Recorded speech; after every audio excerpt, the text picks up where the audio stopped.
Stop. Honestly, my headset has an echo. It's weird. Good timing. Yeah, if Machina comes back, that's gonna be his voice the entire time. That I like that. email automated voice. That's funny. well, oh god, what did I just do here? Let's see. I'm starting to get attached to Jakarthur though. Like, damn, you can't keep switching it up, bro. I'm just getting attached to Jakarthur. I can play 2 characters. Oh, true. Not at the same. I won't. You'll have to send one away. If it comes back. I love it when that happens in Critical Role. Yeah, you'll have to play both their characters. Yeah, like for a session is one thing, but like you come to every session with 2 characters, I'm gonna have a tough time managing this. I'm probably gonna have to send one of them away. Like it's at least Jakarthur can do that. He's got a home to go home to. Yeah. So Jakarthur, what do you think about what Machina just said? Yeah, exactly. You two haven't met, have you? Oh yes, I cut off your arm. That wasn't very nice. Nice. Yeah, I think we should let him do that. This is gonna be great. all right. So when we last left off, our party was planning to help Demetria along to the windmill where she was looking for someone from her past, and then there was an explosion and a fireball went off very close to home, right across the street for that matter. Among the dead bodies were a gnome and with sooty boots and 3 Zentrum. Well, 2 Zentrum because your detective skills led you to the fact that one of them had gotten away. Now, there were some other innocents who were also bodies in that blast, but the ones that seemed most suspicious were those 4, and now one of them was, not present.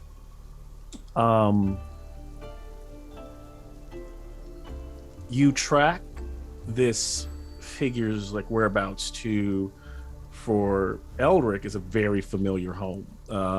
His old villa in a nice part of town. It's quiet. These strange guards are there. Turns out they're Zentrum. They're trying to play quiet while this, this whole coup is going on. Well, not a coup. Really, that wouldn't really be a coup. It's just the Zentrum attacking but this whole a fight going on inside the house. You guys join the fray and end up helping dispatch and get rid of these Zentrum thugs. But you also realize that the inhabitants, the Lord Viserion and the other and another gentleman who's protecting him are able to escape. Elric is hurt very early in the fight and comes across someone from his past that is shocking, and I think he's even more shocked that he's not prepared for the encounter. And he does not kill him. He leaves him alive, and after escaping, the figure that you track there, Erstol Floxen, the Zentrum thug with the tattoo on his arm with the winged snake, is raving on, is just angry and is trying to catch them. And so he ends up, bearing this orb, this stone-like structure in his hand, and saying that he has it. And at that moment, his arm is lopped off or up to his his hand by this almost opaque, invisible, starts to kind of come together, this invisible humanoid, which turns out to be Machina, as Demetrius is trying to help Elric. Jakarthur is able to take one of Machina's arms, but Machina is able to take the orb or the stone and fly away with it and then just disappear. So with that, you can hear the sounds of the guards coming, and the party hunkers down and it needs to get the hell out of Dodge very quickly. And that is where we left off. Is there anything else anybody else wants to add to the recap from last session, or anything that maybe I missed, or anything that you feel that's important enough to add here? And we have Machina's arm. Yes. Mm-hmm. We have Machina's arm. Okay. Well, if that's it, if you're all prepared, does anybody need a moment for restroom or water or anything, or are we good? I'm good. I'm just getting my good. stuff together. Okay. Let me see here.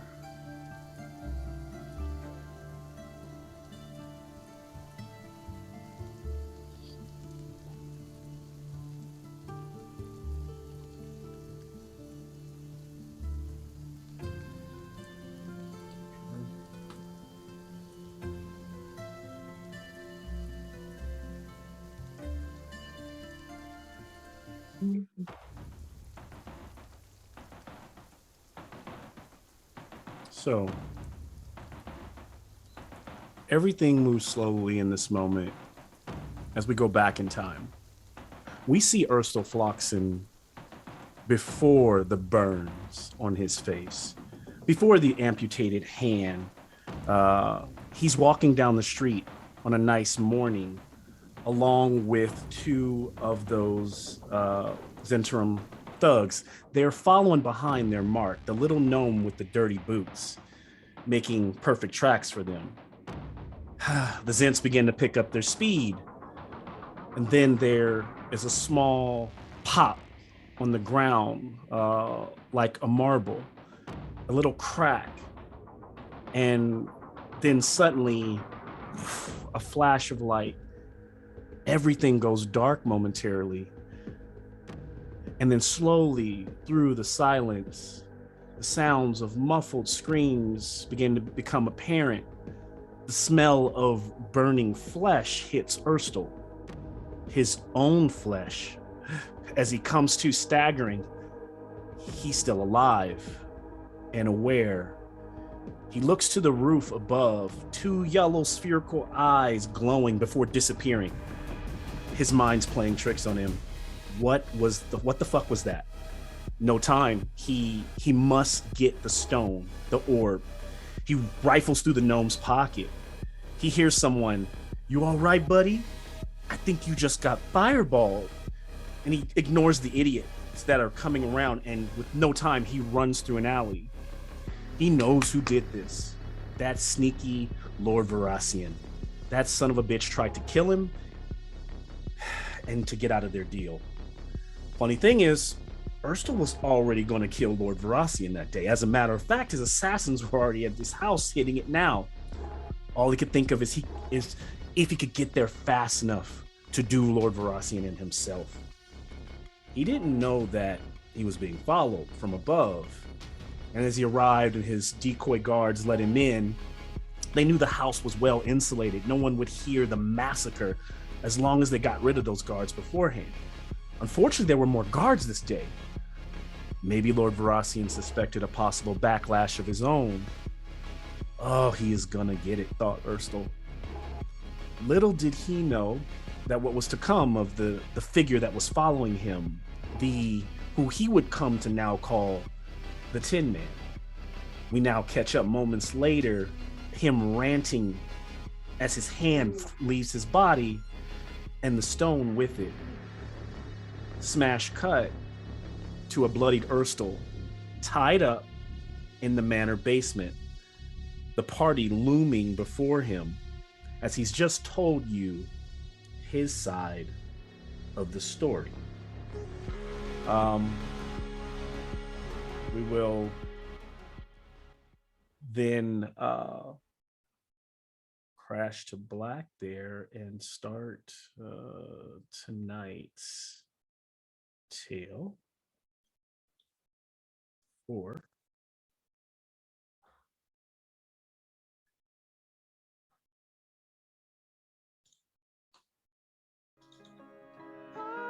Forgiven, always and never been true.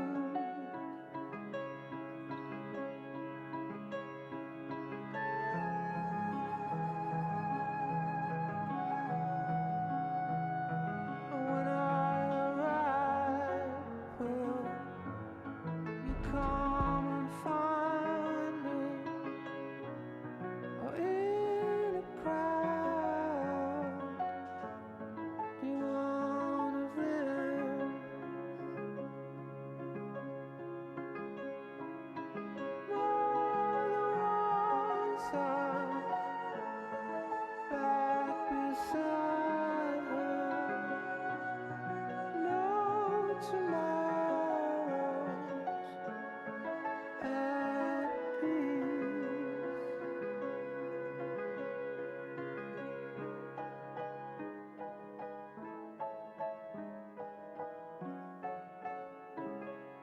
All right, we welcome back to Dragonlands. We're still in part 1 of Dragon Heist. Today's episode, we pick up back in that basement. There's a little pitter patter of rain that has started outside that you can hear from above. You were able to make it back to Troll Skull Manor. What you do with Ursto here is up to you. You can continue to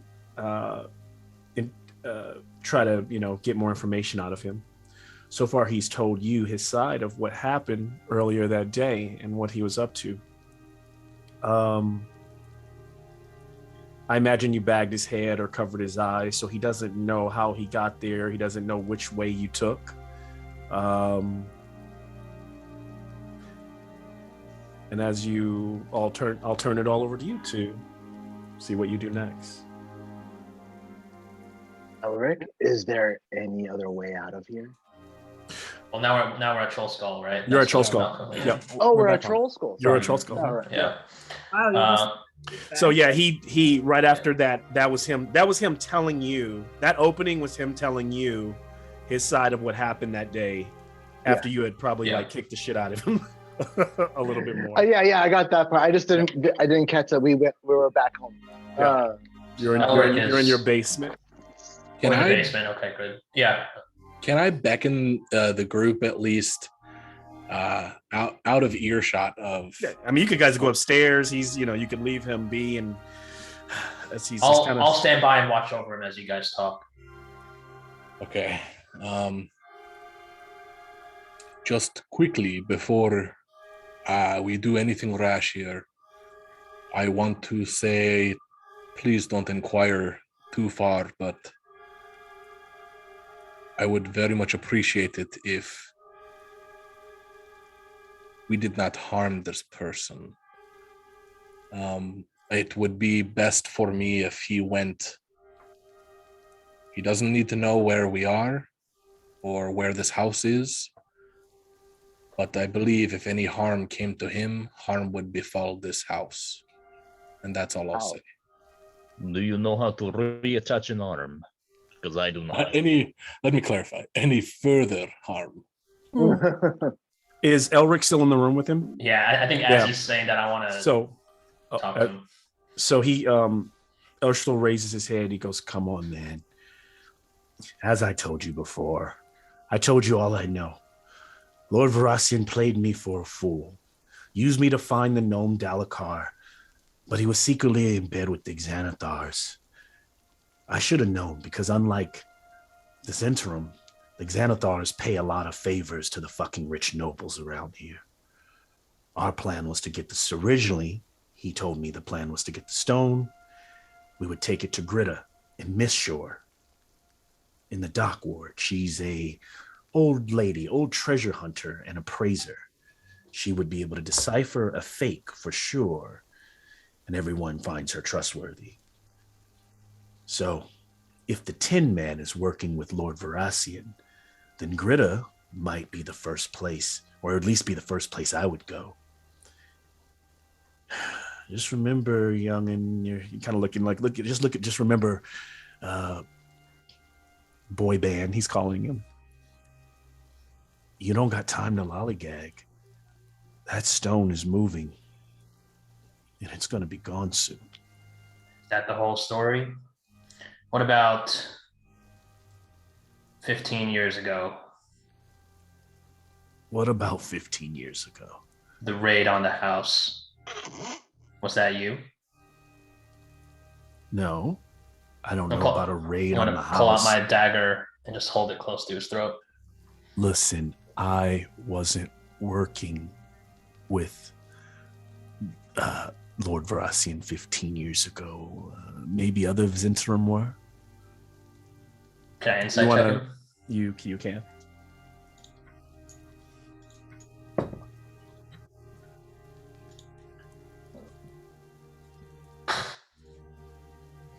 Or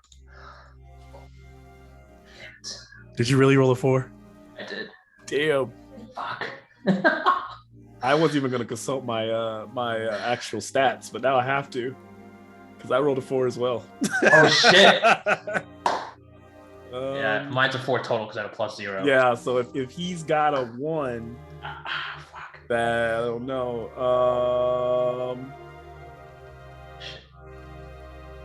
Am I gonna kill this guy right now? Is the question. I'm gonna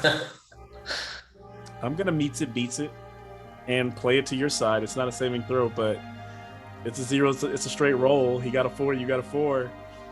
Here's what I'll say.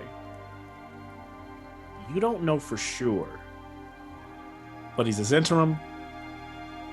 Probably good at lying, and his eyes are kind of watering, and that could just be because could easily be about to die. But you also notice when you said 15 years ago, you were able to read a slight change in his demeanor of like a kind of like a oh shit. But you don't know for sure. You may not ever know for sure, but you're feeling like this guy was a part of it. That's what your feelings tell you. I'll hold the dagger closer to his throat. You know what you did to me? What I do to you, man? You know what you did to my family? Do you know who I am? Do you even know who you're talking to right now? Man, you're just one of these vagabond, like, do-gooder adventure types. We see you come and go all the time. Yamina Baraskian. Mother of the house.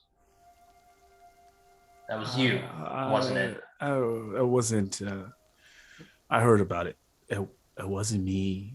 I was low rank, man. Then I didn't see any nobles die. At that time, I don't even remember, man. I was probably on watch. It was just. You don't remember chasing a little boy? No little boy. I don't remember a little boy. I never entered the house. Matter of fact, listen, I was there, but I didn't enter the house, so I don't know. I wasn't ranked enough to be given that kind of information. Has Well, anyone walked so, in? That's up to you all. I'll just quickly say, like, well, one of them survived, and you should have finished the job, and I'll stab him in the shoulder. Does he cry out to where we can like? I would imagine he cries out at that point. He cries out. Which shoulder? The armless shoulder or Yeah. Be Like, like, oh, it doesn't get to that Arm shoulder. Also, this arm shoulder, have you guys tourniqueted it? I imagine you probably have to just keep him alive, but Yeah, the arm that was. yeah, we'll assume you've done something, or your cleric has done something that,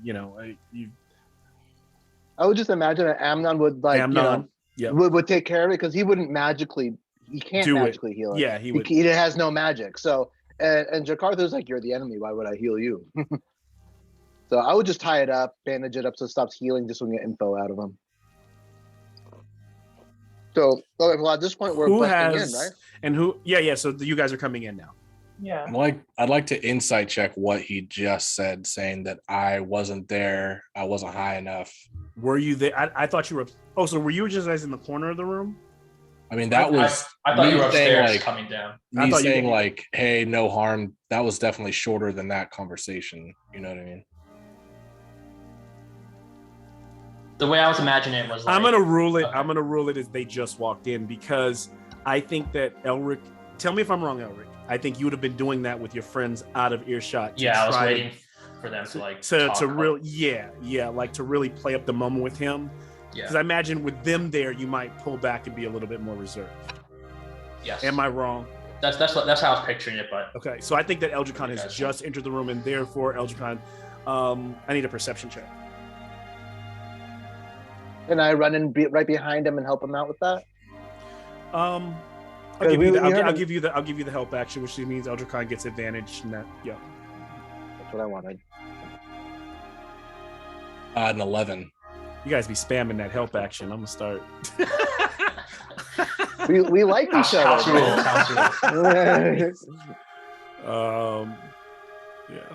Yeah, because help, you can't really do help outside of combat like that. But I just be letting that head go.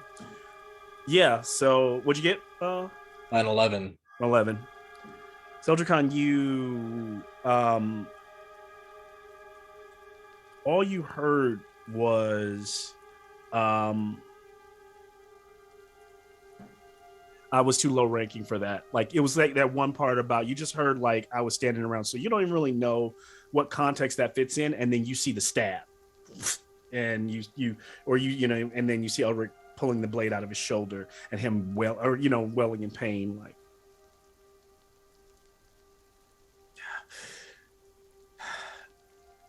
Are you all gonna continue to brutalize me? It's fine. I'm not gonna beg. Eldricon, can we brutalize this man some more? As of this moment, the only person that brutalized you is sitting right in front of you. As far as I know, we saved you from impending guards coming in and arresting the lot of us. And that's why I say we've got more in common, man. I want to kill him as much as you all do, but then you help them. So I don't know. Maybe you've been deceived by them as well. The nobles there, they can't be trusted. I've learned my lesson. You just see Elric like almost like trembling with rage, like with the dagger in his hand, kind of debating whether he wants to take another stab. I'm not going to walk in. him. I'm going to walk in front of you. I'm not going to walk in front of you. Slightly put my hand on your hand. Just be like, "It's okay. Let's go get a drink." I'm going to try and walk Elric out of the room. I'll just spit on him on the way out. The spit smashes his face. As you do. Don't worry, Elric. I'll have he just drops his sting head. him later. As he kind of hangs his head, maybe not in shame, but just in defeat, like frustrated where he finds himself. Where is everyone else now? Is everyone still down there? Like Ravi, Jakarta? I imagine that you hear, maybe Ravi, you hear Demetria and Tempe talking in the main tap room, and they look like they're about to come over to you. And Demetria's like, I need to go check out the windmill, but she says, she just wants to let you know, but she feels like you'll probably be safer here, making sure the group is okay. With Tempe, they should be fine. They're looking for one person. It's, they should be good. But I don't know what you tell me. Like Ravi would probably protest a little bit, but yeah, respect their decision. Yeah. And you get the feeling it's out of keeping Ravi safe. She knows that with everything going on, it will be too much with all the hoopla and having the figure there. It's too much for the whole group to go now. She assures you she'll try not to be reckless. She won't do anything reckless, but she'll just check it out and come back. He would ask them to promise that they're gonna come back, and they promise. After they disappear into it's not pouring, but into the rain. Sun's still out, still like 2 p.m. Who has? Jakarta, where are you at? I think I'd be nearby just because, or not nearby them, but kind of where the dude is, because he is missing an arm and we don't want him straight up dying. Plus, Eldricon just told us that he's better off alive, and we just kind of escort him out there. So I'll probably now go over to heal him. What have you done with the arm of the Tin Man? Is it just in your satchel? Is it on a table upstairs? Like, where is it at? Oh, so during the escape part, pretty much handed to Grom, and Grom just kind of carried it. And No. Grom didn't carry the robot arm. Whoever is gonna carry it, they can carry it, but no. Wait. I was serious when I said I wanted the arm. That's what I was like. I thought Ohan said he was going to carry it. I guess I'll take the arm So if nobody wants it. On. So does Amnon have it then? Oh, hello, can you guys hear We me? can hear you. Yep. So yeah, Amnon has him. Okay. Yeah. So during this thing, I like tied it to a couple fabrics. I was carrying it like a backpack on Got the it. way here.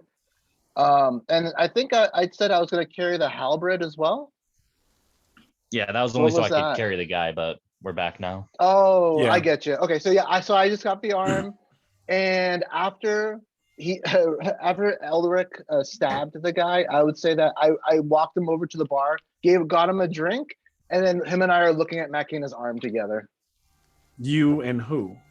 Me, I guess. Elric. Elric. Got it. Okay. Yeah, because you walked Elric out of the him room. out. Got it. Yes. So, do you guys say anything as you? Lif has been pretty quiet. He's not like rambunctious and talking, but you see, you know, in the mirror, you see him grab a couple. Even though you don't see him where the bar, but you see him in the mirror, and you see the floating glasses, and he kind of does like this, like, "Do you guys want a drink?" Or Liv, yes, please. On me, one for Elric, one for me. Keep an open glass out for he looks anybody else like that comes. it's always please. on. It's always on you. As No charge. Amnon was like walking Elric out, could I touch him on the shoulder and just whisper to him, Thuriel, I don't know what's going on. We might need Elric, as traumatic as it is, to straighten out what the hell is going on here. He's the reason we went into that house. Fair enough. If you can calm him down, maybe bring him back in here if he's up to it. Or chance to Amnon. Let me, Thor, no worries. Let me get him a couple drinks, and we'll be right back when I see he's Absolutely. calmed down a bit. Anyway, so I'm gonna slap you on your shoulder and be like, "I'll see you in a minute, friend." DM, is Erstal hooded, or can he see all the people? He can see everyone. He's not hooded. He's just got a burned face. I mean, kind of. I imagine in some way, kind of reminds you of you, but you're not burned, but just having that. It's, Yeah. And the arm and all of it. And maybe he looks pitiful right now. He's not. The side of him that has grown up the way he has is definitely not backing down, but he's also not. He's not spitting back. He's not argumentative. He's just like, this is the way it is. As he's looking at me, then I'm gonna walk up to him with my hood on and kneel down, and right in front of his face, I'm gonna take the hood off. I'm gonna show him my full face and then lean and whisper into his ear and say, I am the one person who is voting to help you right now. If you make it out of here, know that I have done you a favor. You will remember this face. Yeah, man. I'll remember you. Whatever you need. Are you asking for something? He just backs up, waits for Elric to come in, and looks to the rest of the group and gestures to everyone. He pulls his head down again. At that moment, back at the table while you guys are having the drink, I don't know if Amnon is saying anything to Elric, but the Machina's hand starts to twitch. And then it starts to try to drag. It starts dragging itself across across the countertop. I'll grab it, and can I look at it and see if I could figure out if there's something that's like making it move still? Is there anything I can see or sense that's powering it? You see that the gears inside kind of are moving, but there's like a spark of arcane energy, and then it stops for a second. And then it wakes back up, and it points out the door. And then I'm gonna look up to Elric and be like, "You see this?" Yeah, what is that? don't You know. doing that? No, Elric, can you do me a favor? Go What? get Jakarta and bring him here to me. I'd like Robbie here as well and Burfoot. I need you to go after you get them. Go down to Eldrick Khan. He needs your help just a little bit longer if you're up for it. Yeah, sure, whatever. And I'll just kind of get up and kick the chair back and head down to get Jakarta. They're all downstairs, I'm guessing. Yeah. Yeah, I'd like everybody that's not with the prisoner to come with me, just to come with me to outside. It sounds like from what I heard, Jakarta's kind of not healed him completely, but it's kind of healed. Yeah, I was gonna use cure before going upstairs. I was gonna use cure wounds to like help with the burns at least, because Yeah. I don't think I have the magic required to reattach an arm. But Yeah, so you're able to like some of the where the nub is. He does never get an arm back, but it starts to kind of heal over into a fully healed. And that'd be 7 points of healing. 7 points. So with the 7 points, he's so badly wounded that like the third degree wounds kind of become closer to flesh, but the scar remains. It now looks like what looked like a fresh burn is now an age-old burn, right? Within just moments as the skin kind of keloids and rise and dries over. He doesn't say anything, but he gives you a look and a nod like of relief. Maybe that's his best way to say thank you. Elric comes down as everyone goes up. He's now standing there with Eldricon. What do you know about a mind flayer that keeps its throne in a Xanathar hideout in the sewers? Are you asking Erstal? Yeah. Okay.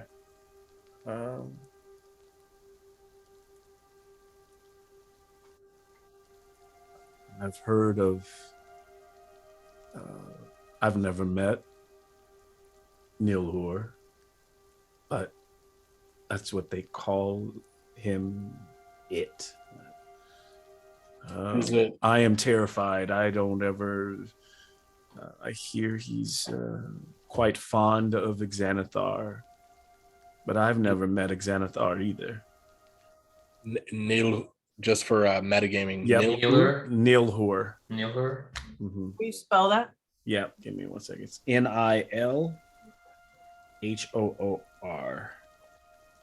Well, I was not close at all. Thanks for spelling that. And knowing half the battle. Then this tin man, you say. Say again. Then what do you know of this tin man? So you call him. I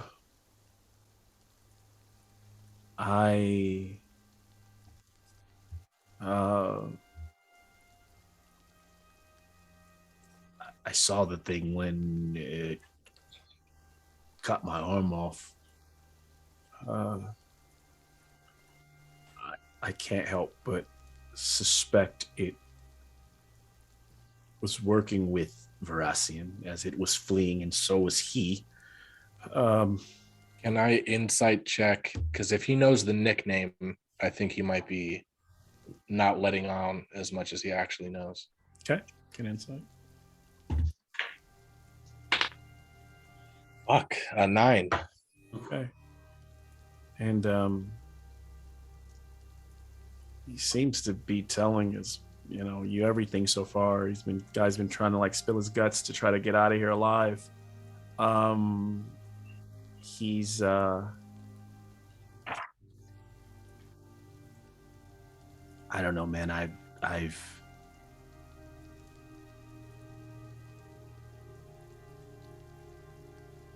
just feel it was working with Xanathar. I just lost a fucking arm. I'm a little messed up. Okay. Listen, this, from what I know, This man next to me wants to slit your throat. So you might want to be as honest as you possibly can. I've told you all I can. Like I said, that thing, if it's Xanathar, it goes and it sees Greta. That is my best bet. That's where I would go check if I was trying to track down the stone. That stone is worth the riches that are involved in this. You don't understand. This is the jackpot. Everybody wants that thing. How much would you allow like insight spamming? Like saying trying to send us to Greta. You know what I mean? Yeah. Like I think you've gotten all you're gonna Yeah, I get hear from you. that roll. Just metagame wise, would you mind saying one more time what Greta is? Greta is a old lady who an ex-adventurer who works in the place called Miss Shore. It's a rundown part of the dock ward, even shittier than where you've been. Right on. And what she does is she's known for is dredging, looking for. She's a treasure hunter, and she dredges the bottom of the docks for treasure, is what he tells you. And a lot of people bring things to her, especially black marketed things they don't want to bring anywhere else to appraise. They sometimes trust her with holding things. She's rumored to have worked with Zentrum and Xanathar in the past. A neutral broker, so to say. Yes. Eldricon looks to Elric and says, I don't want to argue with you. I see that you have ill will towards this man. I think if anything befalls him, it comes straight to our house. Fair enough, but I'll look back to the man. You deserve to die. The next time I see you, I will kill you. You get one free pass for these people. But you're my next target. How will you, if you're going to let him live, how do you go about doing that? Will you, how do you get him out of how would you like to do that? I think personally the process would be in the dead of night, blindfold, transport him to an obscure area, maybe even in a sewer where he wouldn't know how to get back to us. Okay. That's smart.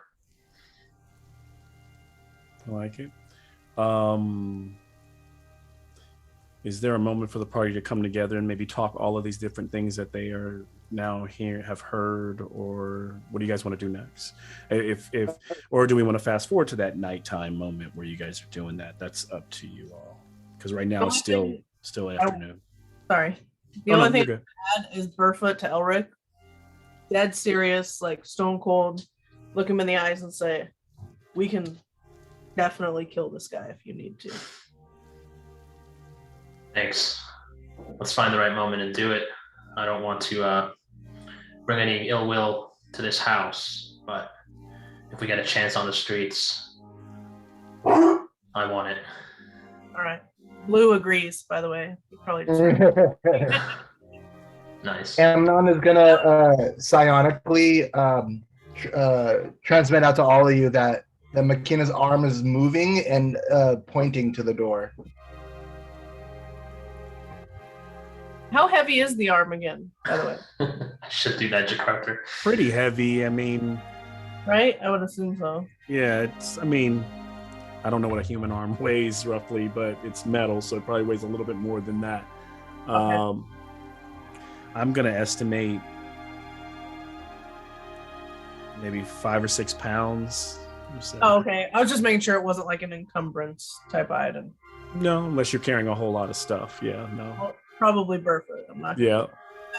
But yeah, I just wanted to see. Yeah, it's probably pretty big on Burfoot, but yeah, Jakarta or Amnon or almost anybody else, it's probably just fine. Okay. It's so as you're all up there upstairs, kind of a quiet moment, listening to the rain. You're telling me that the arm's not dead? It just, I mean, Elric will say, it just started popping back on, and it tried to crawl off the table. I grabbed it because it's mine now, and it started pointing to the door. And I do not want to go out there without you guys. It might be trying to find its way back to Machina. That's why I don't want to go out there alone. I'm gonna just like look over my shoulder just to make sure that my imp is with me. Just with him having devil sight makes me feel a little bit better. Can I look out the window and just to see if anybody's like skulking out the place? Anybody looks suspicious? Yeah, can I have a perception check from Ravi? Ooh, My boy, what do you see? 21. Yeah, 21. All the shops are open. Few people are walking in the street, but it's people have kind of gone in to get, even though it's not raining very hard, some people have kind of gone in to get out of the rain. It's kind of gray hue to everything, and nothing looks out of place to Ravi. For the most part, you don't spot anybody that looks suspicious or out of place. And you look up to the sky and you do spot something kind of flying towards you and kind of fluttering, but kind of staggering and stumbling. And as it gets closer, looks like a little white bird. You realize it's a paper bird that's getting hampered down by the rain, getting wet. And it flutters in through the window past you and right in front of you, kind of like lands on your shoulder and falls off and hits the ground and starts to crumple, unfold. Similar to the same kind of paper bird that Elric had fly to him some days ago. Guys, a paper bird just flew in here. He's gonna try to like read the note. And as Robbie picks up the note, Elric sees the all familiar fold lines on it, and you can tell that Robbie's reading and taking in the message. What Ravi reads is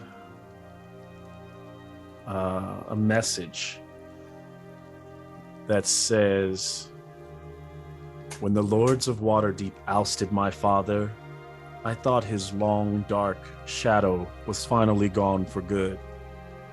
The truth is, I wanted nothing to do with him. But his spies hound me. One of them, a gnome named Dalakar, had been watching me for months. Then, about 10 days ago, the spy was suddenly nowhere to be seen.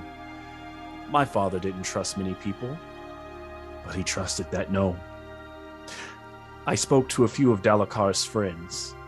Apparently, he was on a mission to retrieve the Stone of Galore, and was afraid that the Zhentarim and the Xanathar's Guild were close to catching him. When he heard about my kidnapping, he wanted more information about the adventurers who rescued me. I think Dalakar was planning to pay you to deliver the Stone of Golor to my father in Neverwinter. Signed, Raynar Neverember." The money was ours.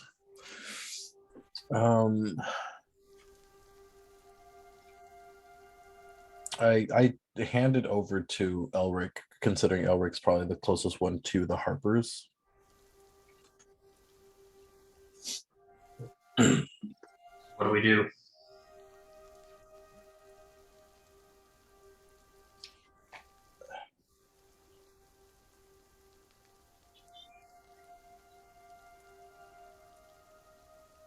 So all we know is this gnome is Dalakar, the gnome that died, that had the stone, and that we know that Machina has now. Mm-hmm. And this I can't think. Amnon, you take this. You look at it.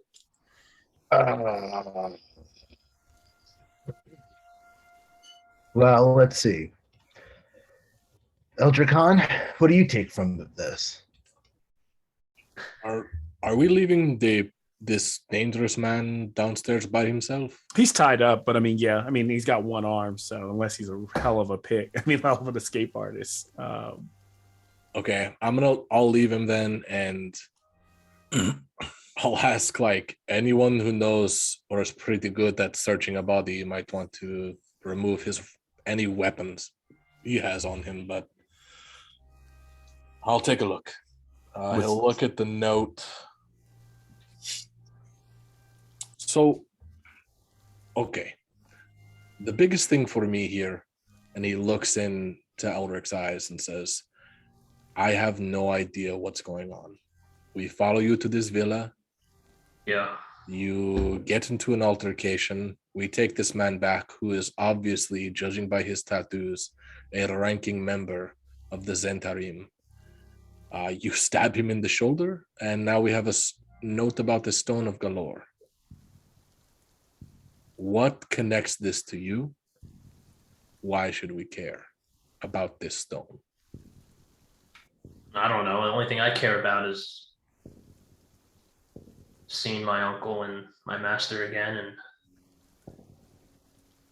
wanting to get revenge. I don't know what the connection is exactly. He was working with them for some reason. Urstel has also made it clear that the stone is worth crap of money and And leads to a treasure. And that right there could be the link. Your uncle wanted this stone.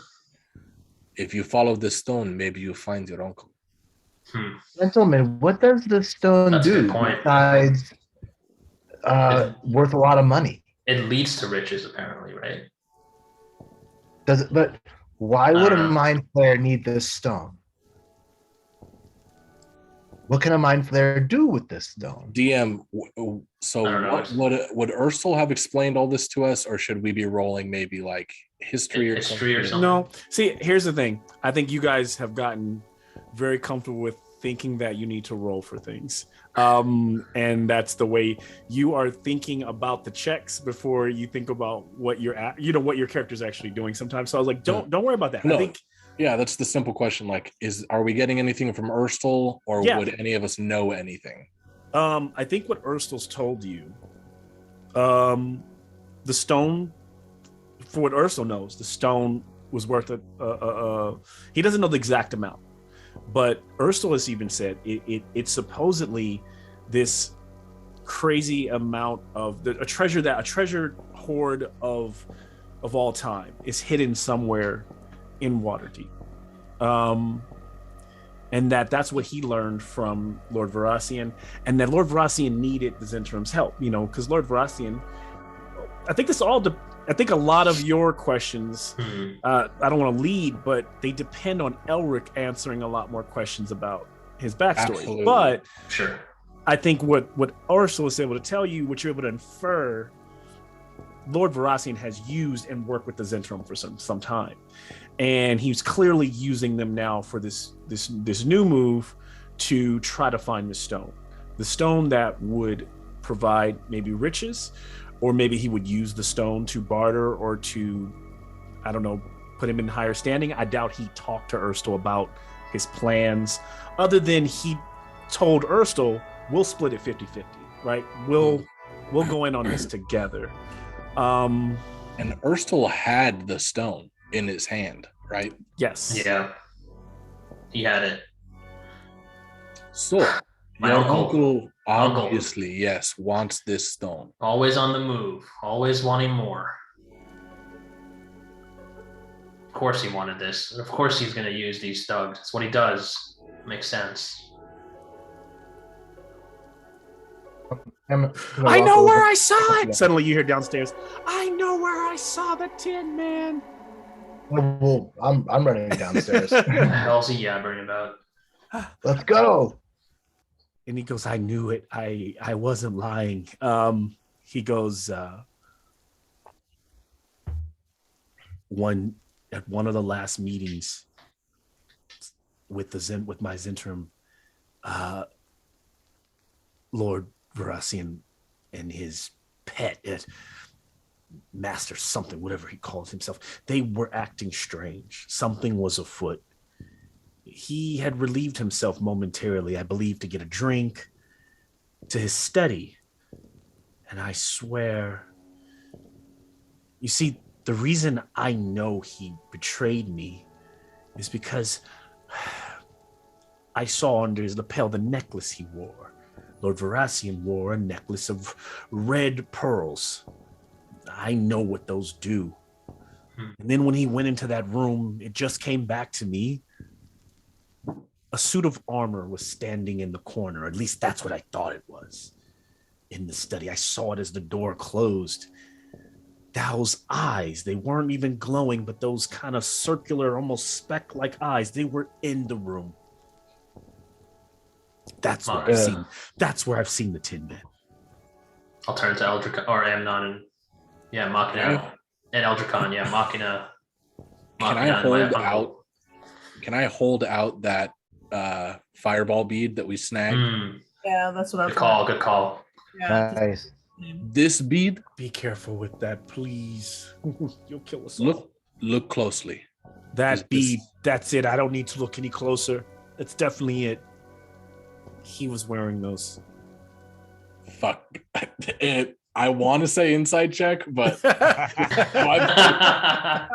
I'll give you one more insight check, Eldricon. I believe it. I believe him. All right, that's a 22. He is nice. Telling you the truth as truth can be is at least what you can infer from this. Yeah. I hate like if he's a liar, he's a really good one at this point. I hate to be walking up and down these stairs all night, but Elric, we need to know more from you. I don't know if you're ready. You can talk. I need to know more as to why we are following your uncle to this stone. He goes up the stairs. So, backtrack a little bit really quick, just metagaming. Erstul told us he was supposed to meet with this woman to bring her the stone, correct? Greta, yeah. So, in theory, we don't know where the stone is, correct? It's with Machina. With Machina, we think. Okay. Which is likely with my uncle now. We can talk about this some more, but it's probably with my uncle now, I'm guessing. And is there anyone still upstairs? Jakartha. Jakartha. I'm next to this dude. This dude that's tied up. I don't trust him to not even though he's got one arm, I don't trust this guy. Well, and then also remember, guys, Machina's arm came back to life and was pointing out the door. So that's like another clue that we have for what's every 2 or 3 minutes, that arm moves and tries to wrangle itself away from you, Amnon. No matter what. I'm not letting it go. It's my baby. Yeah, and it just kind of, and then when it can't get away, it goes back dormant. If we needed more information, couldn't we, in theory, force this guy to go meet with this woman to get more information from her? Yeah, maybe we can talk to Greta, or we can hang out there. Yeah. And scope it out and look for people coming to see her. That's another option. Can Elric put on the disguise? Yeah, I can. Can you copy him? You can now be out there. Oh, I can disguise self. Yeah, I don't know what extent. We can go to meet this person. Yeah. To look like Erstul would be. I don't think I can look like Erstul, but I can look like a Zentarim, maybe. Yeah. With a tattoo or something. I don't know. I think anyone that low in Waterdeep has a price. We want information. We just need talk and show money. Fair enough. Why are we following, or do you want to find and kill your uncle so horribly? Because he took my whole life away from me. That house was where I used to live. That was where my family was, my mother and father. My uncle took it over. One of his other schemes. Now he wants the Stone of Galore. Back then he wanted the house. He wanted to take over that noble family. He was always jealous. So he did. And he didn't realize that I got away, I guess, although he probably knows now. not in the way I was hoping. Who struck you down up there? My old master. He's working with my house's former captain of the guard, Master Rashad, my old fighting instructor when I was a kid. He's a dangerous man, and he's too strong. We have to avoid him if we can for now. I'll just kind of like cover my stomach as I say that, remembering the kind of stab wound that I got from him. Eldra Khan looks to you and kind of like instinctually, he puts his drow hand on your shoulder and then winces, pulls back, reaches into his robe, and pulls out that book that you remember and says, "If we want to be more powerful, I know one way. It lies in this book." This is from that ghost. Yes, I mean, I consider myself an ally of yours at this point in time. I know not if I could face your uncle, but I know with this book and the power within, I might be able to. Well, look, I want to get stronger. I need to get stronger. I don't really have a choice. So we can figure out the game plan here. I'm not sure which direction we want to go. Well, But I do want to find out more about where this is leading and why it's connected to my family and what my uncle wants with the stone. And I don't want to drop that. The first step then would be Greta. At least that's what I hear. Yeah, I'd be okay with that. What about the rest of you? I mean, I am very curious into Machina, and this orb worries me a lot. I don't know if it's just riches at this point. I'm in. Burfoot puts her hand on Grom's shoulder and says, "We're in." I'm in. Nice. And so, do you guys head out immediately? How do you prepare for this? Do you head to, because Miss Shore, it's probably going to take you, unless you walk or hitch if you're walking through the streets of Waterdeep, to go all the way back down to the docks. I think we talked about that before. It'd probably take you maybe 25 minutes to get there.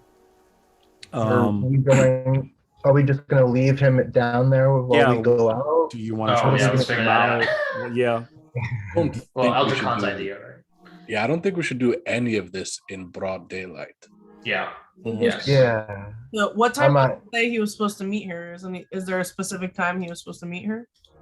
Brennan? Delacar? Yeah. Or Erstul meeting Brennan? Erstul meeting. No. Erstul was just, to Brady clarify, Ursula just says is that that's who they were. When they got the stone, that was the first plan. So there was no set time. There was no set time. Okay. So I do. So it should be at night for sure. Yeah. Well, I am a little weak, but I'd say you guys. An hour has gone by, so if you guys want the short rest, you can take your short. You take all this as your short rest. Yeah. If you want to go for a long rest, you'd have to go your full 8 hours. So it's up to you. I'll do short rest. Short rest and go. Yeah. Yeah. Rest. Ravi does slip out and come back a little bit later. Okay. Oh. Ravi, if you want to tell me where you've gone, you can it's what I messaged you about. Got it. Yep. And so, kind of what we talked about happens, which you find there.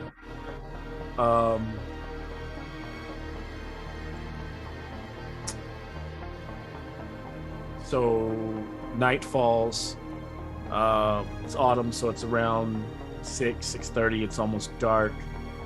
This young kid, when I say kid, probably more like 17, 18-year-old, or at least looks like a humanoid, but he's a young, light blue-skinned tiefling. He's like, get your evening edition paper. Get your evening edition paper. And he throws one on you guys' porch, and he makes his rounds riding this like strange old like little bike, with a big wheel on the front. Thank you, please. That's what I was waiting for. I am now going to religiously read the newspaper. Harry Potter style, of course, the little images flutter a bit. They kind of move ghostly. And you see that it's already in the evening edition of the Waterdeep Gazette that the Veracians' home was raided. There's been no comment from them right now, and anything, if you pick up and read the paper, it makes it very clear that the Veracians were part of a home invasion. They have they do not want to. They've taken the family has gone into hiding for the time, or just to make sure they are safe. The City Watch, the chief has said he is on their side, and he has declared that this Zentrum and Xanathar guild has gone too far. Especially messing with nobles, and that he declares that from this day forward they will be hunting Zentrum and rounding them up, by the dozen. So that's kind of like the main headline on the paper. Ravi, is anybody else? Who would probably even be reading it? If anything, I will. I really meant that. I will religiously. Can I have an investigation check? Just a little kind of casual as you flip through it. Yeah. Can I also be reading it with her? Yeah. That's a natural one. Okay, so Perfect is like outside of that. She's like, "What is all this other shit? Like, what is this? Yeah, where are the cartoons? Where are the coupons?" Yeah. The cartoons. She's like tearing coupons out, throwing them. Can I give that investigation roll a shot? Yes, you can.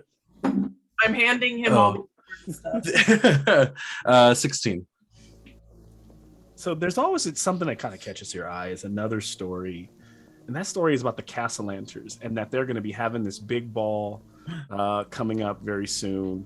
And it's all about, it's all about, they're like all the rage. Like the way this article I imagine is almost like treating them like, I'd probably say the Kardashians, but they're not the Kardashians because they're really just they're a married couple, right? But they're talking, but they clearly are the it thing. They're famous for doing nothing. They're famous, yes. And their balls, their parties, their extravagances are hot shit, and so that catches your eye. It doesn't say, they haven't announced when this party is going to be, but it is going to be the rave of their autumn. They throw one every autumn, and they usually are very secretive about when it's going to happen. But it's like the gossip column. And there's a picture of them like standing there. This woman in this beautiful dress, the man decked to the nines. Goatee, beard, clean hair, and they both just have a bit of a twinkle in their eye, and they kind of laugh and smile, and then go back to being stagnant in the picture. So cool. Burr, we're going to a ball. And so night has fallen now. That little moment happened there. So how do we do this? No, we're going to go to the cemetery. Yeah, so how are we Check out the still, I cemetery haven't as heard how well. we're getting rid of Urstel. So much. So we're gonna just Urstel. True. All of the If- Eldricon. Yeah, What do you think? if everyone was taking a short rest, yeah. Yes. Yeah. I would look to Elric and say, "I'll get rid of him in the sewers while you rest, if you feel all right to it." And Jakarthar Alright, will trust you. accompany you in that endeavor. I just want to make sure. Do you knock him out first? Do you? Yeah, I just want to make sure there's no qualms between us about this. I know not what would befall the house if we were to eliminate this man. By all No. means, if you want to take care of him, you can do so outside the house. Hint, hint, sewers. That is very tempting. I'm trying to think if there's any use for him at all, but I want to see him dead.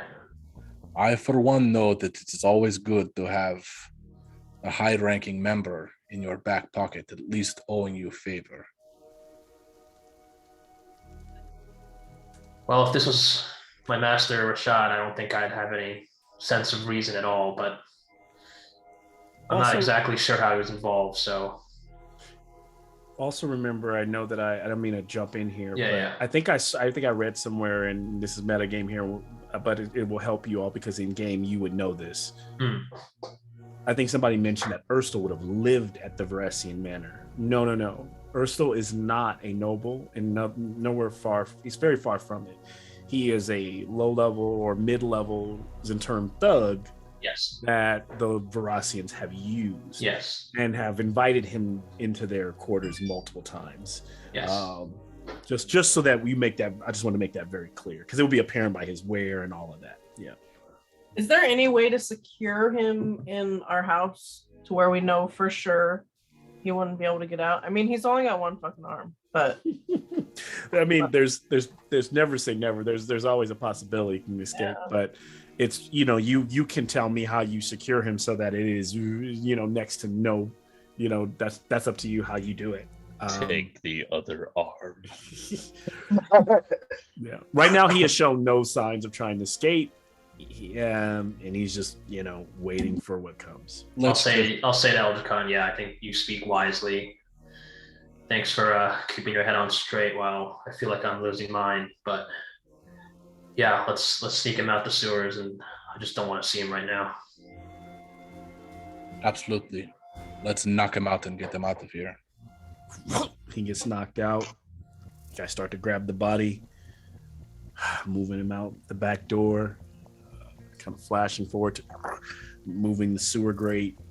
I'm gonna blindfold him just in case he wakes up. Yep. Can I get an advantage survival check? Whoever was helping. I heard between whoever's got the highest can make the check, and you can make it with help with the 8 action, so you can make it an advantage. It's just one survival check from one of you, whoever is helping. So I thought Eldrick Khan. Is Burfoot there? Yes. Well, I at least said I was Ranger shit. I did say I was blindfolding him before you said that. You did.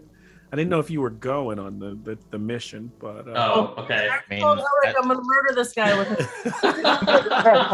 okay. Perfect. If you'd like to make it, you can. Hell yeah. Darn. Before we leave and before Elric goes to rest, Elder Khan's just gonna say, sometimes I do not know what comes over me. When it comes to this book, and he holds it out, watch my back, will you?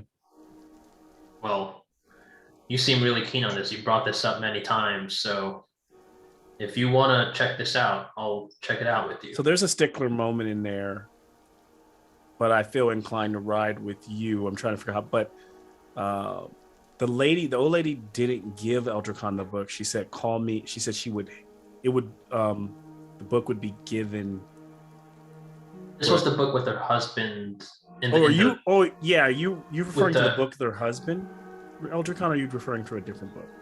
No, okay. So the one that is you're requiring for there is a book that seance, has that's spells with- in it. That's with her, correct? The seance book. That's with her. Okay. So Yes. I guess erase that RP, but Don't it? Oh, Yeah. okay. Here's what I would say. The book that Eldrick Khan is holding is the one with the spells that the husband gave.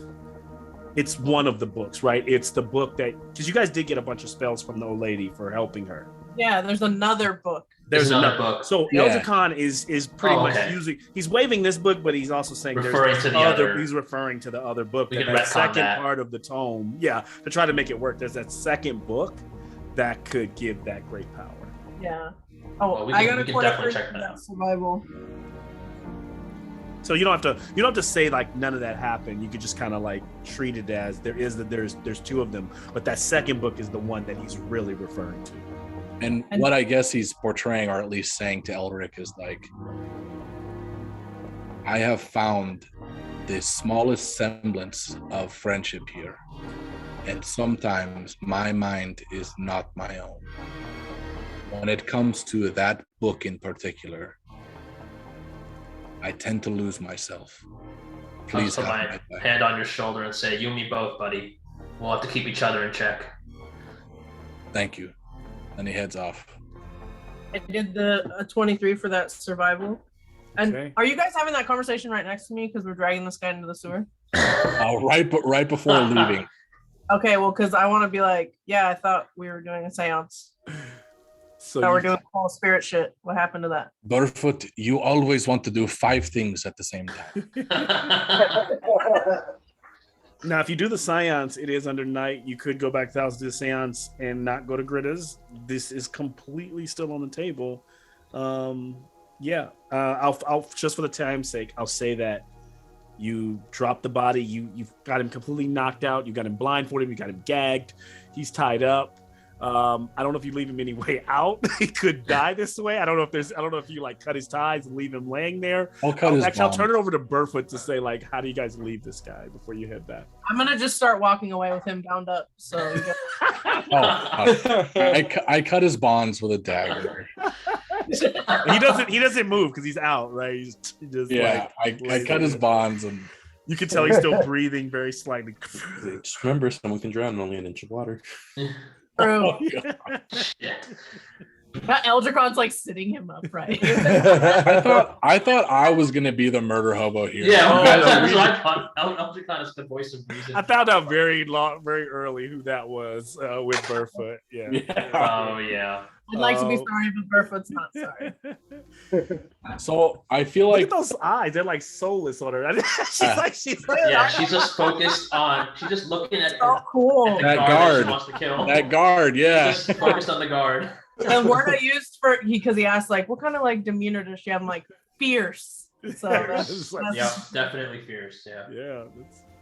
So I feel like metagaming wise, the side quests are stacking up. Yeah. We are like in Skyrim, and we've walked into 3 different towns. Open world. You asked for open world. So here's the Just go thing. keep The question moving. is, whatever and Malcolm they are, has and prepared, unlike in a video game, they are moving. Things are happening. Yeah, things in are the side happening. space. whatever Malcolm has prepared, let's just not do that. We'll do the other thing. Start a new campaign. So I feel like, at least in terms of emotional investment, seance is like sadly last on the list. I as a player would love to do that, but I mean, we have Elric has a clue to reach his revenge goals.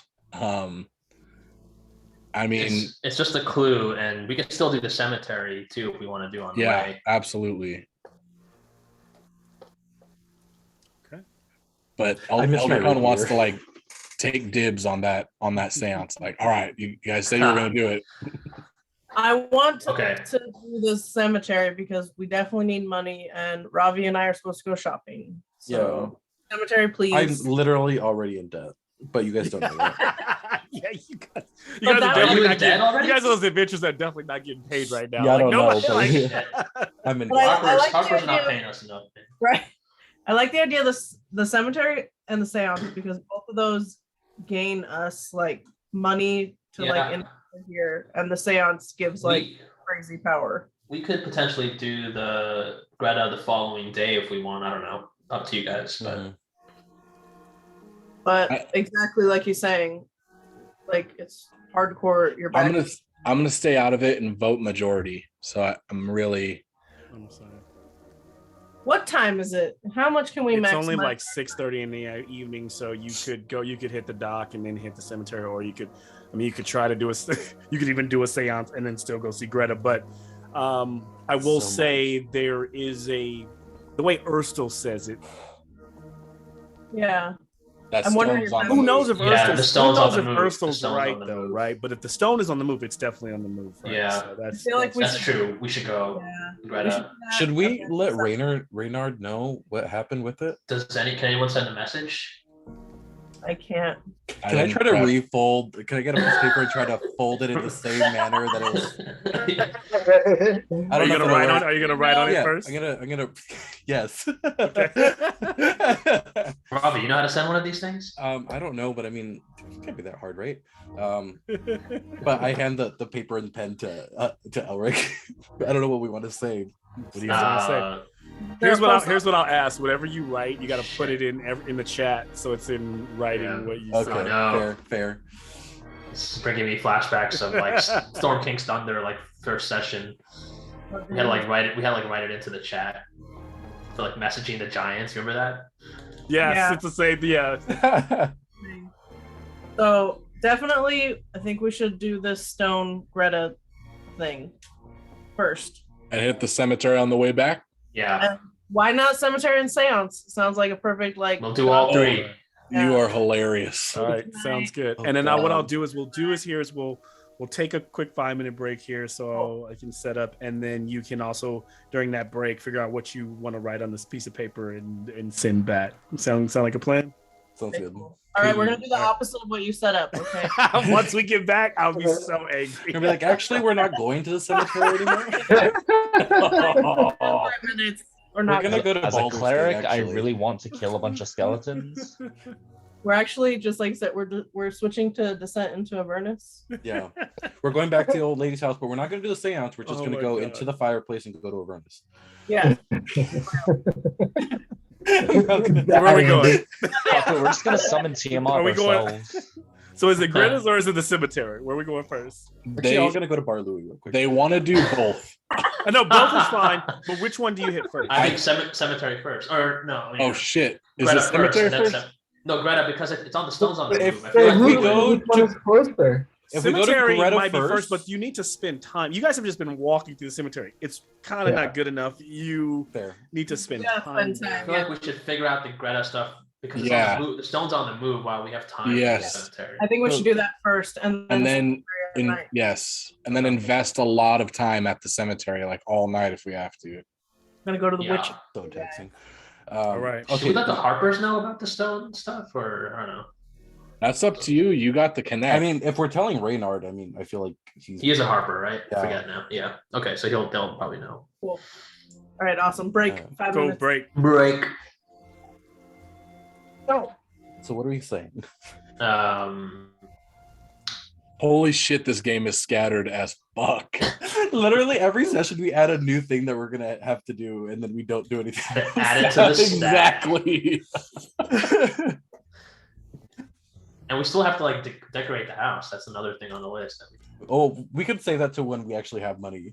Yeah, To buy fair enough. furniture Fair and enough. stuff. Fair enough. We need money first. We're broke. Broke and powerless. I know. I was hoping you'd at least have a chance to get a shield or something. I was Dude, I asking was- Malcolm. I Yeah. was thinking that you two could have retroactively said you went and got those shields. Yeah, I think he said we can do that because he's like we don't have to role play the shopping. Just say you. Yes. Oh, cool. So I actually added it to What my. do I you took, do? I You took just 10 like- gold off and added a shield to my inventory already. Dude, Did you like ask Malcolm for like a menu, and he's like he gives you like the menu that's available?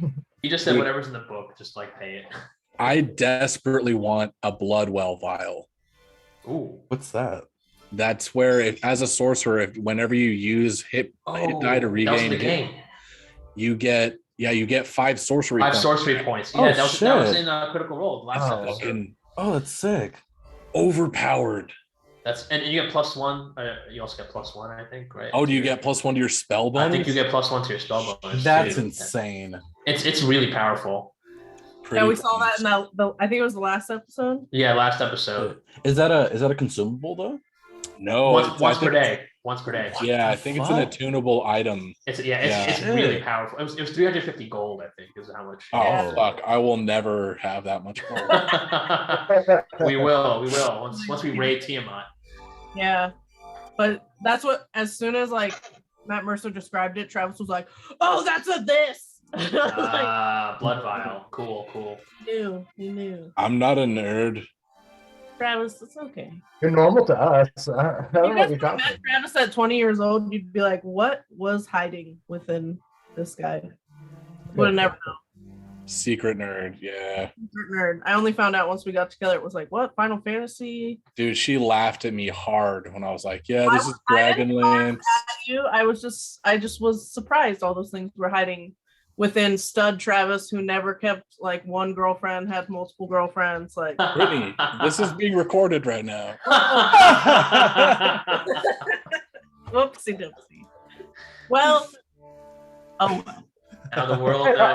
Now the Oh, world right, the knows. world of If y'all need to borrow stuff, Jakarta has his chainmail armor, 4 daggers, a halberd, a longsword, a long bow, a shield, and 20 arrows. Dude, you're loaded. Jesus. Hey, where'd you get all that stuff? I have some How are you bracers not of like archery. bogged down by that?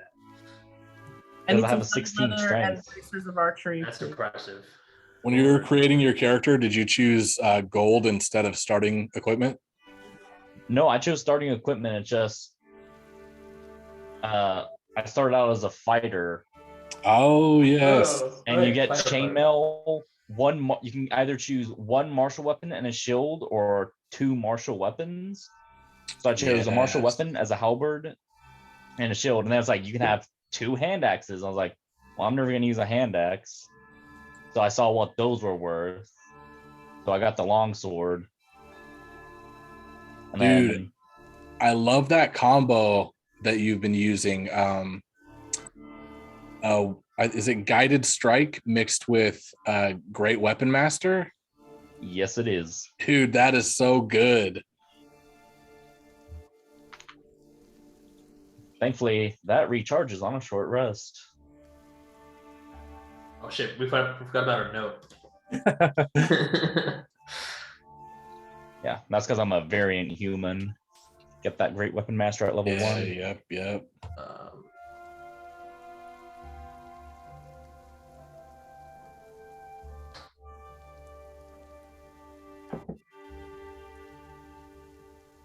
Now I'm like trying to find out what my like proficiencies are, like what kind of armor I can. Oh, here we go. I can only wear light armor. Yeah, I need better. Depending armor. on what kind of artificer you choose, you'll get a different quality, I think. Mhm. Oh no, for sure, yeah. But until we turn to level 4, I can't do anything for Yeah. artificer. As an artificer, it doesn't matter because when you get the magical armor feature, you can just turn any armor into magical armor, and the strength requirement just doesn't exist. Oh, No, damn. what level do I have to be to get that? I think that's like level 2 artificer. Oh really? Yeah. Oh, it's like, artificer. Yeah, it's one like of them. super early. Yeah, you can infuse armor. Yeah, Mhm. Yeah. but if I get better armor, then I can infuse that. You know? Yeah. Plus, you can create your own magical armor that doesn't have the strength requirement, but only you can use that. Yeah, I can do that too. Yeah. Well, see, that's what I'm wondering because I'm. Unfortunately, it so still I've counts been as heavy artificer. armor, so you can't pair it with Blade Singing Wizard.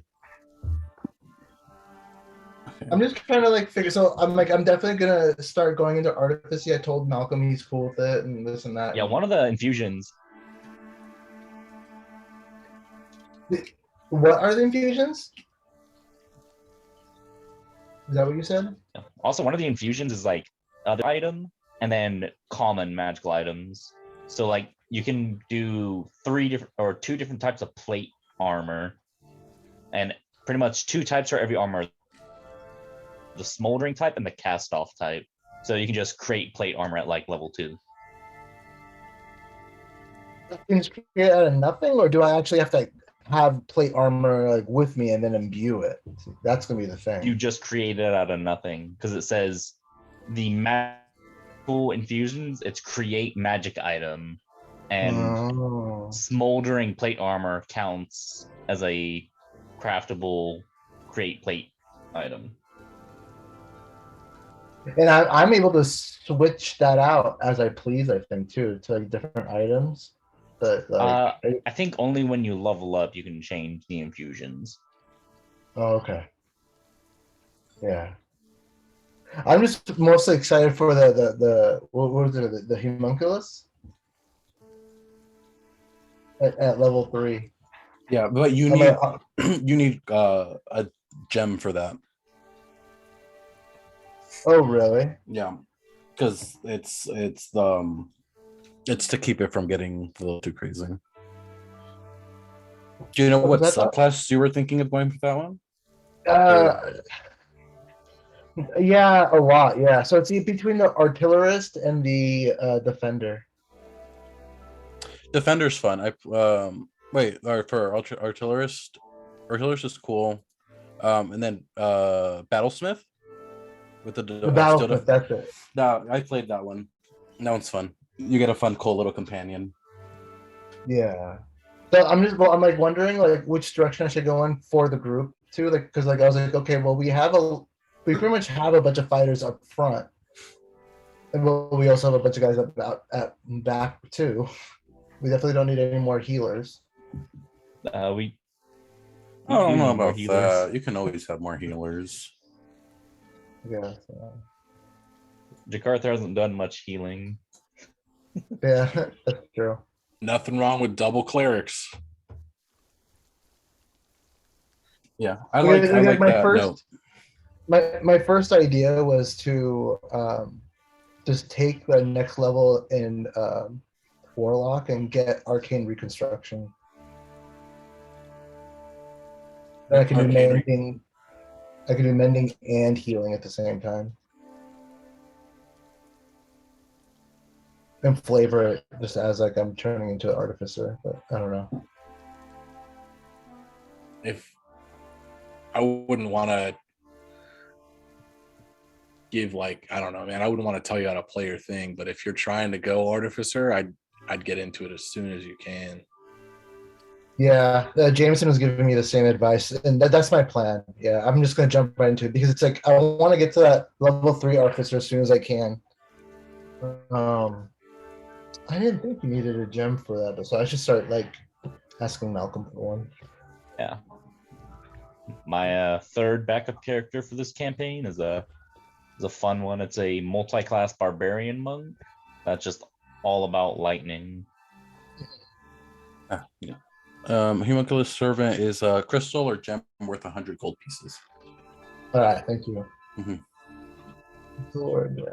Construct a magic item worth 100. Sell it for the gem. Cancel the infusion. Item disappears. Keep the gold. Profit. Scam. When we're on the move, I'll try that, but not while we're here. Yeah. Well, I'll definitely save up my money for that. That does sound pretty pricey. I might just want to just stack up on infusions.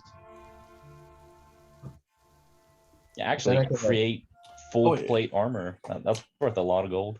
Raynar should know who Machina is, right? Because he was there when we rescued him. Right. So we should.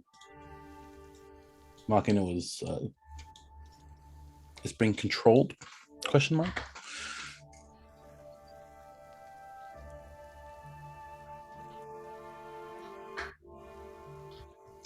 I'm in the dark as well. Malcolm hasn't told me shit about it.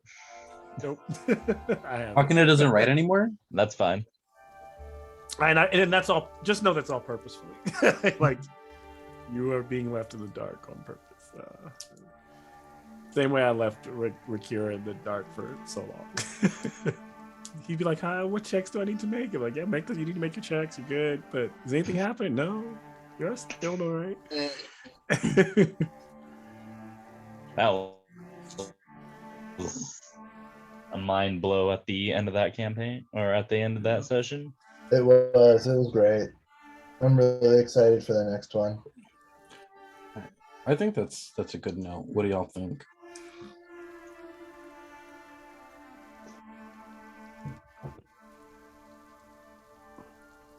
Looks good to me if it looks good to you all. Okay. So let's see, Raynar, we do.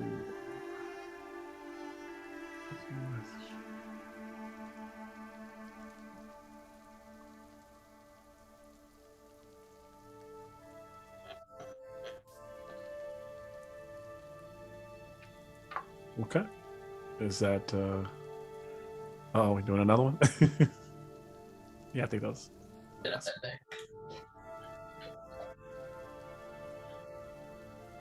All right, I'll make note. that.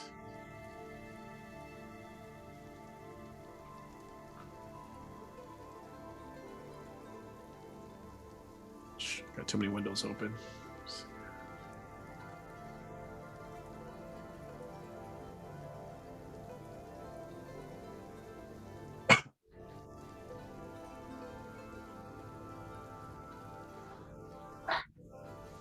Okay. As Ravi finishes scribbling and making the final corrections, maybe sometimes whiting out a line, putting another line in, eventually it's done. Fold the bird back up after the ink is dry, and who's going to cast it off to see if it flies away? Elric. Avi, I think you got this. I trust you. Okay. I'm just I'm not gonna like throw it. I'm just gonna like lift like you would do to like a dove. You're just gonna like Yeah. May I have an Arcana check? oh Lord. Oh shit. Oh, would have been just as bad for me. 12.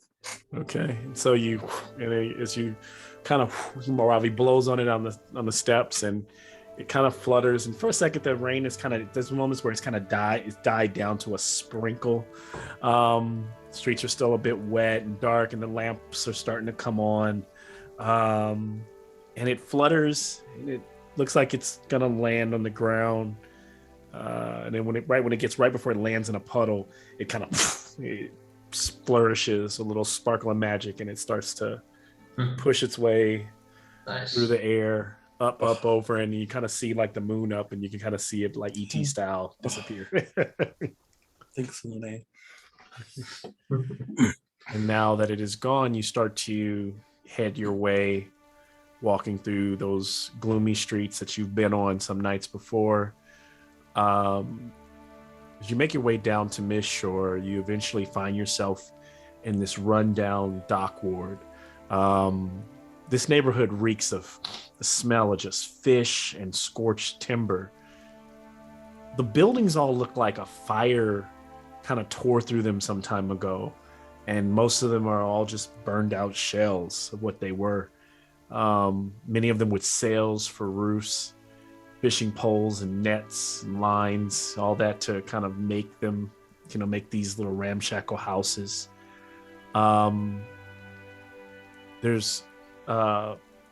And in addition to that, you can see people kind of meandering around, peeking out of there, kind of pulling back a towel that's now being used as a curtain. Look, sooty faces, and going back to whatever they're doing.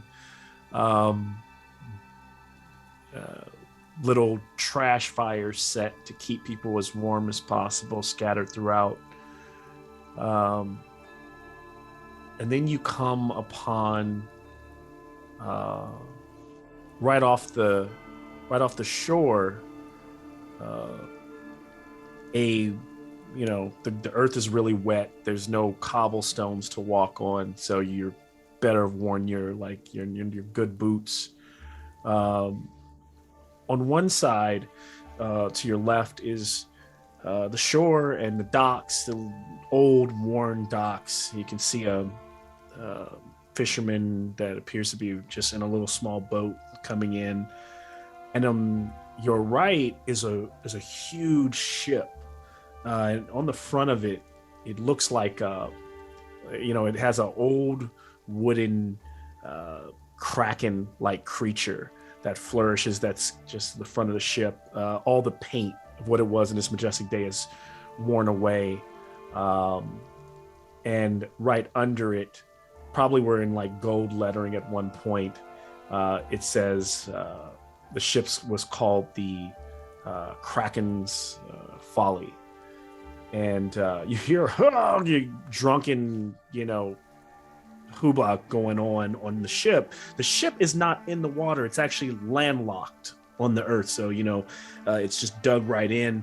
And now there's just some fire pits up there and makeshift tents as you see drunkards that kind of look like ruffians and rogues walking along the banks, kind of looking down on you.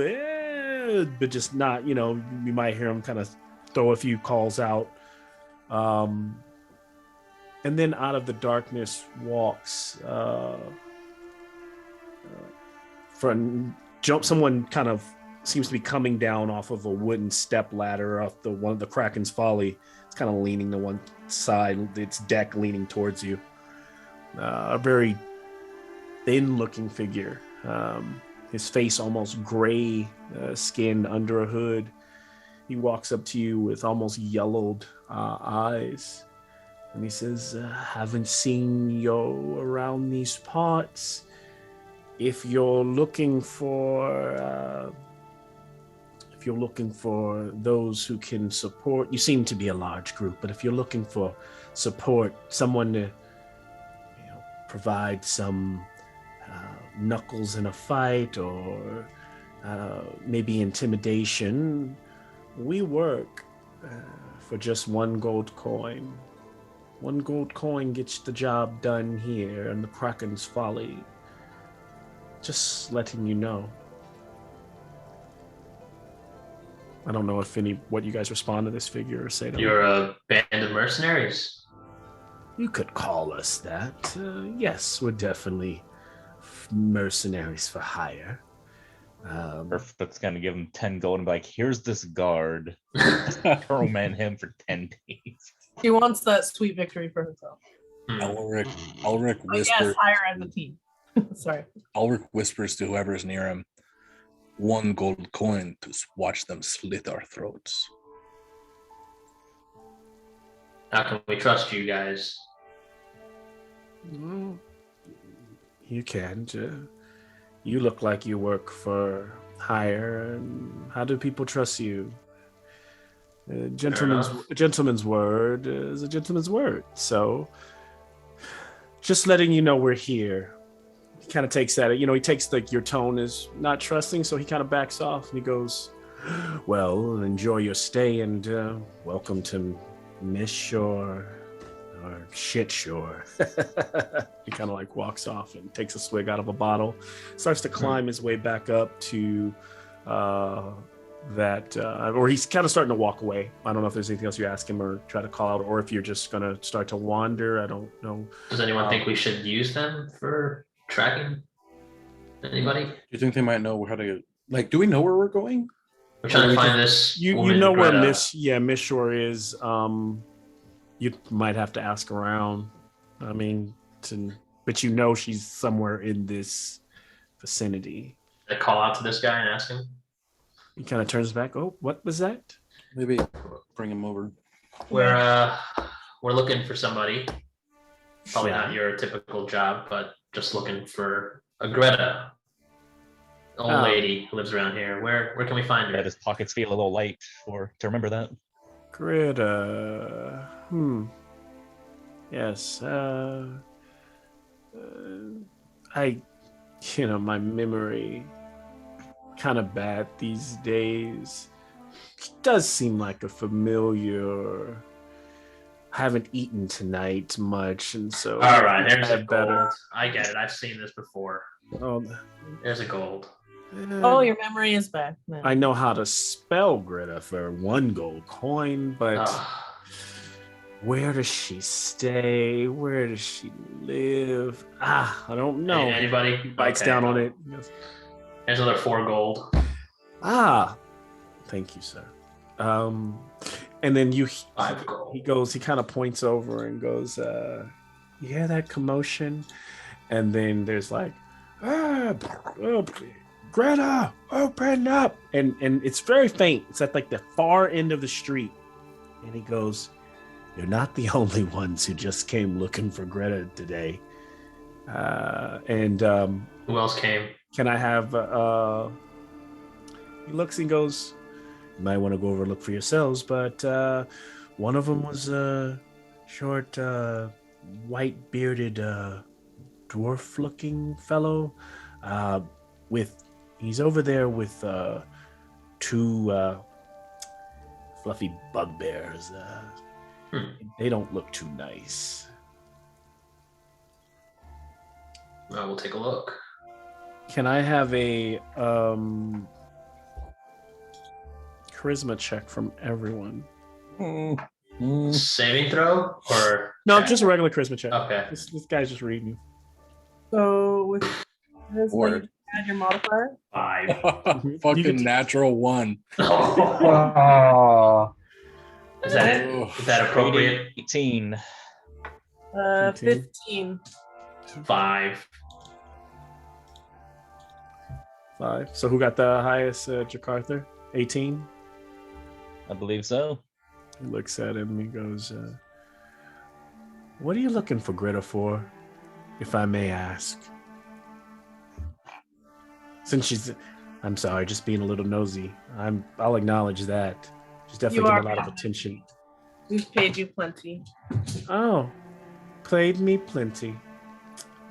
Well, have at it. She's there. Her place. I think I've done my job. And he kind of steps out of the way of the street for you, and you can hear the, like, I'd say, so there's this big massive ship with all these drunk, looking folks on one side. On the other side, a couple of ramshackle huts, and the one big kind of a hut like place, almost like it could have used to be like maybe old burned out, used to be a warehouse, where there these two, you can see the figures banging on the door, and the dwarven fellow, is off in the fog there and under the rain, but he looks to be a kind of a caramel skin, dark skinned dwarf, bald headed, white beard. Come on, Greta, we don't have all day. You made a deal. Open the door.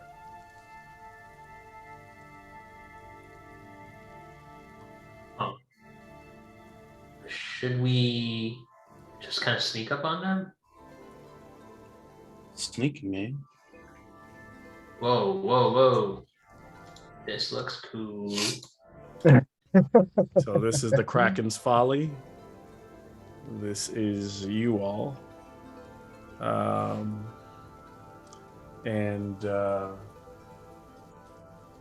here's Greta's places, or where you're hearing that noise coming from, is down here. And then you got the folks that are all up top, just drinking and stuff. I'll turn to Burfoot. Maybe we can try sneaking up on them, getting some more info. You want me to try to send my imp in invisibly, and maybe he can report back to us? I could talk to him we can be pretty far away, and he can still telepathically tell me everything. I'd love to sneak. Can I watch the person who was talking to us? I want to see what they do. I'm doing the same thing. Yeah, he seems suspicious. This what's it called? Kraken's Folly dude. Yeah, I'm gonna have Brom kind of chill with the party that's watching that guy that we just talked to. And I'm down to stealth up. I'll kind of like tap my foot and be like, these are made for stealthing. Nice. That's the thumper moment. Second here. Where are y'all stealthing to? Because Jakarta don't stealth. Yeah, so maybe Carter, I might stand back a little bit too, maybe around the corner, behind the corner here. I'll let Burfoot go up ahead a little bit. Keep an eye on her. Yeah, I'm gonna trail the guy who we're speaking to. Okay. So that way I can keep an eye on him and I can stealth. What did he say his name was? I forget. Don't remember. I don't remember either. I was gonna ask you. The guy you just talked to, or Yeah. he never gave you a name. You know, okay, yeah. Mm-mm. Yeah, So some of us are stealthy like towards these guys, and some of them want to track this. I'm gonna track that this man guy. we were talking to. So you're gonna try to track the man. He went back up on the boat. So you'd be trying to go onto the boats. Are you stealthing onto the Kraken's Folly, or because this was so? Imagine this is the guy. He's walked away and kind of gone back up these steps to the actual boat where there's a little fire going, and some folks are having some conversations there on the boat. Yeah, I'm gonna follow. I'm gonna give them a little listen. I'm gonna see what they're up to. Okay. And while you do that, what is Is he trying to stealthily follow him? Right. Yeah. Okay. And then while he's what's Before Burford goes up ahead a little bit to sneak up on the guys at the door, I'll just say, yeah, I believe you, and I know you got this, and give you bardic inspiration. Awesome. You can add You can add a d6 to any ability check, attack roll, or saving throw. Okay. Yeah, I'll stealth. No, my aim to go on Burfoot. We'll go with Burfoot as well, but I'm gonna hand back. which way around are you stealthing up to them? Which color will you point out where my mini is? Probably around. Well, there's a dude in the boat right there, right? Yeah, this guy, just some guy in a boat. Yep. I'm gonna stealth around that way. If you just see, does he seem like not part of anything? He's just a rando. Seems like a rando to you. Okay. Okay, to me, yeah. So I'll stealth around. I want to try to eavesdrop on what they're saying. Okay. I'll take a stealth check from Burr and Ravi, but before I take those, is there anything else that what's everybody else doing while they... It's going to move a little bit closer, but I'm not following. Just want to keep an eye in case anything goes down. I'm going to get ready to run in if there's any sign of trouble. I'm gonna stand by Jakarta. I was gonna say that's a bad idea because I was just gonna walk straight up to them, to the dwarf and the two bugbears. I'm walking with you. All right. Yeah, I'll go with the two, with Amnon and Jakarta, and just be the easy targets that walk up. So let's see the stealth that we get from first from Burr. Fucking natural 20. Ooh, Incredible. Incredible. I'm pretty excited. Alrighty. My first natural 20 stealth roll of the campaign. Nice. Oh shit, nice. So we'll come back to so as you go doing that, what did you get, Ravi? I got a 10. Okay. So Ravi, as you're kind of sneaking up over the board, you kind of climb up over one of the rails and very lightly, and you kind of land softly, but the rail is so just old and water warped, and it just snaps. The guy turns around and looks, and he goes, "What happened to wanting to go see Greta?" I don't know. You seemed a little more interested. I don't know. I just wanted to. We ain't interested, boy. You don't want none parts of this, and unless you just want some, strong moonshine, or, other than that, you look a little too fancy to. Believe me, I grew up on the streets. I know what it's like out here. All right, well. I'm gonna You paid me 5 gold, so if you want a swig here, and he kind of pans a bottle over, but he goes, "Hey, well, this is Jebo, Grunt, I'm Sneeko, and then there's too many others." And you get a feeling, you start to look around, there's 2 halflings who are talking shit to each other up on the top of the deck over on this side. There's a half ogre who's chatting it up with a kind of a roguish looking half elf with a scar on her face. There's a couple of folks over here that are just kind of knife fighting with each other, but you can tell it's kind of friendly roughhousing until it's not. And then there's a guy up here, appears to be kind of cleaning a long rifle, a one-shot kind of gun, and kind of looking at it. Burfoot, you sneak around that corner and you hear the boom, boom, boom. "We are getting very impatient, Greta." She goes, "Go away! I never said just go away. I don't know who you are. You might not actually be who you actually say. So I'll take this up with Xanathar myself." And what are you? So Burr, and you get the feeling that you are out of sight. the guy who's even fishing, he doesn't even look up at you. He doesn't even probably see you. You just kind of skimper through over the crates, under the crates, side. You're looking. People see stuff here all the time, so you have this feeling this is one of those places where nobody's even really looking for you. Right. In addition to the fact that how small and how stealthy you are. So you hear what you see. We know you have the stone. And then you can hear your friends. You have the jump because you got the nat 20, but you can hear your friends with your keen ears. You're going to hear Jakartha and Elder Khan and Amnon literally about to walk up. And with Elric. Yeah, so that's pretty much all they're there to get the stone from her. Yeah, that's what you're hearing. Okay. Hey, you can communicate to my imp, and my imp can send it to me. So you can communicate to me right now. My imp is with you. But what language does your imp speak? Common and infernal, I believe. Oh, okay. Can I have a perception check, Burr?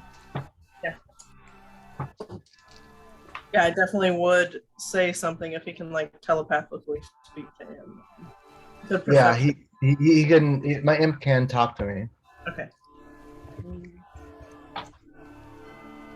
Oh, that's not.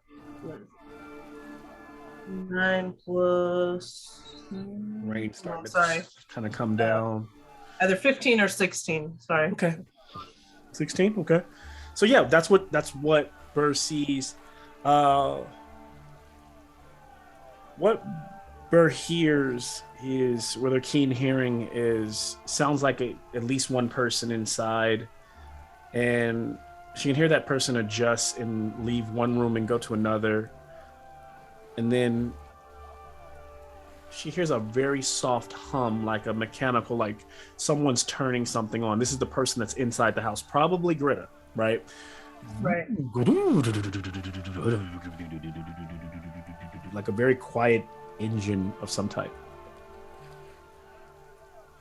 Okay.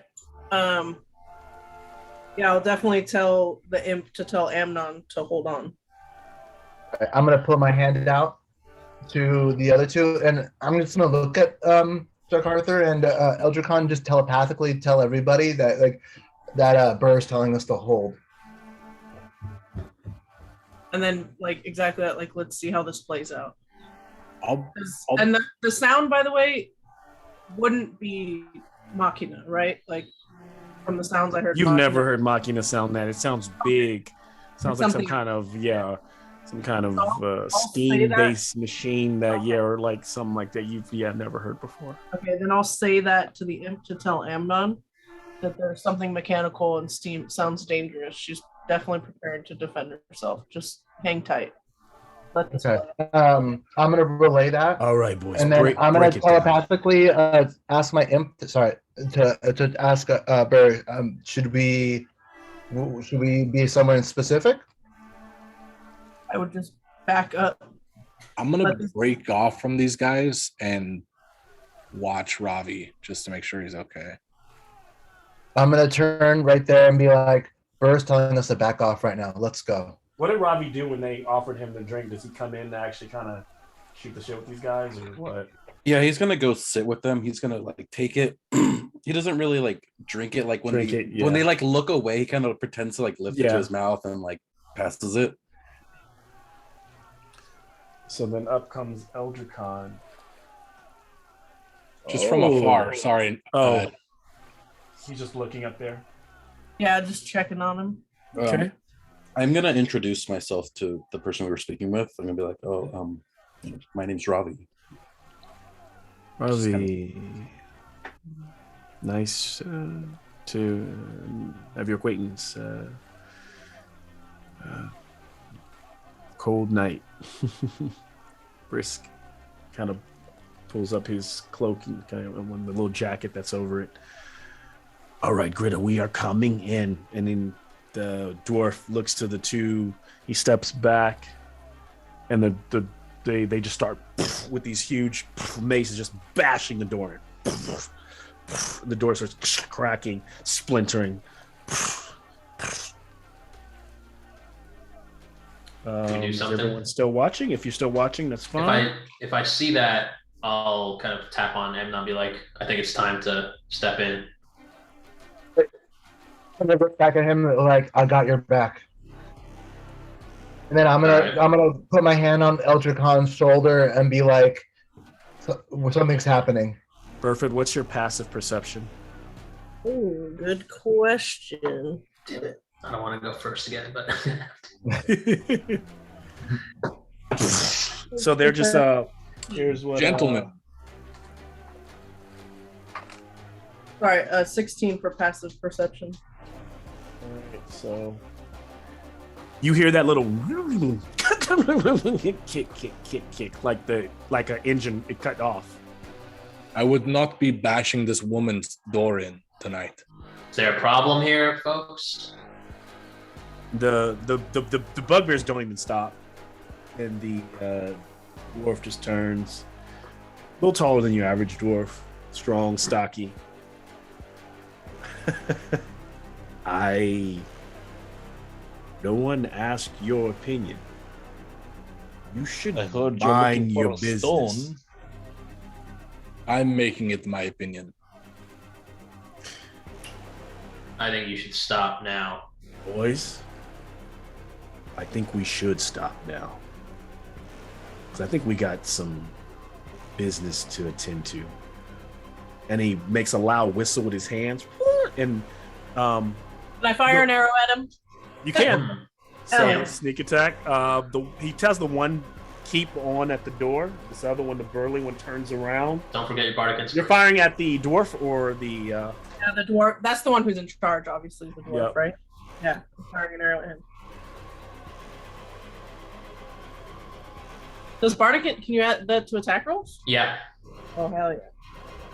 Then I will, well, yeah. I'm just going to add it just in case, because I don't know. I'm going to remove this building just so that we can see through it. 19? But there is a building right here. So Burfoot is on a corner, and then that's a corner there. So 19 for that attack? That will hit.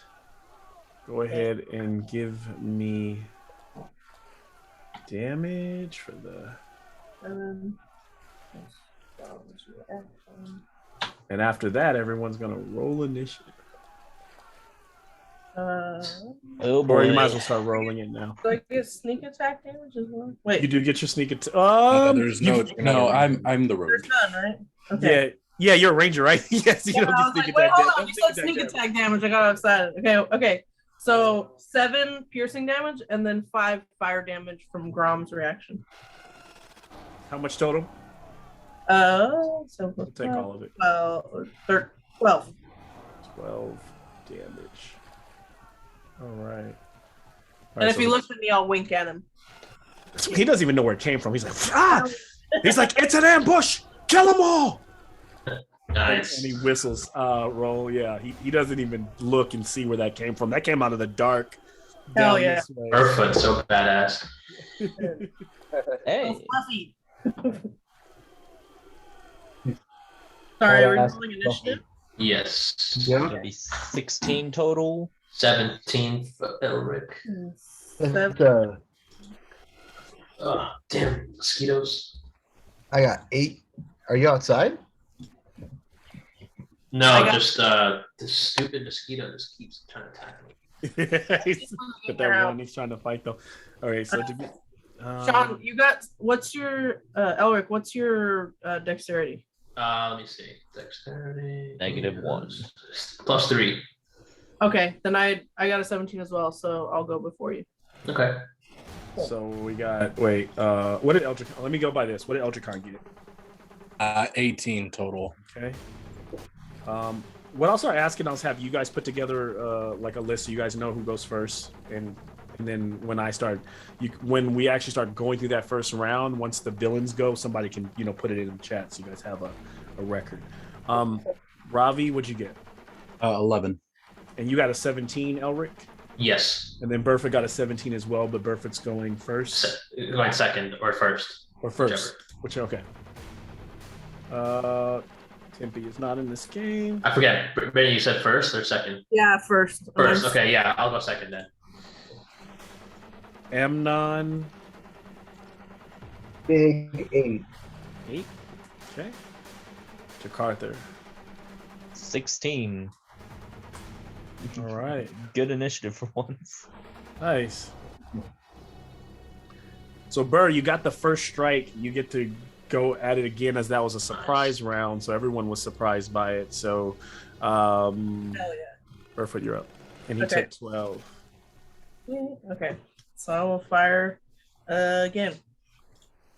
How did I know Malcolm was going to let us get to the cemetery tonight? he's like, no. I built it. It's there. It's you guys just didn't go to it first. Oh, shit. Does, Oh my god. I'm assuming a 20 hits, right?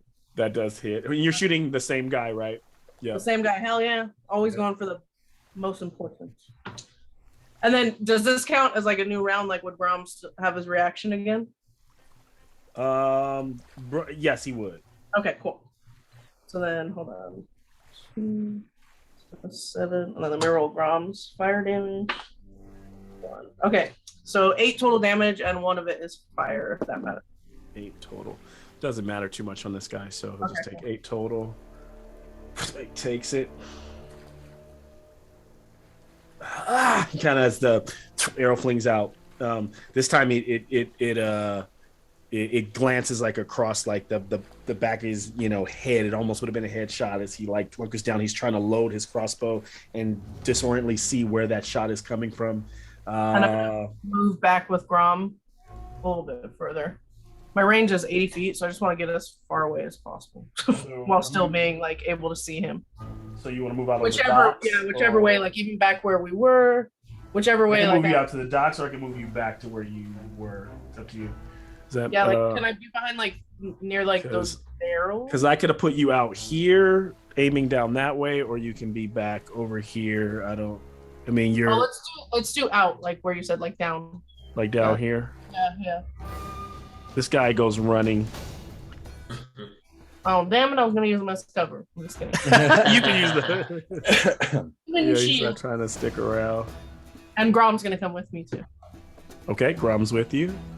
After Burfoot, Eldricon. Or is it Elric? Or is it? Wait, I have Eldricon. I'm sorry, I have Eldricon at 18. Would you get at Eldricon?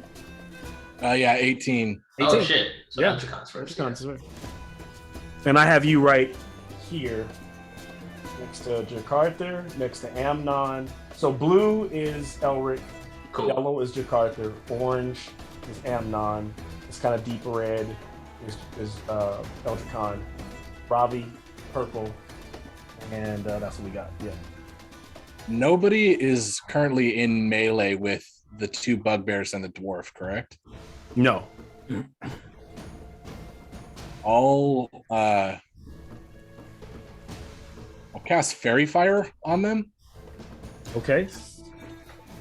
They'll be like illuminated in gold light. It'll like burst from a center point between all of them, and they have to make dex saves. Okay. 14 dex save. 14. All 3 of them. Yeah. So the main guy takes a dex save. Kind of tucks his head down. He's gonna pass with a 19. 2 bugbears. Probably not. One of them is gonna just fail. His eyes go bright. And 1 gets 17. So 2 passes, 1 fail. The bugbear looking directly into the light as it's cast is that one right there that fails. And that'll just be my turn. I'll voice out to the group. The one illuminated in gold will be easier to hit. And then I'll back up 5 or 10 feet. So that's the one marked by the fairy fire. You back up about 10 feet, 5 or 10 feet. Yep, that's good. All right, so then we move to Elric. So my initial instinct is to just run head first in, and then start fighting in melee range, but I'm gonna catch myself as I run forward and just stand next to Amnon. Just hold my sword for a second and just say, I'm not falling today. I'll grab my dagger and chuck it at the one that was lighted up. Mm-hmm. Is that with Yeah, advantage. advantage? Okay. Let's see. Ooh, natural 1 and natural 2. So the dagger goes and slams into the. It like goes way. It slams into like the down pass and hits the side of the ship, and the bugbear like completely illuminated looks down and then looks back like, where were you throwing that?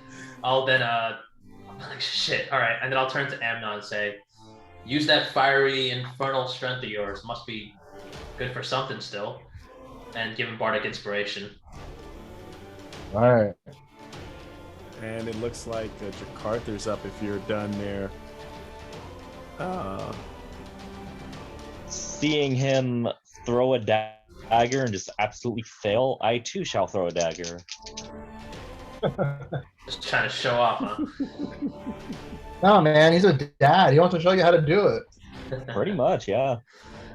Let's see, that'll be 23 to hit. You hit the bugbear. Yep. You imagine Jock's like, nah, man, you gotta hold it like this. Yeah, and that'll be 7 for the damage. And the after looking back, it slams into the bugbear's shoulder and he reels back. That one hurt like hell. Just use too much finesse, just strength. As the dagger slams in, is there anything else that Jakartha does movement wise, or bonus action, anything like that? Bonus action? Bet you weren't expecting this. Good old spiritual weapon. Yeah, spiritual weapon. So what is it? What kind of spiritual weapon is it? And is it another axe like his? Is it a... Yep, it's an axe, except for it's not as large as a halberd, just kind of like a regular hand axe. Yeah. So this, what color is it? Is the magic around it? It's kind of a green and gold. Okay. So that comes flying in, and I guess you're gonna make your attack with it. Yep. I'm gonna attack the dwarf with it.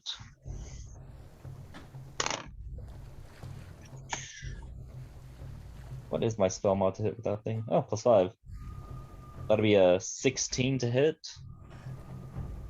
That will hit.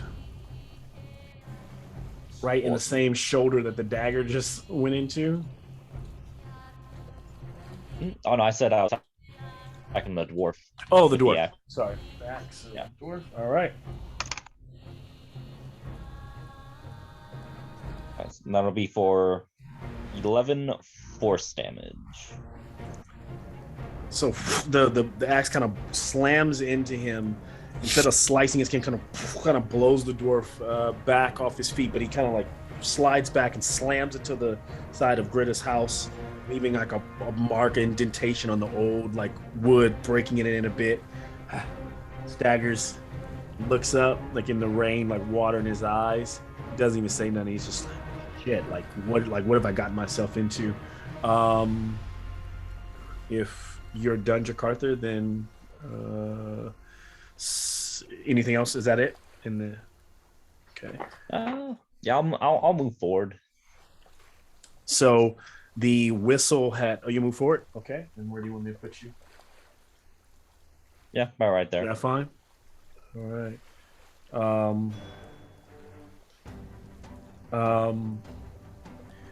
Suddenly, I need a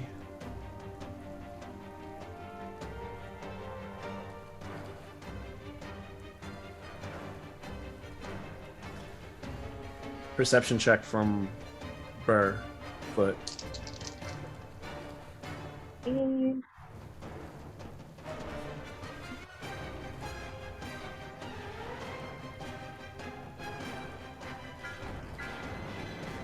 Perception 22. Okay. So they don't surprise you, but you suddenly like you're like standing in that little corner near the boat, and the water ripples right under your feet. Suddenly, as they splash, and this figure jumps out. This humanoid man that looks part turtle, like a turtle humanoid, like a literally, I hate to say it, but like a ninja turtle, but medieval style. Oh, yeah.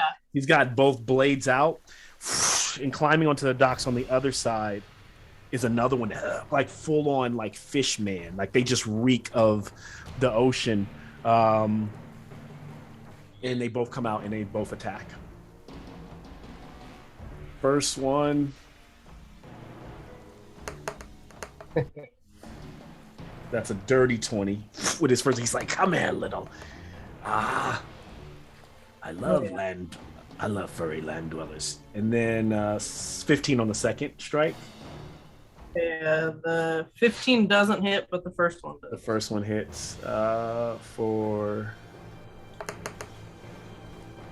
9 slashing damage. All right. And then the other one, make his strikes. That one's not gonna hit. Burb dodges as with a 12 as he goes. She like leaps over the blade. The second one is 11, so that one is going to miss. Stop moving around as they kind of like they kind of gurgle like there's like water in their throat. We move to. I'm gonna call that out to the party. By the way, how do you do that? People My coming. imp is still with you.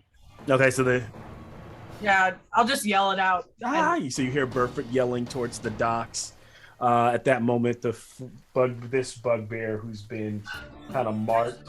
I'm gonna say a little help, but I don't need it. But yeah.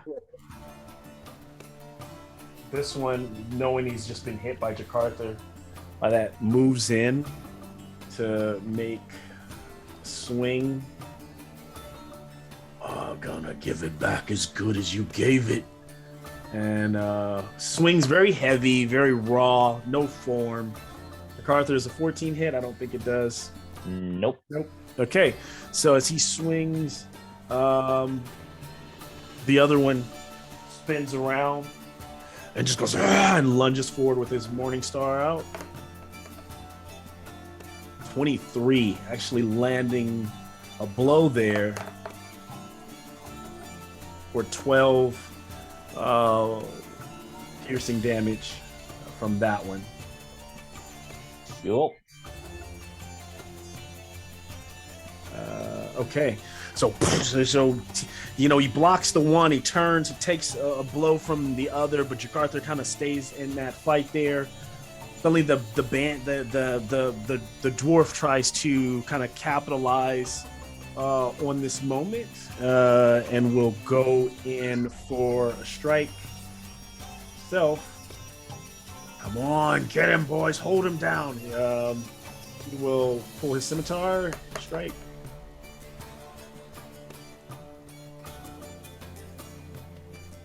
That first one will not hit. The second one will not hit. Oh, that second one will hit with a 21. And then in the other hand, he's got like his dagger, his rapier, his scimitar, and his dagger.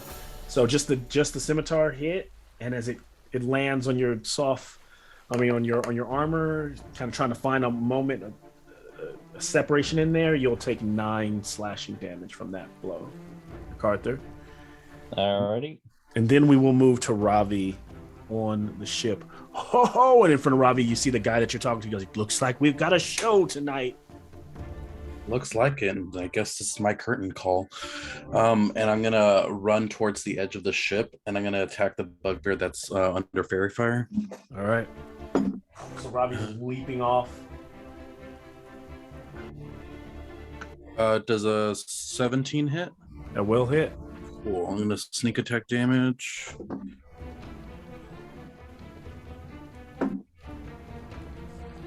For 15 damage. Ooh, 15 damage to that bugbear. Mm-hmm. Where are you trying? Because I mean he doesn't see it coming as you leap off, or where are you driving the? I feel like as he goes to strike, it like Yeah. hits him like in that tendon right underneath the arm. Blood starts to gush out his side as he staggers, and he starts to like labor in his breathing as he looks almost like dead on his feet for a second there. You feel like any moment there, the next blow will drop him. Cool. And then I'm gonna bonus action hide. All right. So wait, what did you shoot, or what'd you use?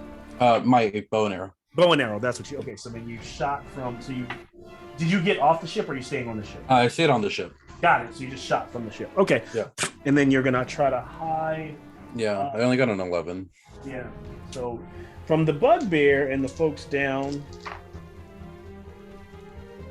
Yeah, you don't have a feeling you're hiding too well, as the guy Sneeko is kind of looking at you like, you could try better maybe behind the tent. Like he's kind of like, that's okay. Like as you hide behind one of the barrels.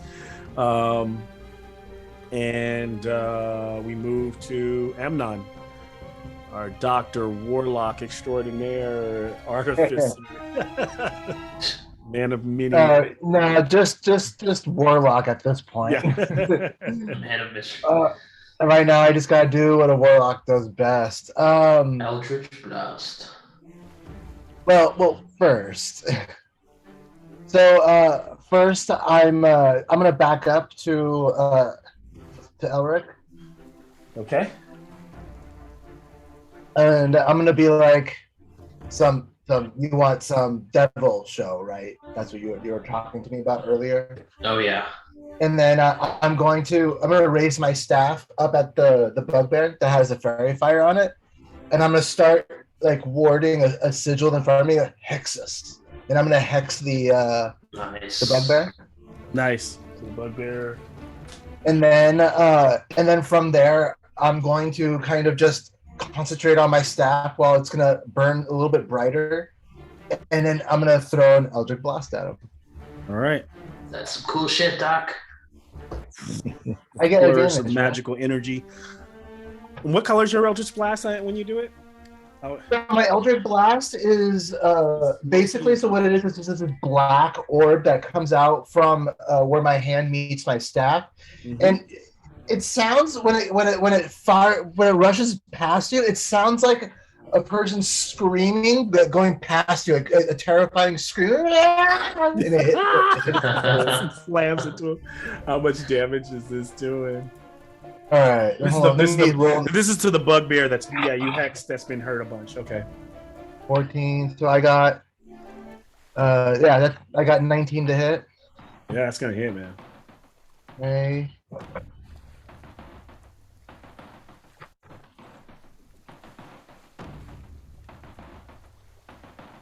That's 11 damage.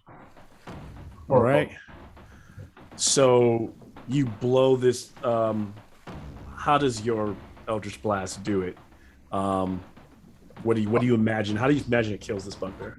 So basically, what I imagine is that after when the black ball hits him, it doesn't just like burn him or anything, but it's kind of just like webs around him, and it's like he's kind of basically goes under a Dementor attack from Harry Potter. He just gets his life force just gets sucked away from this negative energy pulling him in, just sucking him into the ground, and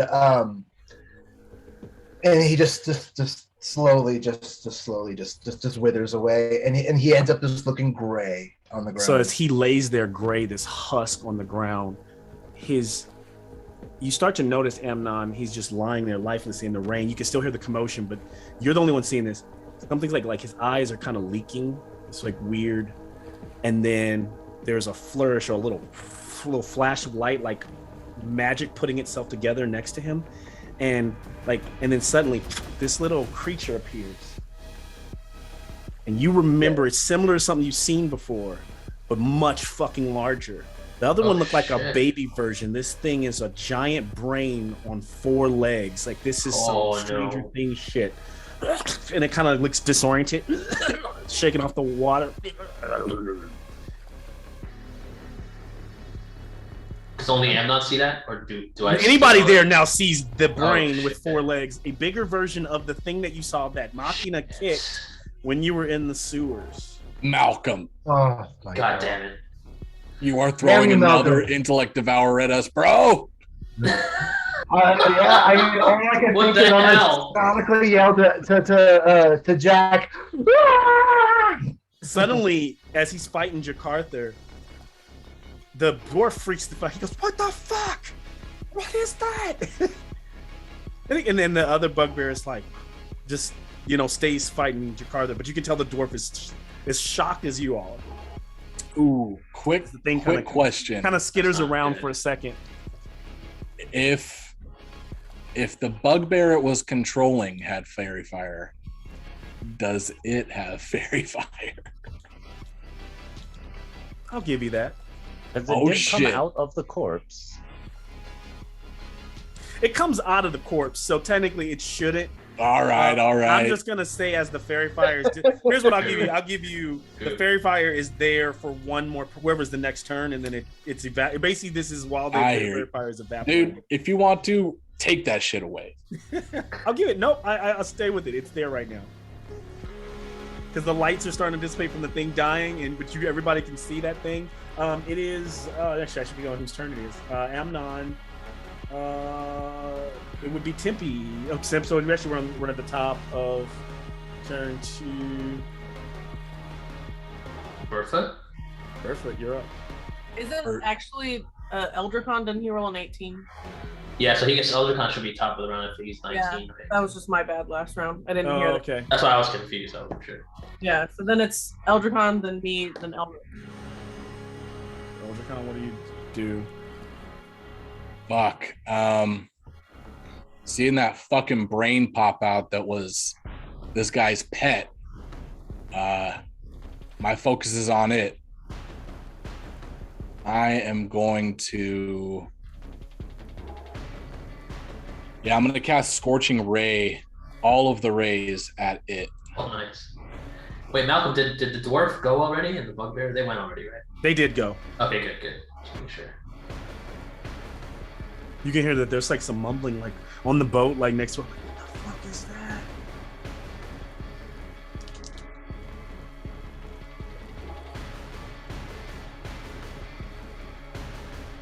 The first ray is a 15. Does a 15 hit? That does hit. Okay, first ray is a 15.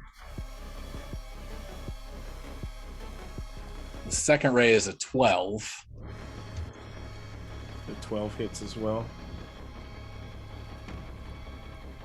All right, and the third ray is a 19, so they all hit. They all hit.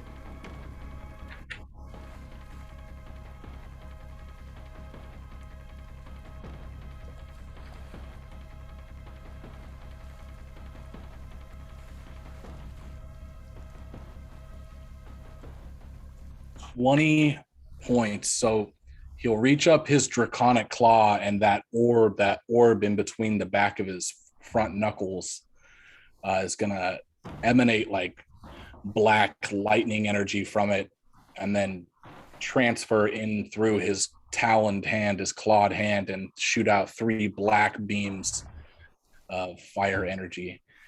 An attempt to immolate this thing. And each one of them just boom, just slamming it one after another, and it goes up in flames. And then it pops into a bunch of like green ichor that splashes all, and a few people in the boat go, "Oh shit!" as it dies. Nice. I love these boat people. For some reason, I thought Malcolm, you're gonna be like, and it splits into 100 of these. Oh, yeah. Stop. No. Eldricon, is there anything else you're doing? I'm gonna use my bonus action to give myself Slime mind flare. another spell slot back, Okay. and then I will back up. And you back up who? A little closer to Burr, but I don't know, probably like 15 or 20 feet diagonally closer to Burr. So 30 gives you like right here. I don't know if you can see that from top down. Yeah, that works. That works. You hear another whistle. What did I pay you for? As the dwarf yells out. And the guys in the boat kind of snap out of it. And Nico looks at Ravi and goes, "He didn't pay me shit." And then the half ogre leaps off the boat, comes down to attack, and has now entered the fight to attack Elric. So is that I'm sorry, is that the dude from earlier? No, it's a half ogre who was just up on the ship. Okay. Nothing personal, kid. As he like walks towards you with this Let's do this. and he's just got this old raggedy javelin comes at you with. So you're able to deflect it because he hits a 12. So Good. as Elric is able to deflect that shot, ding, as you guys lock combat, and then you can see that there's a tussle as many of the other Ravi's clearly seeing that many of the rogues are like walking towards the edge to kind of jump into this fray. Many of them have been paid. You don't know which ones, which not, right? At least right now. We move to Burfoot. Okay. How does the dwarf guy look? He looks pretty hurt. He's struggling. Like he looks. He's actually not bloodied yet, but he's been like surprised and he's been on the end of a lot of blows. But he's more so looking like, how do I get out of here? How do I get myself out of here? Right. Okay. I am going to shoot him. All right. Does 16 hit? That will hit. Okay, awesome. Oh yeah, so 3 plus 5, so 8, and I'm going to use Grom's reaction again.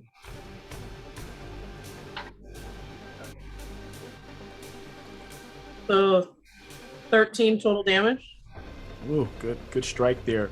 As he takes another one in the side. Kill that sling, that archer. And then I'm gonna use as my bonus action my rabbit hop feature. Oh, nice. All right. Whoa, cool. That's what it's called. As a bonus action, you can jump 10 feet without provoking opportunity attacks. You can, All right. Oh, that's awesome. That's amazing. Wow. Yeah, So That's like a rogue ability. So I'm gonna do that. where do you want to be? Probably like back towards the party instead of Yeah. further away. So like 10 feet there. And it doesn't say if that's part of my movement speed. You haven't It moved just, this like- turn, so I think it's Yeah. probably not part of your movement speed. So yeah, you should be able to Okay, move. so then I want to move like another 30 feet, like as far away from these motherfuckers as possible, whichever way that is. 30 gets you there, unless you're trying to go towards the fight where the Yeah, that's good. it gets you, because remember there's a house here, so this gets you on the corner, like looking around the corner of this place, or going 30 towards the bugbears. You know what I'm saying? Like, Yeah, I hear you. And then I definitely have Grom come with me. I don't know if you want to say. I don't know if since he was like in front of me, I'm not sure if he would provoke opportunity. I just always treat him. I don't even have him as a narrative guard, so since he's so, Okay. I imagine he's just like right there on you. He's like on the same space with Yeah. you, if not like one space over. Unless you start moving him off by himself, I don't really treat him like Okay, cool. a miniature. Yeah, I'm gonna just have him be next to me, and if anything, kind of like in front of me and Eldricon. Okay. And that's my turn. All right. The funny. Finally got to use Rabbit Hop. So Nice. The rabbit hop is done. She leaps away from them after she scores that awesome hit on the villain. Elric, you are up. I'll just say to the ogre, you seem to be a man of reason. 10 gold, you fight for us, and I'll hold out 10 gold pieces. I'll give you an advantage persuasion check.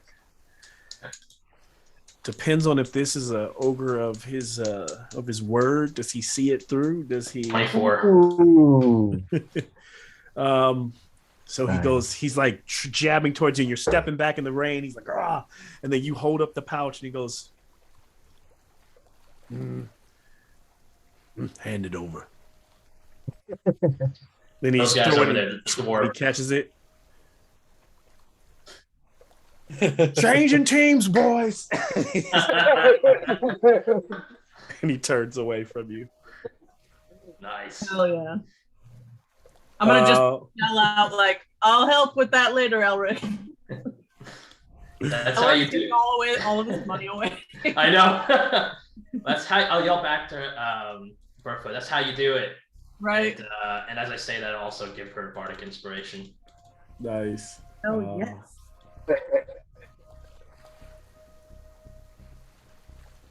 So we are at. Are you moving anywhere? Or are you? I think I'll stay put for now. Okay. Jakarther. Alrighty, I'm gonna take that -5 and do my typical channel divinity combo. Damn it! Nat 20, so wasted that channel divinity. God. Oh, I'm Yay, sorry, man. Nat Congratulations. 20. Yeah, yay, Nat 20. Fuck, wasted channel divinity. How would you know, you know? At least you get 2 damage die. Yeah, and they're both D10s. And that's a 9 and a 10, so that's 19. And Plus who are the you 10, hitting? That's 29. The dwarf. The dwarf. Okay. I'll take. That's Okay. 9 plus 10 plus 10, so that's 29 plus 3. That'll be 32. Jeez. Let's see. I think that. How do you do it? Just bring the halberd down. And then he staggers back. Imagine like cuts him right across the chest, and he staggers away and like slides against the wall, and drops over, and he's just kind of like breathing there slowly, dying. And then since I scored a crit, I get a bonus action attack because a great weapon master. Also taking the -5.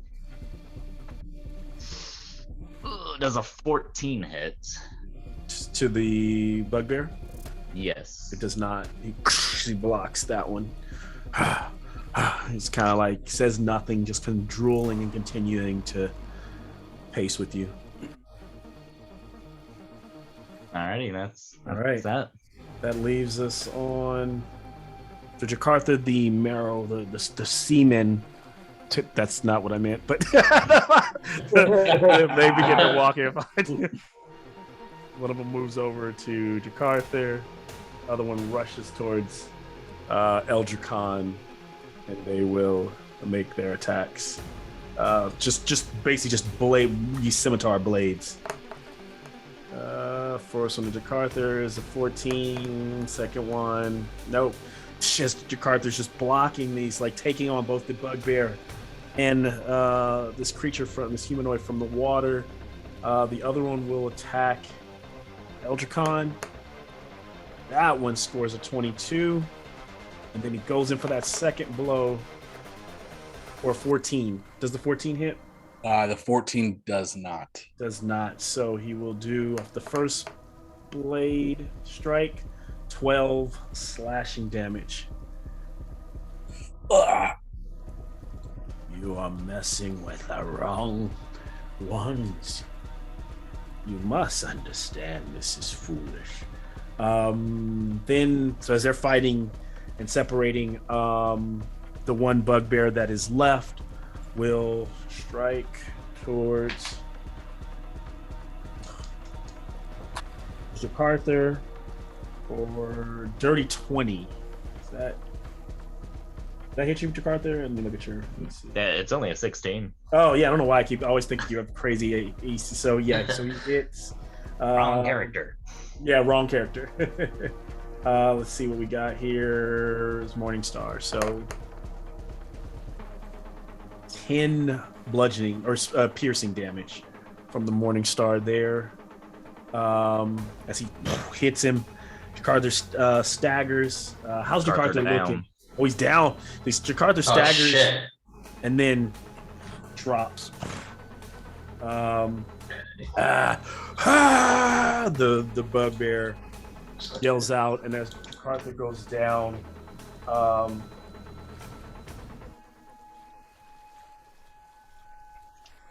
the bugbear kind of moves over here to the shadows. We then move to Ravi. So I no longer have line of sight on the other bugbear, right? No, yeah. Yeah. He's not on that one. You have line of sight on the marrow, and then the multitude of guys around you. Sneeko right here does not look like, but I say there's none of them even necessarily coming after you, but many of them have their attention on your party. And then the two on the deck that were knife fighting, like these three are actually all looking like they're like encircling you. Like the whole camp is turned on you. And Sneeko's like, a payday's a payday. Listen, that's fair. I get you. You know, money talks. I also know that you'll probably get to keep this money either way, so do with that what you will.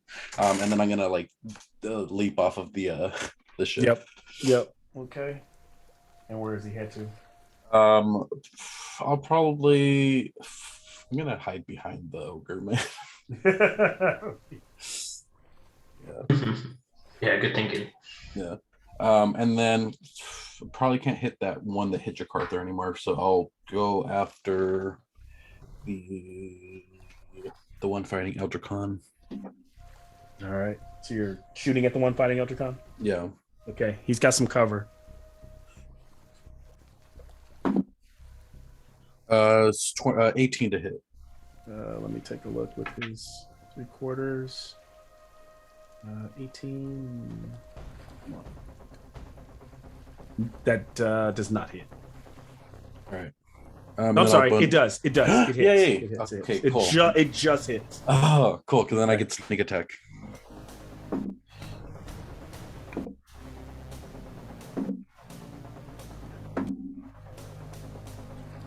For 11 damage.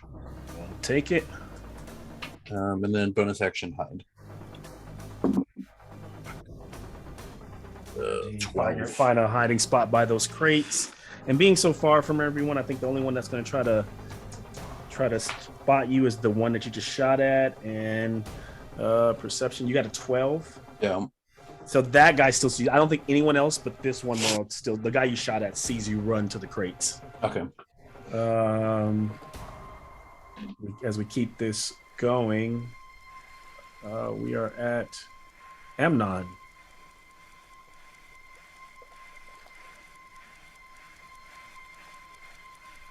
You're muted, by the way. Thank you. I'm gonna turn and for my bonus action, move my hex over to the guy by Eldricon. Okay. And then I am gonna cast Witch Bolt on him.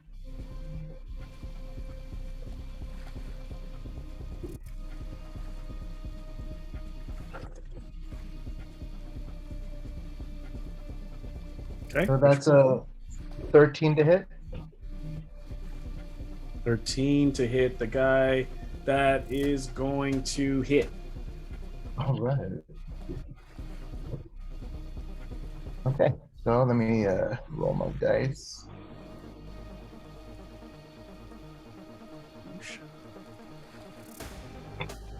All right, I'm gonna give him the same step over so you can see him a little more. But okay.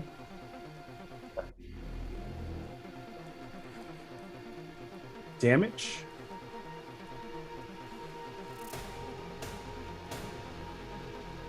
$13 damage. He takes it. So basically, yeah, just a lance of blue energy comes out of my hand, and it's a sustained arc of lightning between me and that target.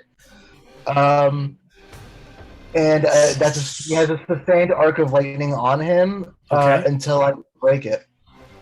So there's just an arc of lightning coming from your hand, just like light, just hitting this guy.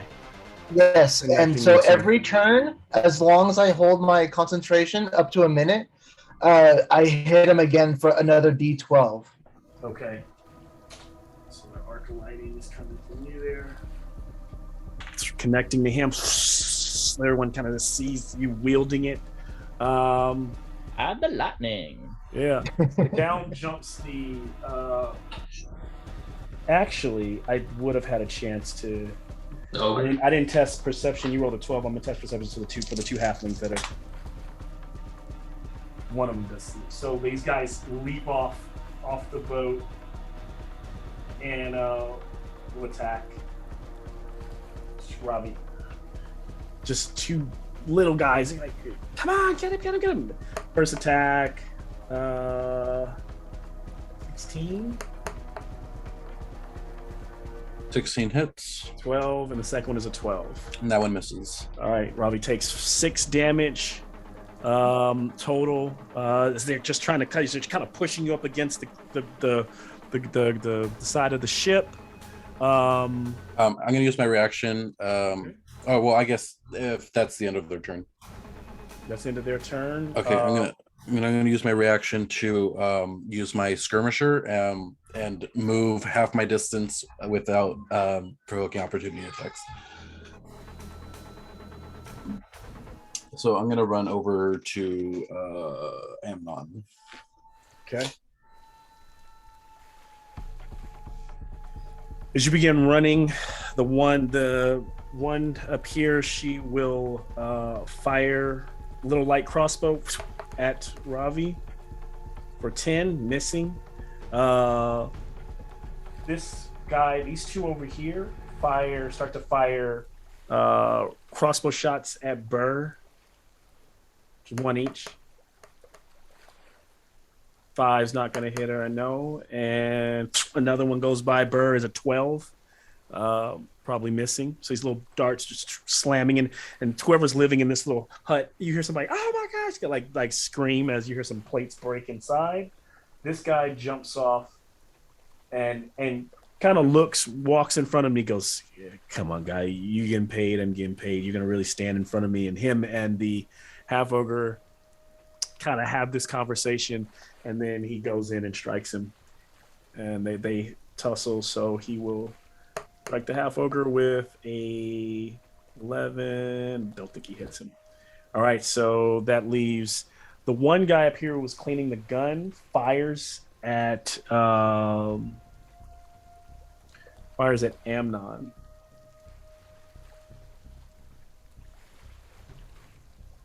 Guns in this campaign confirmed. Yes, it's like 12. I don't think that hits. You hear this one shot, and then you see a little spark from the top of the ship. This leaves all the bandits are done. Top of the turn, the half ogre just starts to. I imagine he's going to attack whoever's directly in front of him, unless Elric is trying to tell him where. But he's trying to get this guy out of the way, so he attacks that guy with his javelin, scoring a hit and doing a healthy 9 points of damage. So he cuts the blade out of the guy's hand. He tries to go. Cuts him really long. One of his arms is useless, and he pulls out his dagger. The other guy pulls out his dagger, and he's like, "Okay." And the ogres are like, "Then get out of the way, get out of here." The guy doesn't. Of course, it's not his turn, so he's not leaving. But you can tell that they're disengaging as the ogre is like looking for his next combatant. A sea creature over there or something. Yep. He only has one attack, so then he'll just move. Which one? Do you tell the one me? Near hovering over MacArthur. Okay. So I'll try to get in there and So literally move the body over a little bit because they would just be at the corner here fighting. I mean, Jakarta's spear weapon would have dropped. Actually, it doesn't. It doesn't? Yeah, it just says until you cast it again or until the time is up. There's no concentration for it. But you can't use it, right? I can't use it, but it's still there. Yeah, okay. Can't see it. Okay. Yeah, I was like, I was reading that. I was like, oh, spiritual weapon's gone. But nope, it lasts for a whole minute, whether I'm conscious or not. And it's concentrate, but it's not because it's not concentration based. Is that why? Got it. All right. We move to where are we at? Half Ogre, Eldritch Khan. So you tell me what you'll allow in terms of interaction with voice. I want to either ask, because that like Turtle Man spoke to me saying you're attacking the wrong people. I'd like to either interact with him, but if I wouldn't have enough time to yell out to the group to heal the cleric, I would choose that. Are you So which one are you doing? Are you yelling out to heal the? Yeah, I'm asking you if I have to basically choose one. Yeah, because if you're gonna ask him, then that's gonna start a conversation. That's gonna probably end up eating up most of your action. I think calling out. Well, I mean, you could do both. I just think you're not gonna be able to do much else. Yeah, it would just take my action. That's gonna take your whole action to do all of that. I'm gonna yell out, "Someone heal the cleric," and then use my action to shocking grasp this turtle man. All right.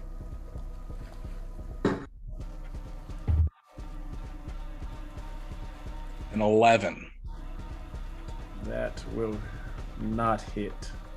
Close though, as even though he's like writhing from the electrical arc that's arcing into him from Amnon and moves, and you just kind of miss being able to grab him. That'll be my turn. You all hear Eldritch Khan saying, "Heal the cleric." Burfoot. Okay, can you point out Jakarta for me in relation? Jakarta's right here. He's about 30. He's about 30 feet away from you. Surrounded by people. Didn't we convert Yes. the half orc guy though? Half ogre, yeah. The half ogre. Well. Okay, so the half ogre is currently fighting the Ninja Turtle dude, right? Yes. Okay. If I go the 30 feet, can I do the 30 feet to get next to him from around without provoking an opportunity attack? From who would you be getting?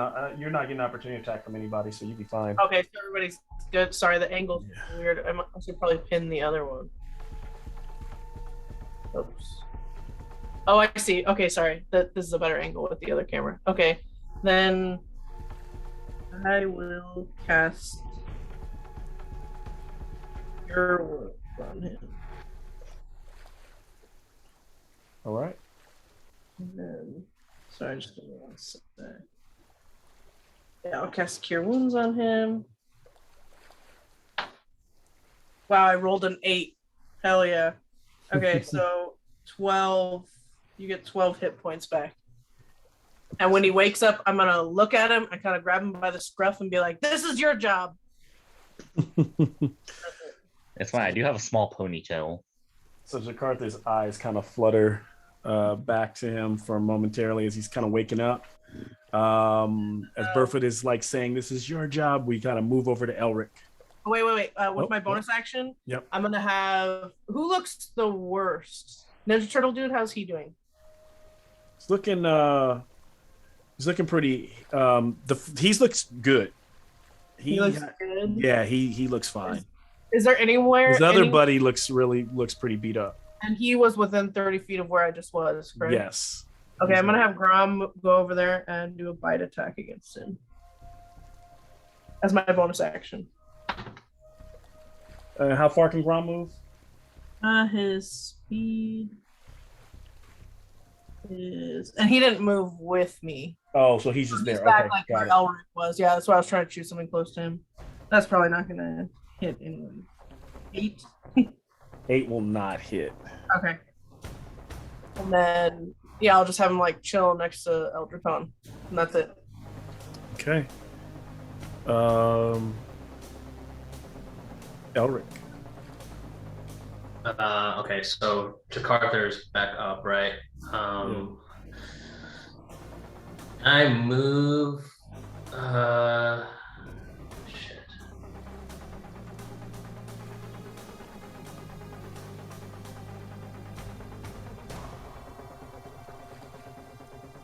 I'm gonna hold out 10 gold coins or like a pouch and just yell out. How much gold do you have left? You I have 65 gold because we got Oh, okay. from that mission. All right, who are you holding this to? Literally going through. I'm just holding it out and kind of calling out from behind me and just yelling out. I have a lot more of this, and a lot more where it comes from. So choose wisely. Pick the right side. I'll pay you.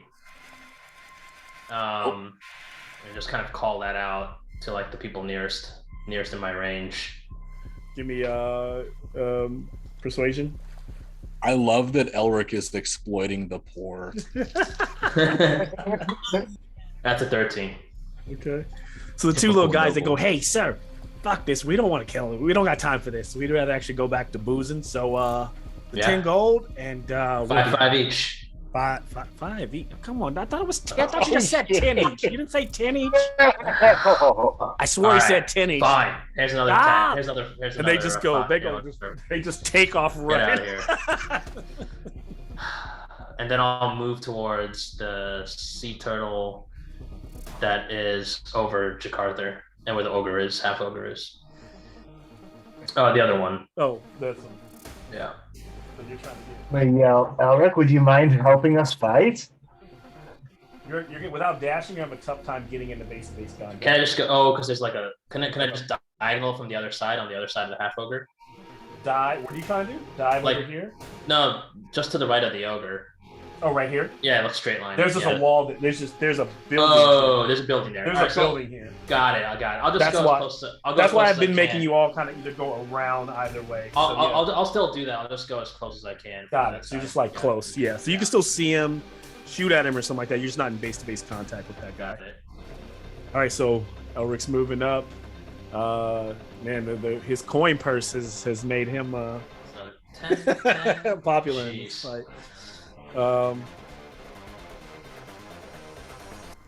And as you're walking over, can I get a perception check from Elric before we move to Arthur? Perception. 16. Okay, so you hear one of the guys, the guy who had stopped fighting with the ogre walks on and you can kind of hear him like, it's not worth it, dude.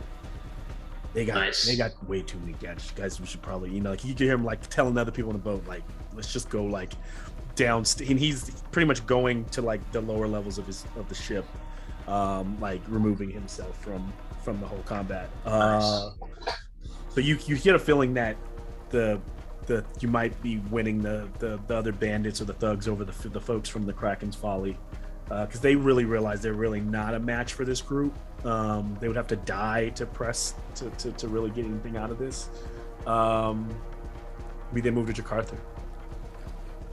So just kind of put the bottom half of my halberd onto the ground to like lift myself up, kind of prop myself up with that. And I'm gonna cast Guiding Bolt at 2nd level at the turtle man in front of me. All right. Light of flames, which will roll across him. Is that a ranged? It's a ranged. Okay. So yeah, I guess you can do. You are in base to base with him. You're not allowed to do ranged spells at point blank. You can. It's just at disadvantage, I believe. Yeah, it's a disadvantage. Disadvantage, that's 16 to hit. So hits. Hell yeah. Cool. So that'll be 5d6 radiant.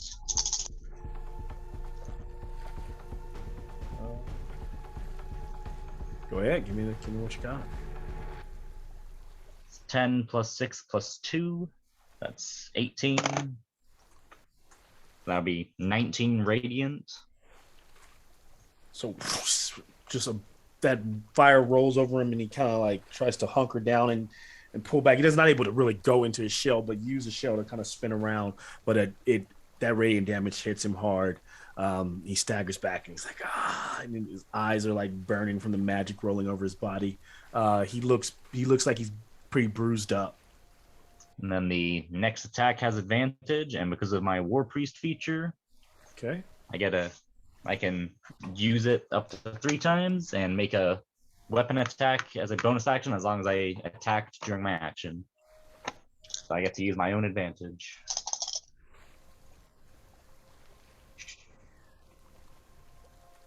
And that'll be 16 to hit. It's gonna hit. Where to put my D10? If Grom is like kind of like behind Eldricon, is he technically within 30 feet of Jakartha? It looks like it from what I can see. If Brahm is, say where? Within 30 feet of Jakartha. If he's on behind Eldricon. Oh no, he's the dice right there. No, he's the dice over there. So he's not 30 feet, huh? Yeah. He doesn't have to move. It's just a 30-foot radius. It's a 30-foot radius. Yeah. Okay, so does he have to see or no? No. He's still out. The 30-foot is where the bad guy is. So yeah, he's. Okay, cool. And that'll be 13 damage. Okay. Takes a crap ton more damage, and is as you hit him again, slams against the wall, and staggered, but is still up. But he's bloody now. He's like, not saying anything, just still fighting, but you got him on the ropes for sure. Yeah, I just kind of spit out some blood and stare him down. Shoot, so I think after Jakartha, the bugbear comes rushing back into the fray. Attacks. Bastard. Nat 20. Bugbear does not like. He just got up. Hey, yeah. I killed his boss. This comes in. So that's gonna be. Ooh, that's a lot of dice. Let's see. I mean, so what's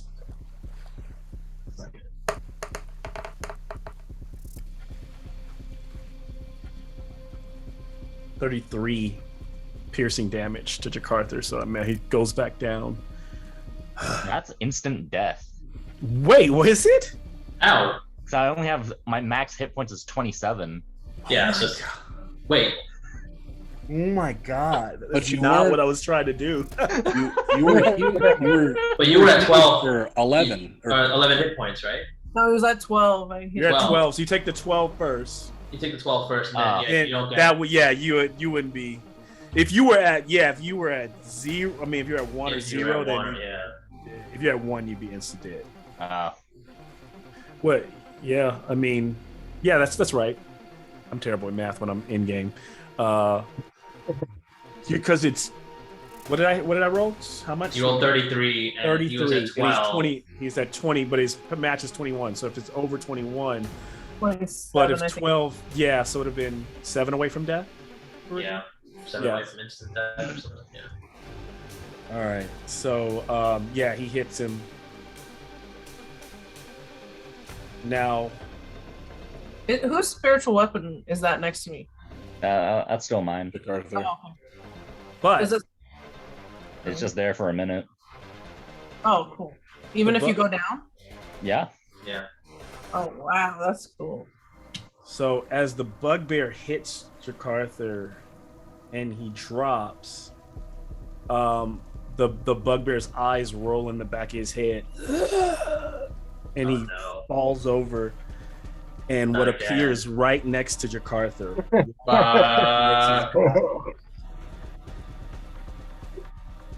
is another one of these little brain creatures. Oh my god, you're putting another one of those on my screen? Kill it, or he's gonna Oh die. my god! Elder Khan, we need Look you. at this ugly guy! I thought we were done with those! Like a beholder! Not another one. Hey, I mean, third character's the charm, I guess. Oh shit! Yeah, that's not good. Oh shit. Lance, you got any concepts ready? Yeah, I actually do. All right, here we go. All right, so I can't take it. It's not its turns because the bugbear just went. So, but yeah, the bugbear is no more. Drops, or the husk of it drops down.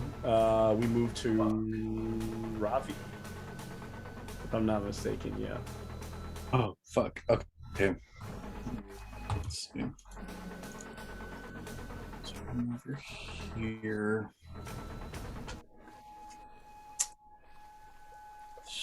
Half ogre's like, what is that thing?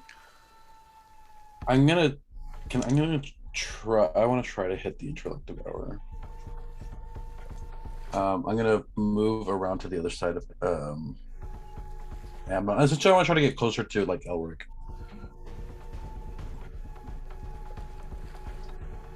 Yeah. Okay. And I'm gonna take a shot at it.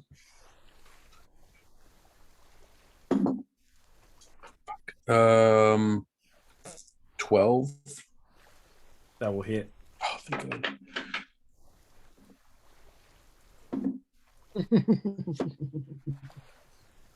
And damage. And we'll take the 10 as your arrow slams into it. It kind of scampers, kind of moves weird, wobbles, stays on its feet. Still trying to slowly move towards Jakarta. And then I'm gonna bonus action hide again. Maybe this time we'll be successful. No, it's another. That's 12. The only person that would be the, let's see if I can beat that, is the it's the both the intellect and the sea guy. So yeah, they both beat it. Move to Amnon. So you got this arc of lightning between you and this other guy.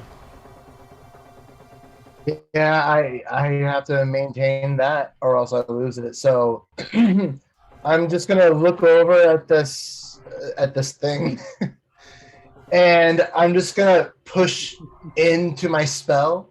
I always just imagine like a lightning like dog, kind of like devil dog comes out like in lightning, runs down the beam and jumps into him. Okay. And yep, you're giving him more damage. Yeah, so it's just the D12. Here it is.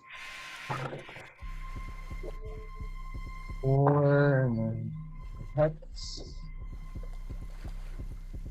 that's 6 damage, and then with my bonus action, I had my imp following Burfoot this whole time. Would Okay. you say he's still there, or can I I'll say just he's hovering over Burfoot. Yeah, like up in the sky. Crawling Okay, down. I would like to send him down to sting the.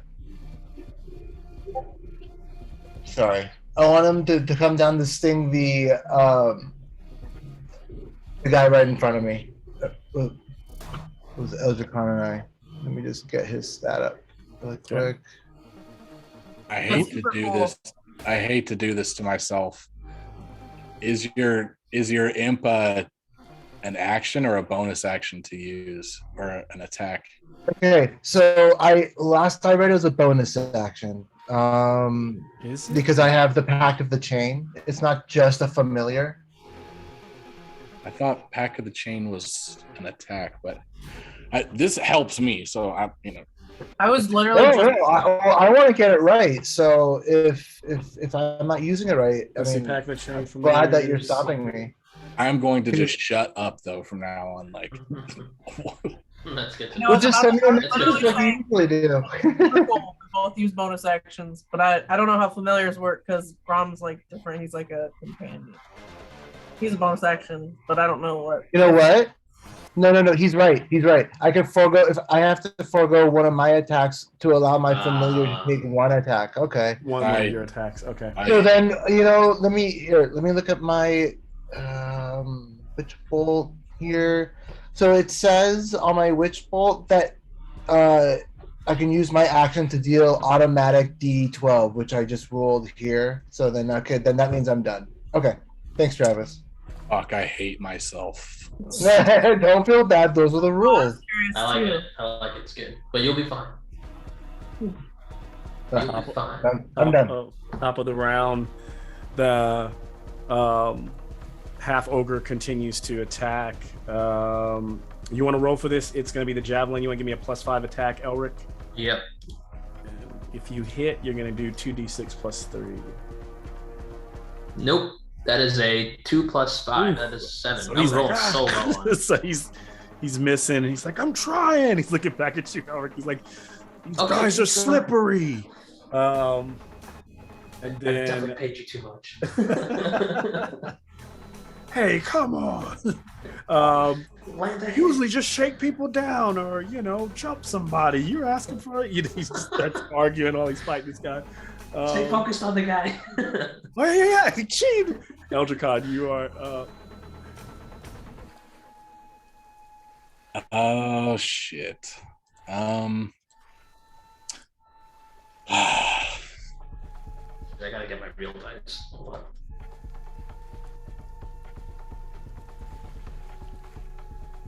There's a fucking brain thing lurking.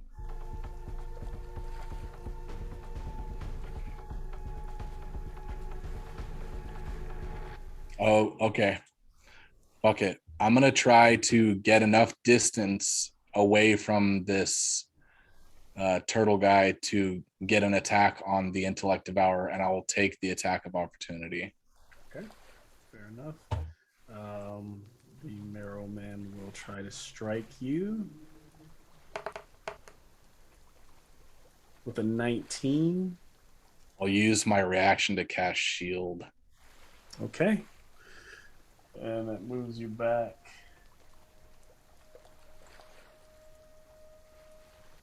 And so as this like shield of magic goes up, the blades block for Eldricon as he hears his friends yelling out that this thing is, he can hear the horror that's in people's voices. He tries to move quickly. Robed and cloaked, he sees the horror, but there's a bunch of stuff, going on. He can kind of see it off in the distance. What does he do? So just like with Counterspell, can I still cast a spell even though I used my reaction for a spell on this turn? What spell did you use? Was it a level spell? It was. It's a reactionary spell though, just like with counter. Usually reaction spells don't count against your spells that you use in your turn. Okay, right on. Fair. Yep. I will cast Scorching Ray, all 3 rays at this intellect devourer. Okay. Go ahead and give me your attacks.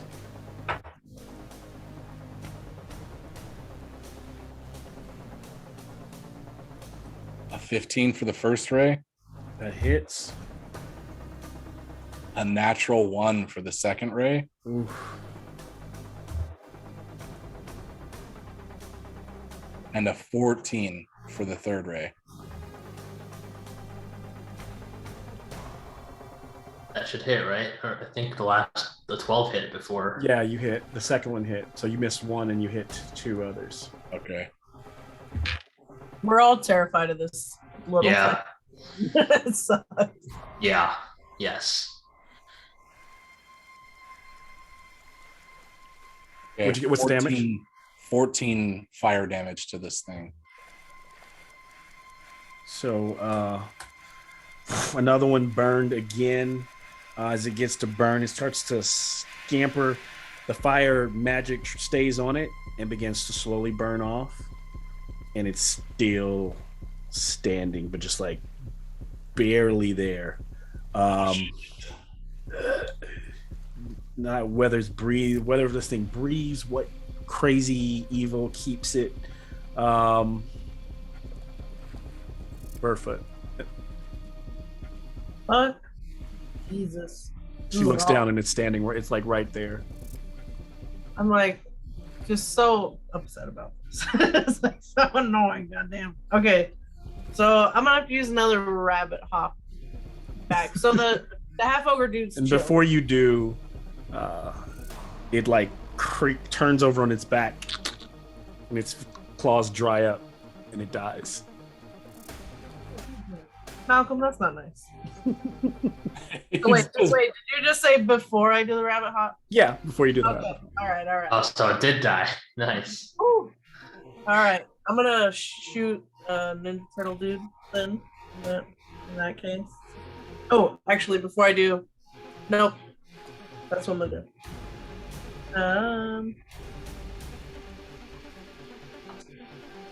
Oh hell yeah, 27. That's on the fish dude. Yeah, that hits. If he could, he'd be trying. He's like actually trying to backpedal away from this half ogre to get out of there. But yep, you hit him. 9 piercing damage. How do you? Oh no, that's not how do you do it. So go ahead, give me the 9 piercing. He takes it. And then Grom's not close enough to me, right? No, Grom's still over with the other one. Okay. And he would provoke an opportunity attack, right? If you moved, because we're separated now. From Grom, yeah. Okay. Well then I'm just gonna have him attack that guy he's right next to. Okay.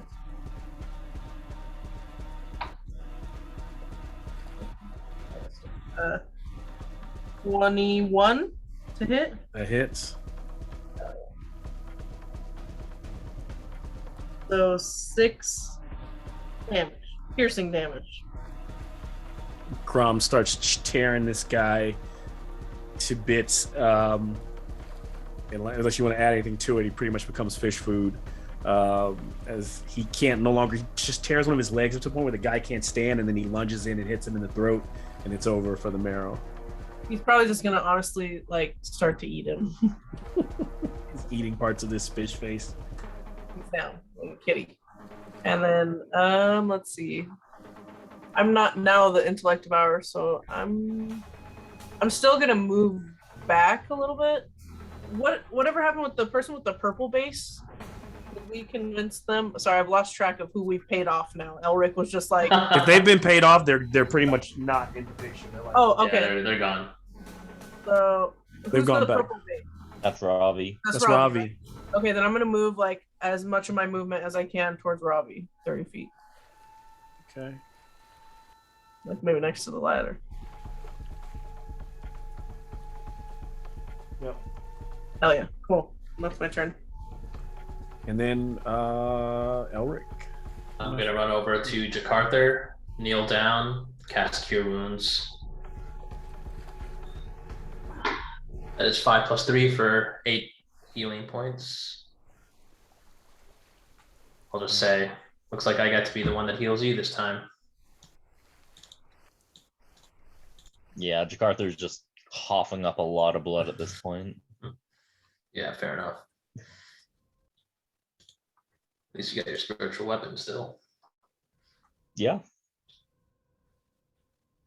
And so you're able to get him back on his feet, start healing him. D&D Beyond crashed here for a second, so I don't know who's after you, Elric. I forgot for a second, but I think it's Amnon Jakartha. or It's Jakartha. Jakartha. Jakartha. Yep. Well, there's only Fish Man right next to me, or Turtle Man. I'm very angry at said Turtle Man. He has knocked me down twice. You guys are winning this now. It actually was the bugbear, but that thing is gone. But the fishman can definitely get the wrath. That'll be 16 to hit That's gonna hit. for 11 damage. 11 does how do you do it? It finishes him. I'd say I just kind of put the handle up to his chest and then just headbutt him. And he just collapses against the side of the wall and drops, blood pouring out of his like turtle face. of slumps over. You can't tell if he's dead or just unconscious. So far, aha! And then the half ogre turns and puts his fist out to Elric. Says, "I did a good job, right?" You did okay. I overpaid you. Just Fuck come you on. then. He just goes walking off.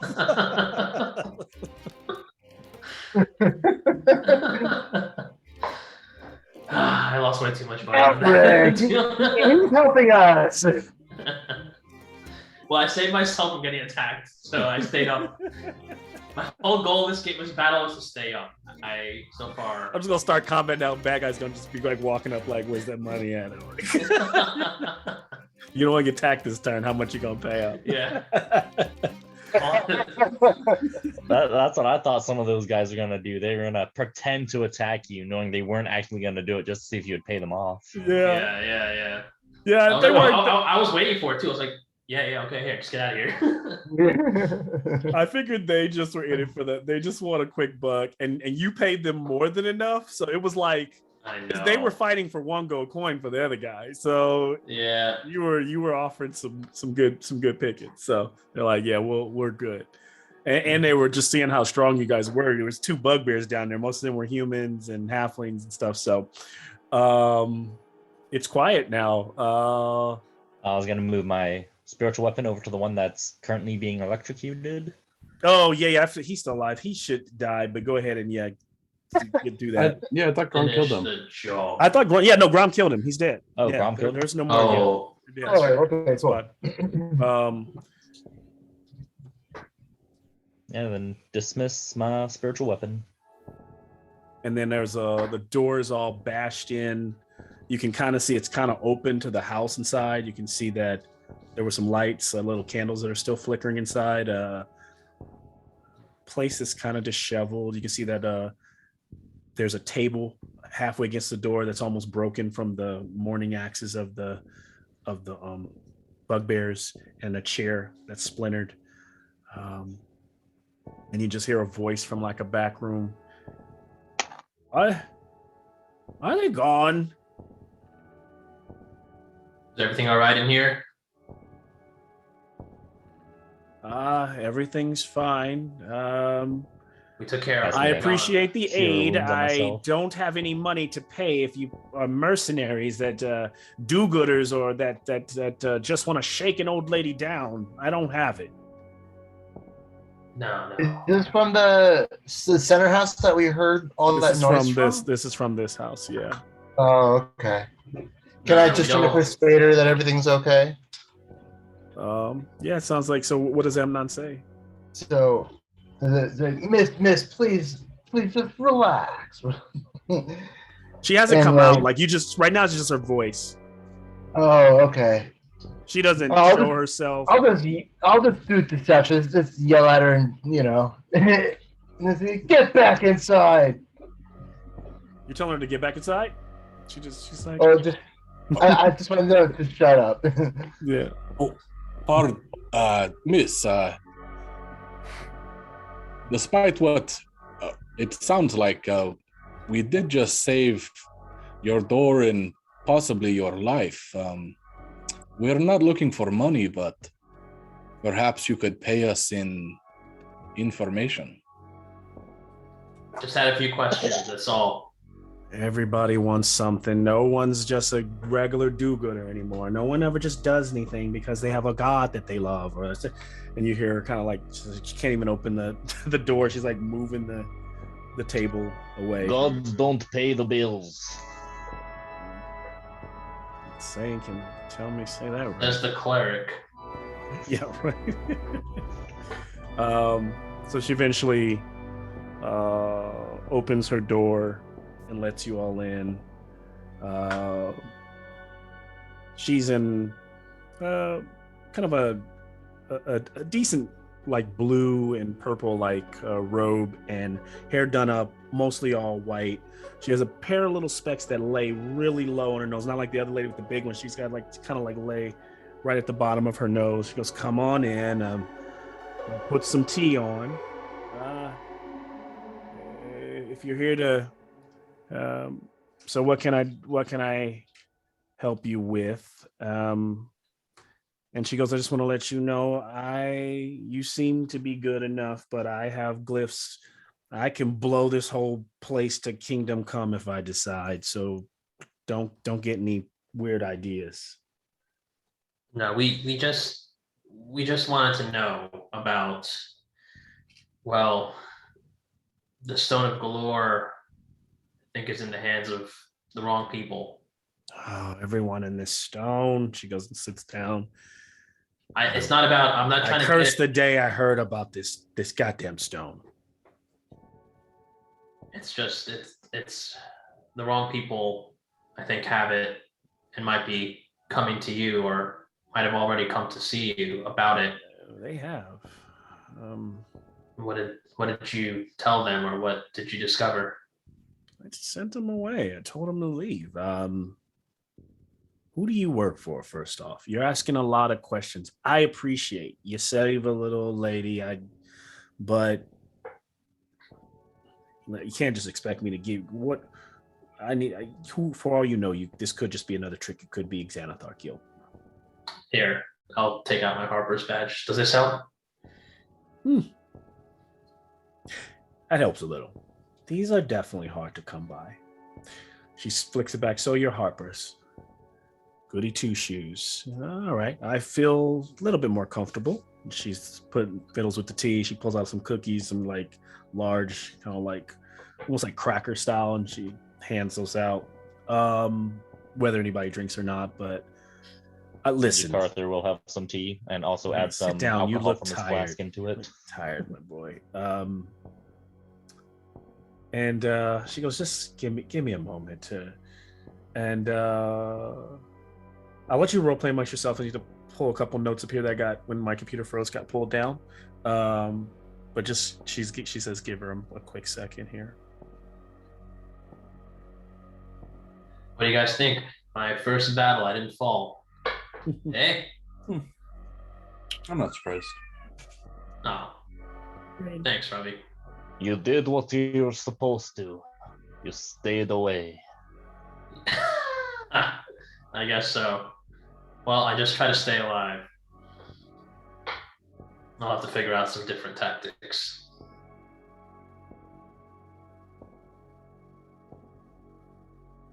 I think you used great tactics. What do you mean? Ha. You pulled half of an opposing force almost onto our side, at least temporarily. Thanks, Elder Khan, but don't know how often I can do that. But I only have so much gold.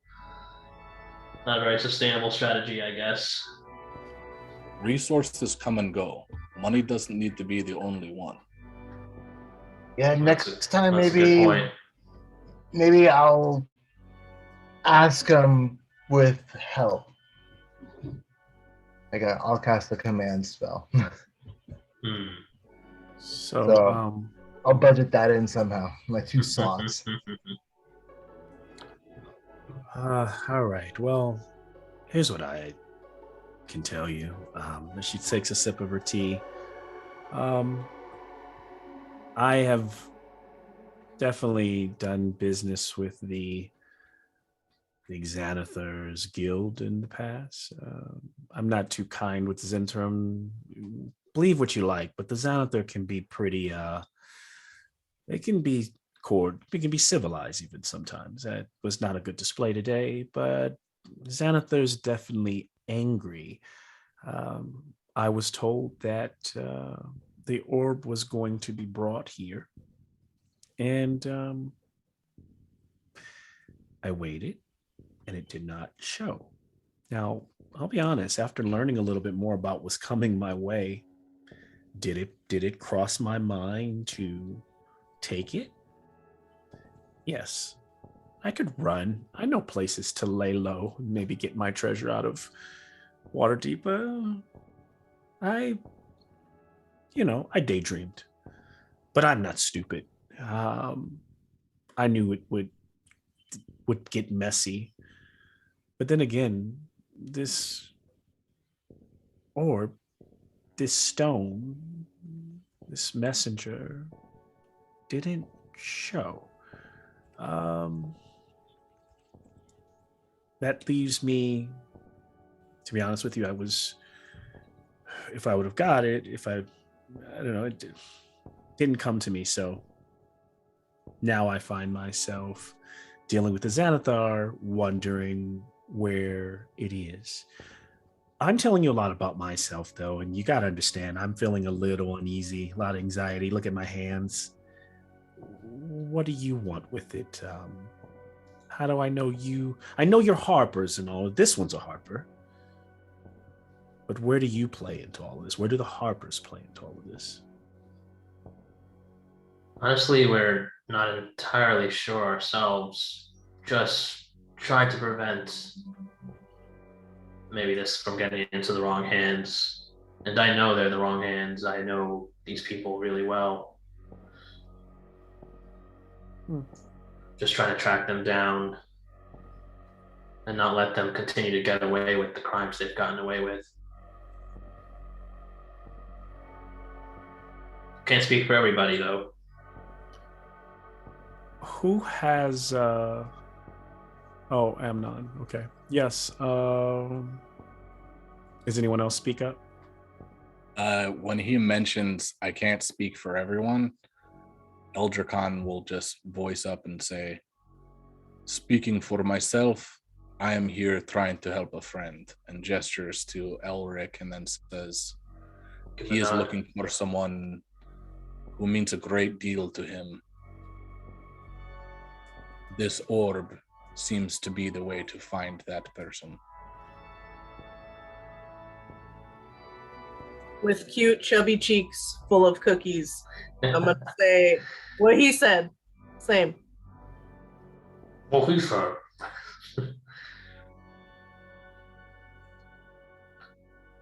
So, who and this friend? Who are you looking? You're helping this friend, but who is it you're looking for, young man? My uncle, Lord Varaskian. Oh, I hear his place was attacked. Yeah, we saw that. Well, I hope your uncle is. Hope he'll be well. She kind of gives a face like she's trying to she doesn't really like him, but she's like, no, I agree. I hope he does not get well. He's the one that might have the orb, and he's not a good person. I understand. So the Verassians, good luck finding where he's gone right now. There's probably guards all over that place. So they never showed up here. No, they didn't show up. They were supposed to, though.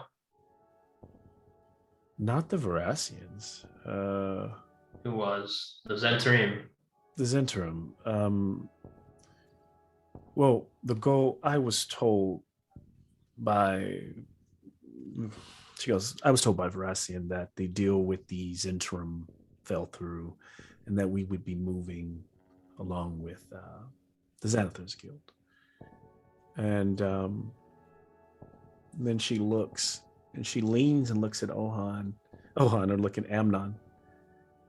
And she goes, where?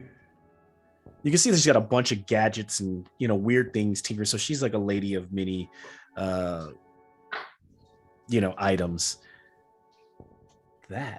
Where did you get that? And she's looking at the arm that's slung over Amnon's shoulder. Yeah, I'm actually gonna be a little protective over it and be like, what? The mechanical arm that is slung to your back like a bow and arrow. You don't see that every day. No, this was an old friend of mine. Yeah. This was a friend. You didn't hurt this friend, did you?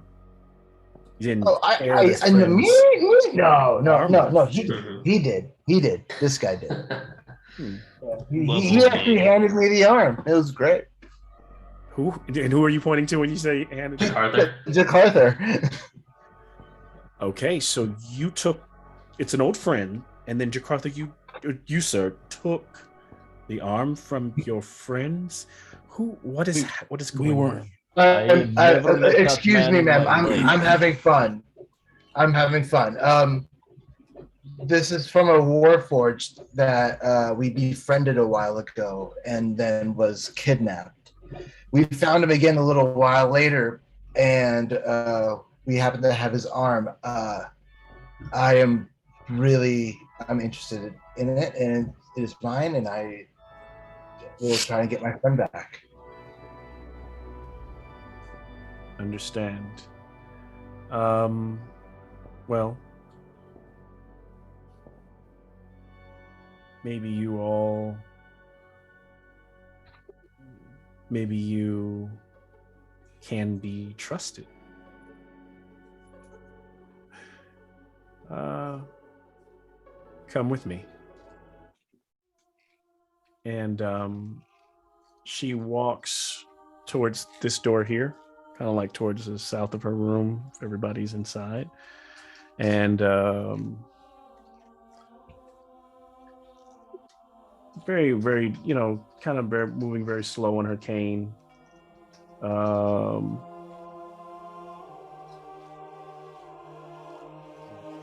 see, where am I? And she cracks this door and she goes, well, then I'm sure you will be glad to see this fellow.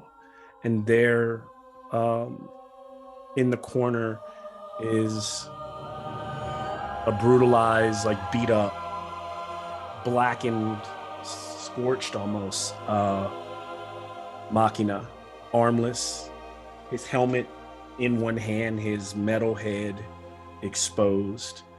And then your arms kind of starts to move again. You can tell it's like lost a lot of energy, so it's not reacting as much. And he kind of reaches up with the arm that is off, kind of reaching like towards and looking up at you all. And there's a flicker in his eyes of recognition. Wait, can he be trusted? And we'll crash to black and in there. Oh shit. Again. Play next episode. Machina. Good. Oh, right when I was just about to say what I was gonna do.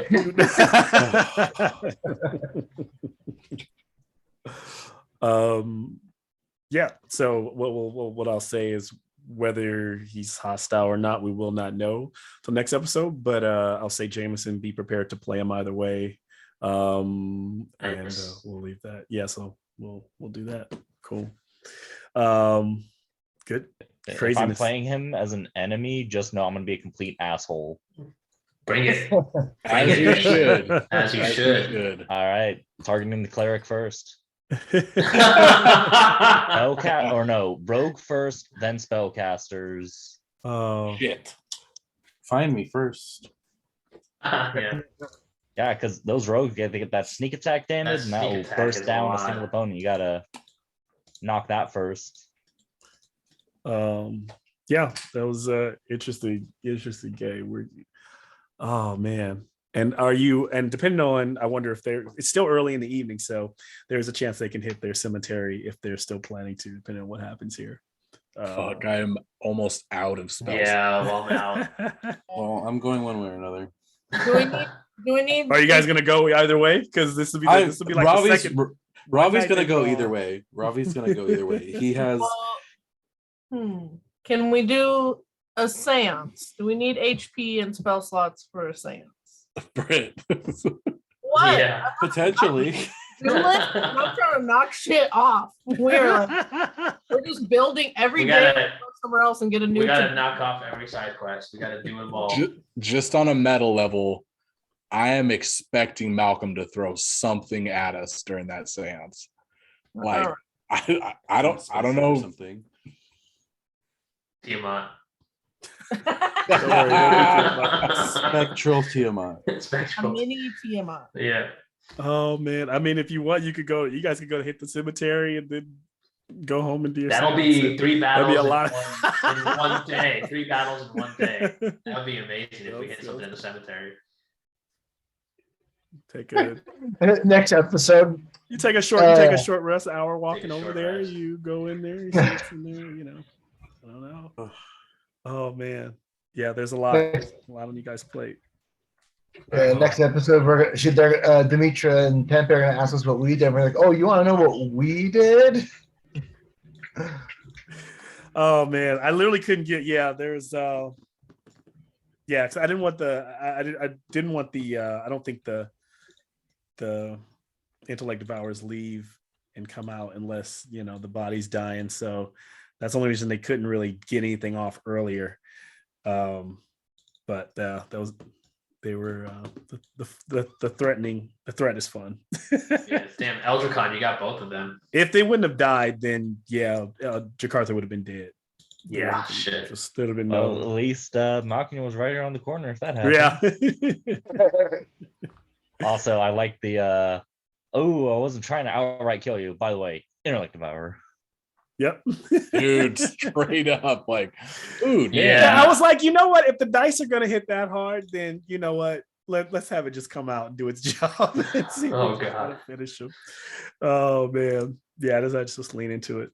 Yeah, But I knew that bugbear sneak attack was also coming because I built a bugbear once, and they get sneak attack just passively. So if you make a rogue bugbear, they Oh, hit like yeah. a fucking truck. yeah, they're pretty nasty. What's funny is I don't even think I used their sneak attack because I just realized I could have with the second combatant. They also got long arms, so they get reach. They get the reach. Yeah.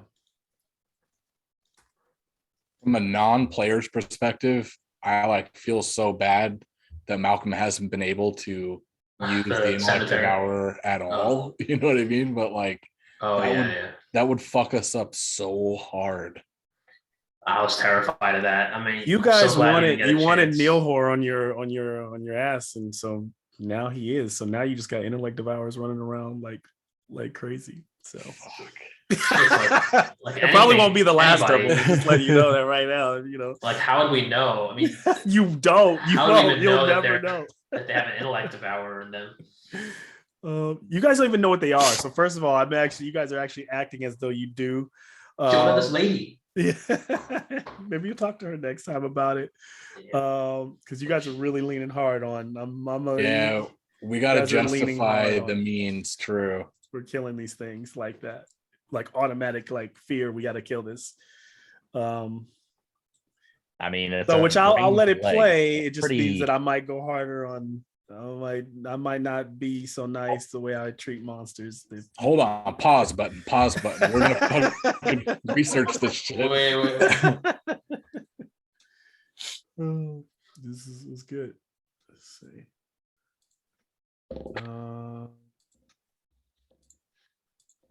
That was a fun fight. That was a good way of handling that fight, keeping the bandits out. It was a good call from Elric to kind of play some of his old I was a noble, I'll just pay people off. Yeah, kind of, that basically. was good. I need to survive this battle. I am not falling again. I By the way, refuse how to much, fall how again. much gold should we have? So I started with I had 90 at the start of this session. I have 45. So that was an expensive session. You guys haven't gotten much gold over the course. So I wonder, are you using party gold, or this is the gold you started the game with, or We got 100 gold each from the Harpers, didn't we? No. you got 100 gold total?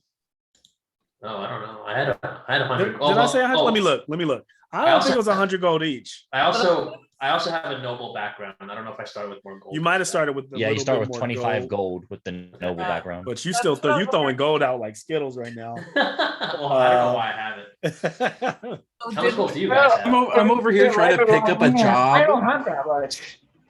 How Yeah, much that's gold do you guys have? You guys shouldn't have very much. I have I only have nothing. like 20 gold because I thought the 100 gold was for the cemetery mission, not the old lady. I'm confused. It is. We're How much gonna should we get get 100. paid for? Yes, you didn't get paid by the little lady. You got paid in spells. You get Yeah, but how much paid, did we so you get haven't paid gotten for even the- paid the 100. So How much did you we got get you paid did for get the Harper's mission? That was no, that wasn't. You got paid in. You got paid in the spells, and you got the coin. You got inducted into the Harpers. You got paid by Volo. I think 100.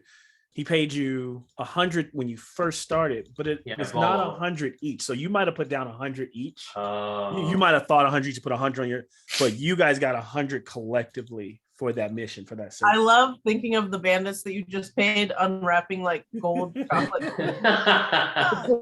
So let's just say that I'm at 0. I don't know. I'll say you're at. Well, I'll say that wherever the party should be.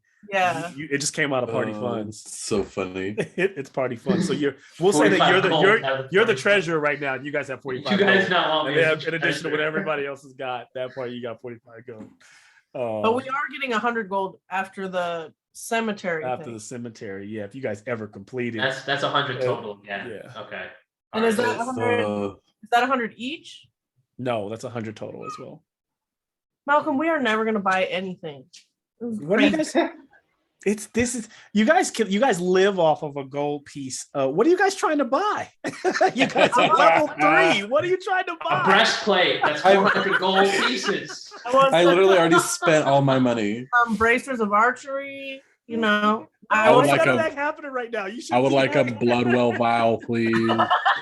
No, we're putting this into the Malcolm ether. I'm not gonna give you guys like the all that craziness at the beginning.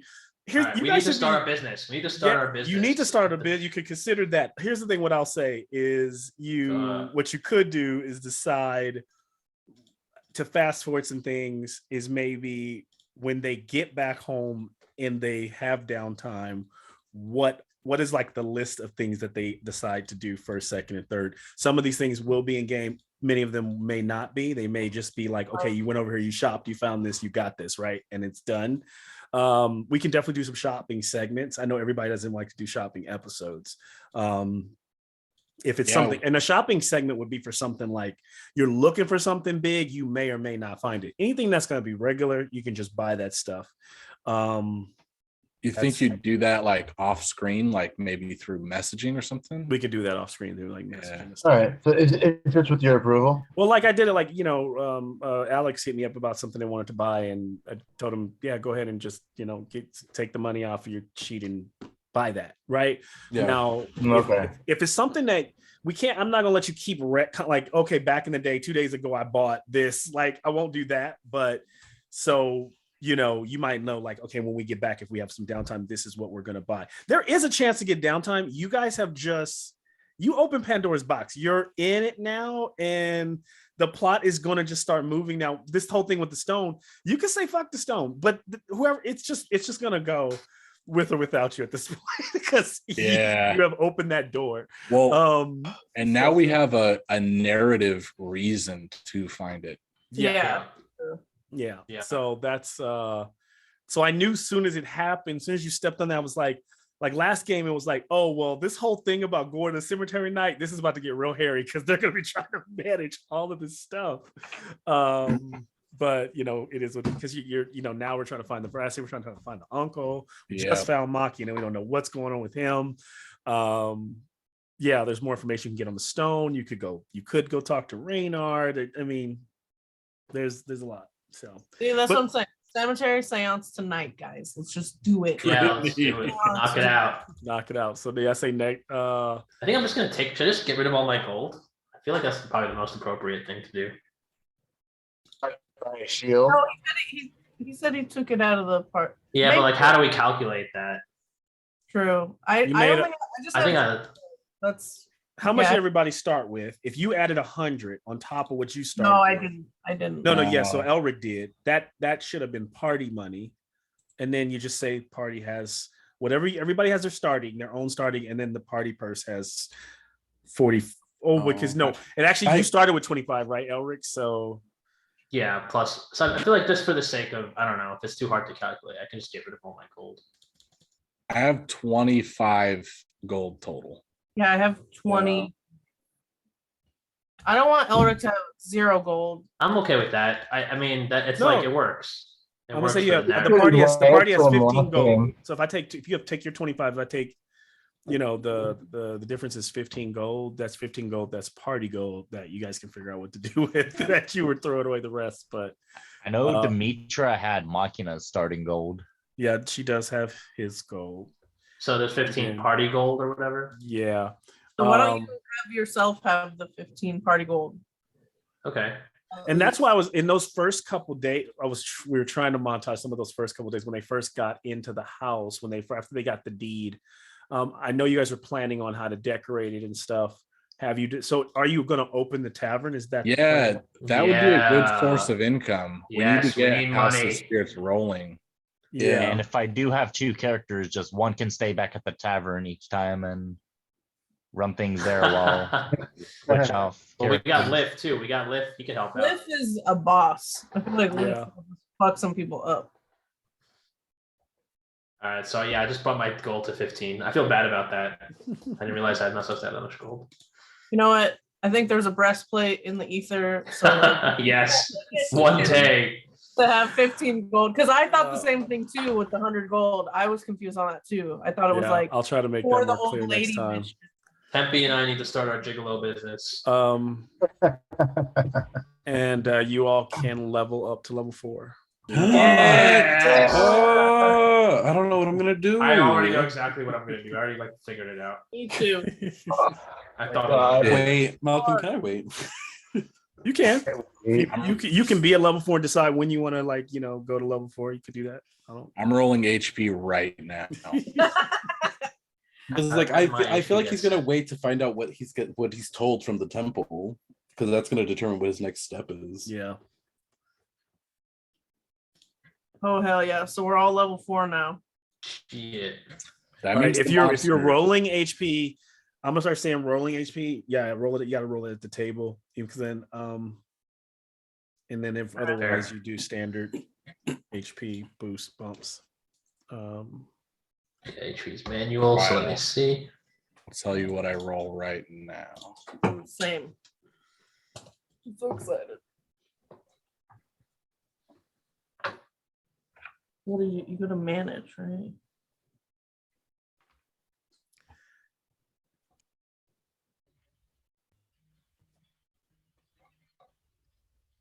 So originally I was thinking of I'm- having him go cleric, but I think I'm gonna have him go druid.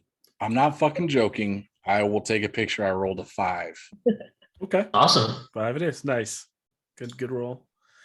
So it's getting some decent HP. I rolled a 4. Oh my gosh. Robbie is going druid, huh? I think so, because I think it feels more narrative for him to go Circle of the Moon druid. Oh yeah, hell yeah. Because then he can do Yeah, like that makes sense. he can go into a direwolf form. Mm, Oh shit. I like it. But- I like that. If it says hit dice, like I have 3d10 hit dice, that's what I use for rolling up, right? A d10. Yeah, 1d10, and then plus your con modifier. Mhm. It's crazy. Okay. Damn, Rangers get fighter hit die. That's chill. Hey, I rolled a 5 as well, but that's out of 10, so pretty Oh, good. you guys rolled higher than me. I rolled a 4. God damn it. So what do you Man, think? these are like the longest days ever in Waterdeep. Like, this is like the longest straight week. up. You guys are just Oh. the longest week. Oh man. But then again, this part they could just go after the stone. They could cancel the jobs. They could do that too, and then come back to whatever's later. So it's still up to them. They don't have to do everything. I know you guys are trying to do everything. That's kind of also the point of Waterdeep, is to give. It is such a big hustling. There's a lot to do, so that you should feel like you can't do everything that you come across in the city, right? It's like, otherwise you feel like you just only got like 2 or 3 choices, and then it starts to feel like, okay, it's kind of this linear narrative. Oh my gosh, I forgot we get a feat or ability score improvement at this Oh, level. I rolled a Why is it 6 so for Machina's freaking HP die. warm, man? It is Oh, February, It's man. it This is yeah, it's disgusting. crazy. It is not ruining right. my sinuses. Something is wrong. Yeah, it's like this is not Oh, right. I'm Why liking didn't it. we get a winter? I kind of like Why? We didn't get one at all, I man. Yeah, we Not did even not. Close. It's just been year-long heat wave. Oh man, that just shows the lucky feet. Makes so much sense. I will say what I will say is to actually to save us some time getting started on our next episode, might save us a little role playing time. I'll share that Machina is groggy. He does not remember what happened to him. The wings on his back are no longer there. You can see where the hinges are like broken and bent and snapped off. One of his eyes is slightly dislodged. The little lady has been doing, Greta has been doing what she can to help him. She doesn't know what she didn't know what he ate, drank. She's kind of been studying him, but she's like, realizes he's extremely kind of intelligent. I think over the course of that time, for Jameson's sake, Machina starts to come back. And he seems like, he's all there, but there's a huge blackout from the time he was snatched. And he does remember flying, and he does remember being attacked, and he has claw marks on his armor. So be prepared to play him that way starting next episode. He does what else would I share? Prepare for a lot of data not found. Heroes.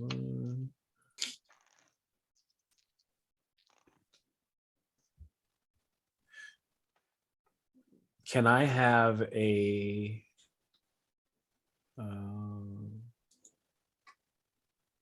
actually I don't need to check. Actually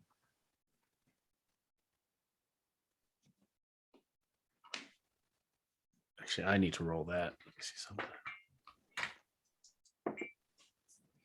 Okay. Another thing that I'll share now, so we can kind of further, you guys can share, this allow you guys to talk for the next 2 weeks or whatever it is. Greta shares with you that she did some tinkering with his eye, and basically what she did is she kind of twists it, and it projects the last thing that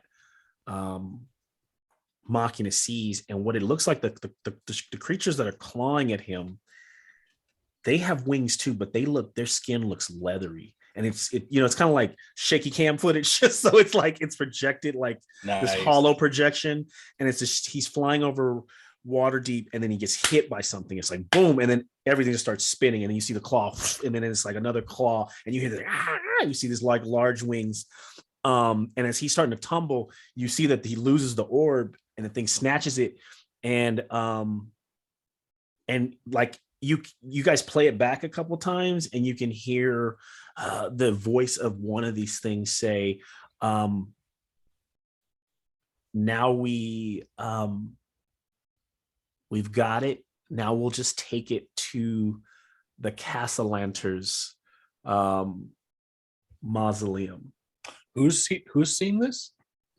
You are all seeing it because the lady projects on the wall. It's pretty much like one of the last memories that Machina has. Right that on. one part that's saved before he crashed and blacked out. So he has like these, I'll share, and I'll start to share things as they come back to you, Machina. But I think you remember being knocked out. You remember being brought back, be kind of in this weird laboratory. You remember the long claws of the purple man. You remember him, mouth sleuthing over you, and then a lot of blacking in and out. You remember one of the brain creatures you remember seeing those things just walking around his lair. You don't know where you were at. And then from there, it's kind of like you don't have that. Then you just remember waking up here, maybe because your directive probably just tried to still go to this lady for not knowing why. And of course, about whoever you didn't die, so no major information has been transferred. But yeah, that's what you experienced so far. Can you spell that castle name? The Castellanchers. The Castellanchers are it's the name of the people Lantern. the Castellanchers. It's the name of the people that you just saw in the newspaper earlier. Okay. Who are the Cassalanter? They're the nobles who are having the big gala that Ravi can't wait to go to. Oh. Yeah. So these things said their name and said it was taking it to their family mausoleum. Wait, so my uncle doesn't have it anymore, I'm guessing. No. Well, if this is what you're saying is true, then the uncle doesn't have it. Interesting. All right, guys, we're going to the ball. Time to get dressed up. The mausoleum, right? Yeah. So say, yeah. So in the graveyard. Look at that. Yeah. Our to-do list is stacking up, guys. We gotta do this shit. We gotta get a planner. The So we can- mausoleum is in the graveyard. The We need to go mausoleum's to in the graveyard. It's in the cemetery. Oh, so we'll do the Robbie. cemetery, sleep overnight, and then go to the gala. Ravi, if I have to go to the cemetery, I need to rest first. I mean, you guys are welcome to rest, but I have an obligation to go. Oh wait, don't we have to rest to level up? I know Yeah. what I do when you level up, you do not. So the way I treat it is wherever your hit points are at right now, that's where your hit points will stay. Your hit point threshold will go up, Got it. but you will keep your hit points at where they are. And then any new hit points you roll, you can get those. Like, so you can get those as kind of like a refresh, but you don't any spell slots you've they're all used, still spent. those are still used, but then the new spell slots, you'll have those available. That makes sense. So whatever you get from level 4 is all you'll have going into this. Cool. Okay, cool. I can go with Robbie. I still have. I'm good. Now I want to go. I just got to rest first. I'm gonna start a bullet journal because we have so much shit to do. So you want a long rest before you go to the cemetery, Elder Khan. Shit, I do. But Think I mean, about that. So that orb is if how I'm long will it be voted, there? How long ago did those things actually? It was daytime, right? You're looking at you're now in early evening now. You're probably what 8 hours since they took it. I'll settle for a short rest. I love it. I don't want you guys. I hate long rests. Those are the worst. First you do. Mocking is just trying to put his arm back and it just keeps falling down. Actually, if a D&D group takes long rest, then there's no stakes unless you just add like major tension, like what we did tonight, which is throw in some of those little brain baddies and then shit hits the fan suddenly. For every But- long rest we take this campaign, another mind flayer gets added to the pool, No. or another intellect devourer gets added. No, I feel like he adds 2 to do things every time we take a long rest. Like, I have 5 things to do today.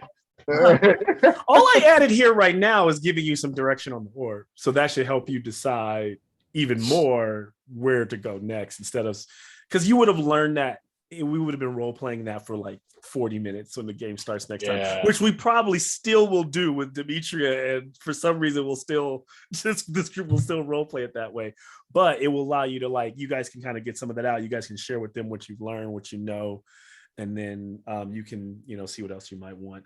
I won't even start with Greta and her eventually offering you some jobs, but we'll keep those off the table Please, right no more, now. too much.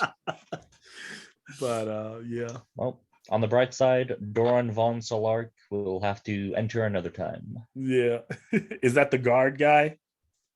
No, Oh no. this is someone else. This is pretty much he's the son of a mob boss, Mm. and he has a checkered past, but essentially he brawls with his fists and uses a lot of lightning. At least I don't feel bad about killing your characters if you've already got like a list of 6 more ready to go. No, I'm just joking. You're also, yeah. And then the other things to learn about Greta has this big contraption that looks like a scorpion or like and it's pretty much this arcane apparatus that has little like 6 legs and claws, and she uses it it's like a little submarine. I want And one so bad. she dredges I the don't bottom. know. Yeah, she dredges the bottom of the docks for lost treasure and stuff like that. So yeah. Is that what we were hearing? Yes, she was trying to start it up. That's awesome. It didn't, and it Hey, what powered. about- I did It looks ask- something like this, but it not like a real scorpion, but as a metal version. Whoa, what Wow, the? right on. It's a metal version of that thing. that This lady's badass. She's giving us like 10 cookies. Amnon, potential Yes, mentor. scorpion metal thing. Right? That's cool RP right there for Amnon as a mentor. yeah, That is cool. Yeah, true. yeah. We were talking about Elric getting some training too, and like a mentor as well today. He needs help. I love it. I can't wait for his training montage. Who do you seek out? Tempe? I was definitely thinking of asking Tempe again if he's around. Because the last time I asked him, he was just absent. That's cool. Yeah.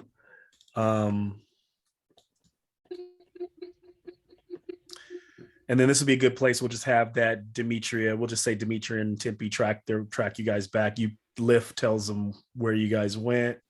They'll show up here at Grittus, and then we can be on our way, I guess. And Could we call that a short rest? Tea and cookies. Yeah, at least an hour is going to go by, as long as you let the hour go by. So yeah, but just remember, I'm counting hours at this point. Right on. Because every hour I count is I calculate what my villains are doing from this point forward. So nothing is stagnant at this Like break, California state law, 30 minutes.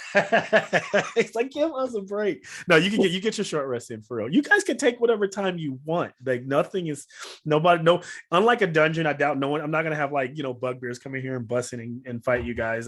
There's no point for that to happen. I mean, it could, but yeah, take your time. Just know that it's Dragon Heist now, so you're on that clock to some degree.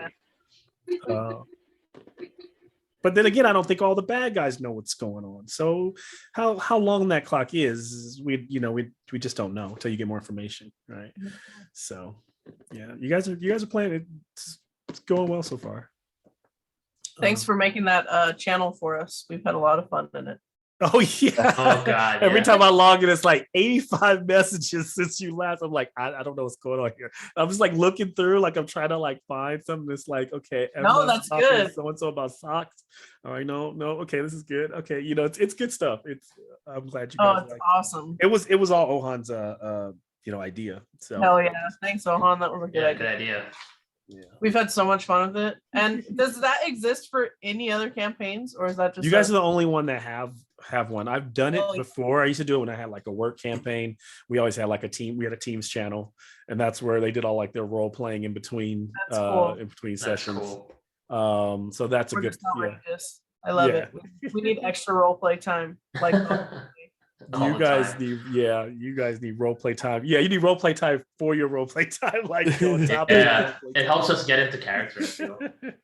I thought about it too with all of our cooking and stuff. I was like, Malcolm Ah. was sitting there for all of this, and we So would have good. done it for sure. We would have done it. Me just Decorating. reciting a recipe that I found online. man. Yeah. I'm not It's trying to funny. deprive you of those those No, games. that's why it's good. We've had so But much. It's just At like, least I yeah, have. you guys should do that. It's been really fun. I'm just trying to keep us from playing Waterdeep for 2 more years. Absolutely. We'll never get Let's go to level 20. Let's do it. Well, I'm definitely excited to like just explore the world at some point. Yeah. that sounds great.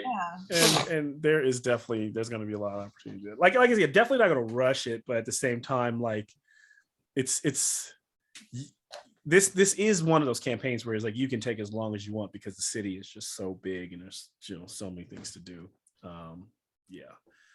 And I did decide to kind of lay it on thick and just give the options and just be like, because that was the goal, is like to make you have to choose what's most important so that you choose certain things over other things, so Yeah. That makes so sense. they wouldn't feel like GTA where you just go hit that mission, then you cycle back and then you hit that mission. Like, I wanted to be like, you come back for this mission and they're like, dude, no, that's over with. We got that fixed. We can hire somebody else for that, man. You like, and you see the group walking out the door collecting your money, like, like They're like the great value version of us, just ever so slightly different. It's so true. Like in Skyrim, all those side missions, like the dude's like daughter or whatever is just missing permanently. Like you can just go back whenever. Like And you just go back whenever. No, man. Yeah, no.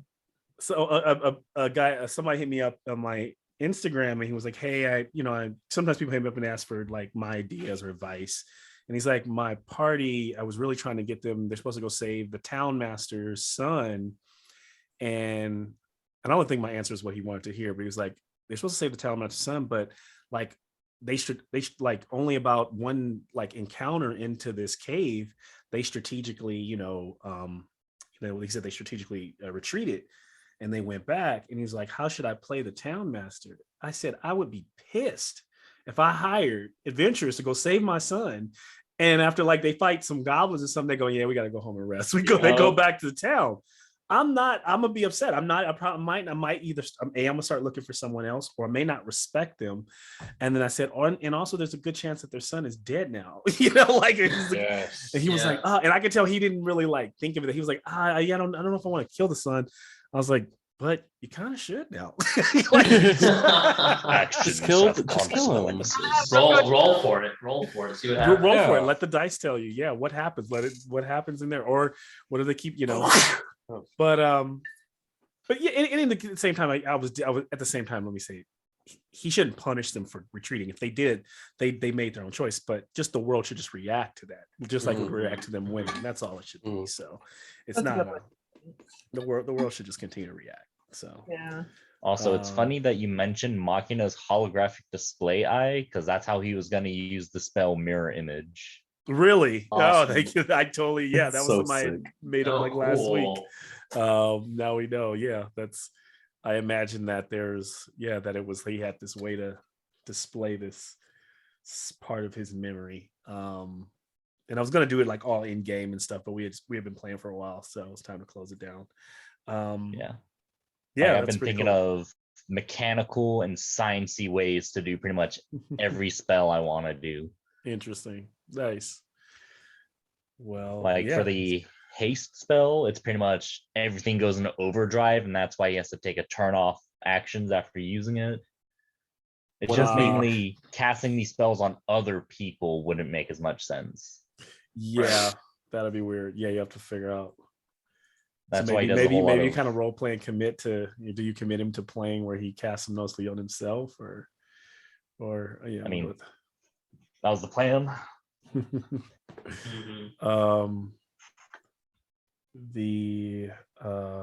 see.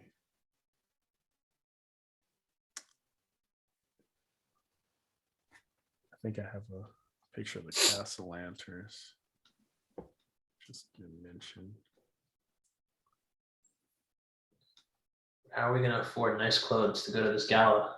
We're gonna craft them. Ooh. Yeah. We're gonna go down to the fabric district. We're gonna haggle. We're gonna haggle for some good fabric. That is cool. It'll be a whole episode. Steal some shit, We gotta open up our bar. We gotta start getting some money. Yeah. I think what do you do as soon as they get like to a point where they can be at the house and take a rest, they should if they're not going to go out the next day on a mission, they should just kind of have a week that's in role play, that's downtime week, where they just we skip ahead a week, but you tell me all the stuff that they try to or plan to do in that week. Because the business, there are rules for starting the business. I'm going to change them a little bit because they're very difficult. The way they write it for Waterdeep, you will not be making much money, and it's to be a lot more hassle than it's worth. So I'm trying to rewrite those rules to make them a little bit more fun on how to run the tavern. But we'll see. Running businesses can be fun, or it can also be tedious in games like this. Sometimes I end up hand waving a lot. Yeah. So yeah, man. Are you guys doing anything for? Is anybody doing anything for Super Bowl or is this the group that's kind of just dreading it? Like, man, fuck that. my parents will come over, so I'll just be chilling with them. But I usually don't care. I just watch the commercials and I'll eat and drink, and I'll actually probably spend the time to do some thinking about the games. because we're kind of in interesting places with both Theros games. Like, I don't know if Ohan told you, but Ohan's character had been dying from poison in one of our Oh, games, shit. and so they've been trying to save Theros, try to save the world from this poison, this other poison, it's more like a plague, this death that the god of death has like released on the land. And so to do that, they have to go to Elysia, which is like Elysium. You know, they have to go to the heroes' heaven and collect this purple orchid. And they do it all, and then they're like, as soon as we get this orchid, we're gonna give it to Rakira, who's his like Lion Man's character, and we'll test it on Rakira first. And so when they meet this lady who's helping them gather the stuff. And so when Rakira's eating it, she's like, "Why are you guys giving that to him?" And they're like, "Oh, because he's dying of this poison." And she's like, "He's already dead." Like she's like we saw he was dead when he came in. Elysia, he has like a glow that the spirits can see. They can tell that Rakira is like one of them, like a hero who has died. And the thing is, because he was dying of the poison, when he crossed over in Elysium, his body just dropped dead because it can't take the dead body. In my way of seeing it, the hero can't take his body when it's dying to the other side. The other way around that was the one character is undead, so I had to figure out, but because he's a returned, his body's able to go. So Rakir just didn't know the whole game that he was like a ghost. Like he was like damn. he was So he fighting already with died. everybody. Yeah, he had already died. Damn. And so Jeez. now they're in heaven. And Heaven. so when they leave heaven, they don't know if they can take him with it. So this may be like his last run with the group. So he's still with the group, but he's dead. So he, like when they finally leave here, they'll have to say goodbye to him. That's brutal. Well, on the bright side, if we have to make the sacrifice of, hey, one of us needs to stay back to hold the line while the rest of us get out of here. Yeah, it could be. And he can't die while he's there, so he can't die anymore. But he can like be like down and stuff, and he'll just disappear. Like he'll reform. But there is one up note is that one of the players who couldn't make it got left on the other side because he's like Machina. He's kind of Warforged, or he's in that game what you call a one of those anvil rot. So he's basically a metal person, and he has Rakira's body. So he's just like walking around the earth with the body, or walking around on the island where they left the mortal plane with Rakira's body. So there is a body. You got to challenge a god. Yeah, we'll have to try to get him back. I'm sure, I don't know. I'm sure they'll try, and we'll see how that works out. But Hey, I 1v1 to God's champion. yeah, he did, and totally won that. And then I wouldn't say totally won. That was like 1 HP to 1 HP at the end. yeah, it was down to the wire, down at the end there. But it was a good show. That was a good show. Damn, that sounds so cool. Those kids' games are insane. Yeah. Yeah, they're a lot of like they're different tone from our Waterdeep games.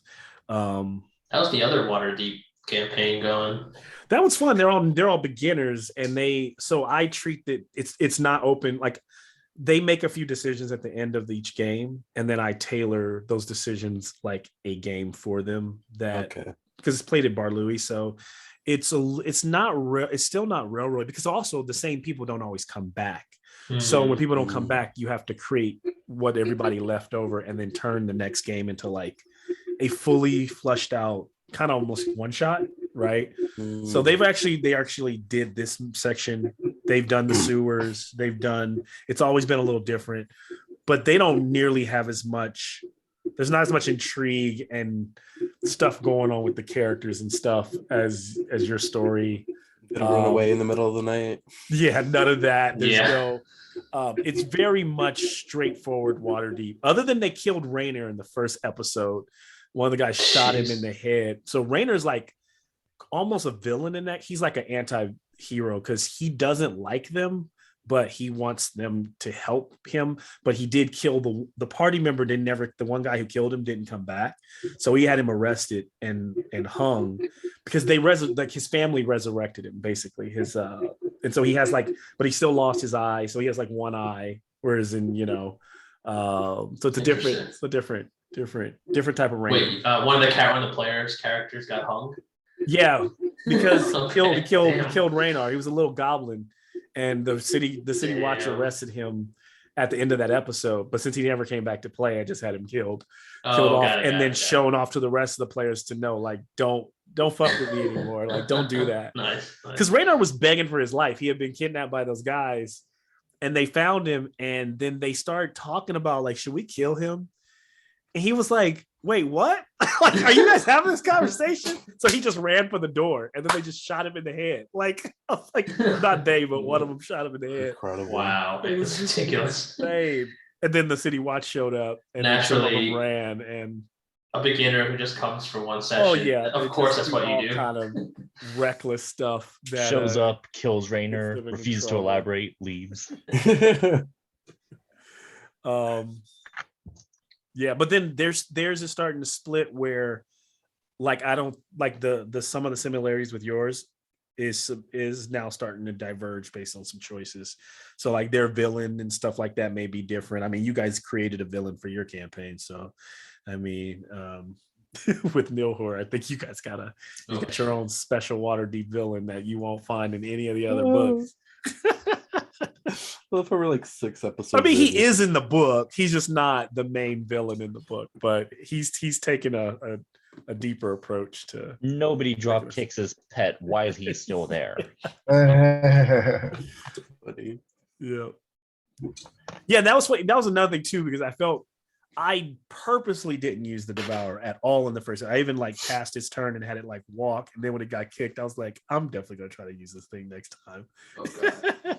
I'm so glad we didn't get to see that in action. Thank God we killed it. Oh man. So yeah, good on you for killing it. I definitely wouldn't. It definitely wasn't I would hate it. I would hate to see somebody go down by it, but when Jakarta is, I was like, okay, if anybody goes, he's the closest one. I knew you guys had enough opportunities to kill it, so I was like, all right, I'll go for it. If some bad rolls go, then it's meant to be. But there were no bad rolls, so Cool. Yeah, plus since I knew that Bugbear was in stealth, I was like, if that thing comes out and sneak attacks me, it doesn't matter what healing I do to myself, I'm going down. Mm-hmm. Yeah. Oh man. That's why I just decided to do as much damage as possible. As you could. Yeah. Good stuff. Yeah, it was fun. Always a good time. Jeez Louise. Yeah, you guys' story is probably the most. I saw the poster behind you through the. Oh yeah. Let me take my. It's kind of messy back here, but I can share it. Wait, so Robbie's not going to level up? I'm not leveling up. I'm waiting. Wait for what? For what I'm told, because I feel like for him narratively, it makes more sense for him to level up once he gets back his like sword and his crystals and all that. Oh damn! Yeah, like I was. So we'll see whenever we finish this fucking cemetery. Interesting. Yeah. I was gonna go full cleric for Jakarta, but then I realized he's not being very cleric-y. He's just attacking things. So I took a level fighter. Yeah, he looks like a straight up like barbarian, low key, but I like him. Oh, that's cool. You got the figures. It was so up there funny because on I the had just bookshelf. painted him, and then that's been like a new thing recently. It's like the character I just paint either almost dies or dies. Like I had painted Rakira for weeks. The And curse. like as soon as I paint him, I'm like, he's You're dead. doing like voodoo over there with your painting. I think Rakira has a chance out of his situation. It just we'll see how the party treats it and see what they do while they're here and in the world, but in Elysia. Yeah. And then the other party, they are, let me stop recording so I don't reveal any secrets.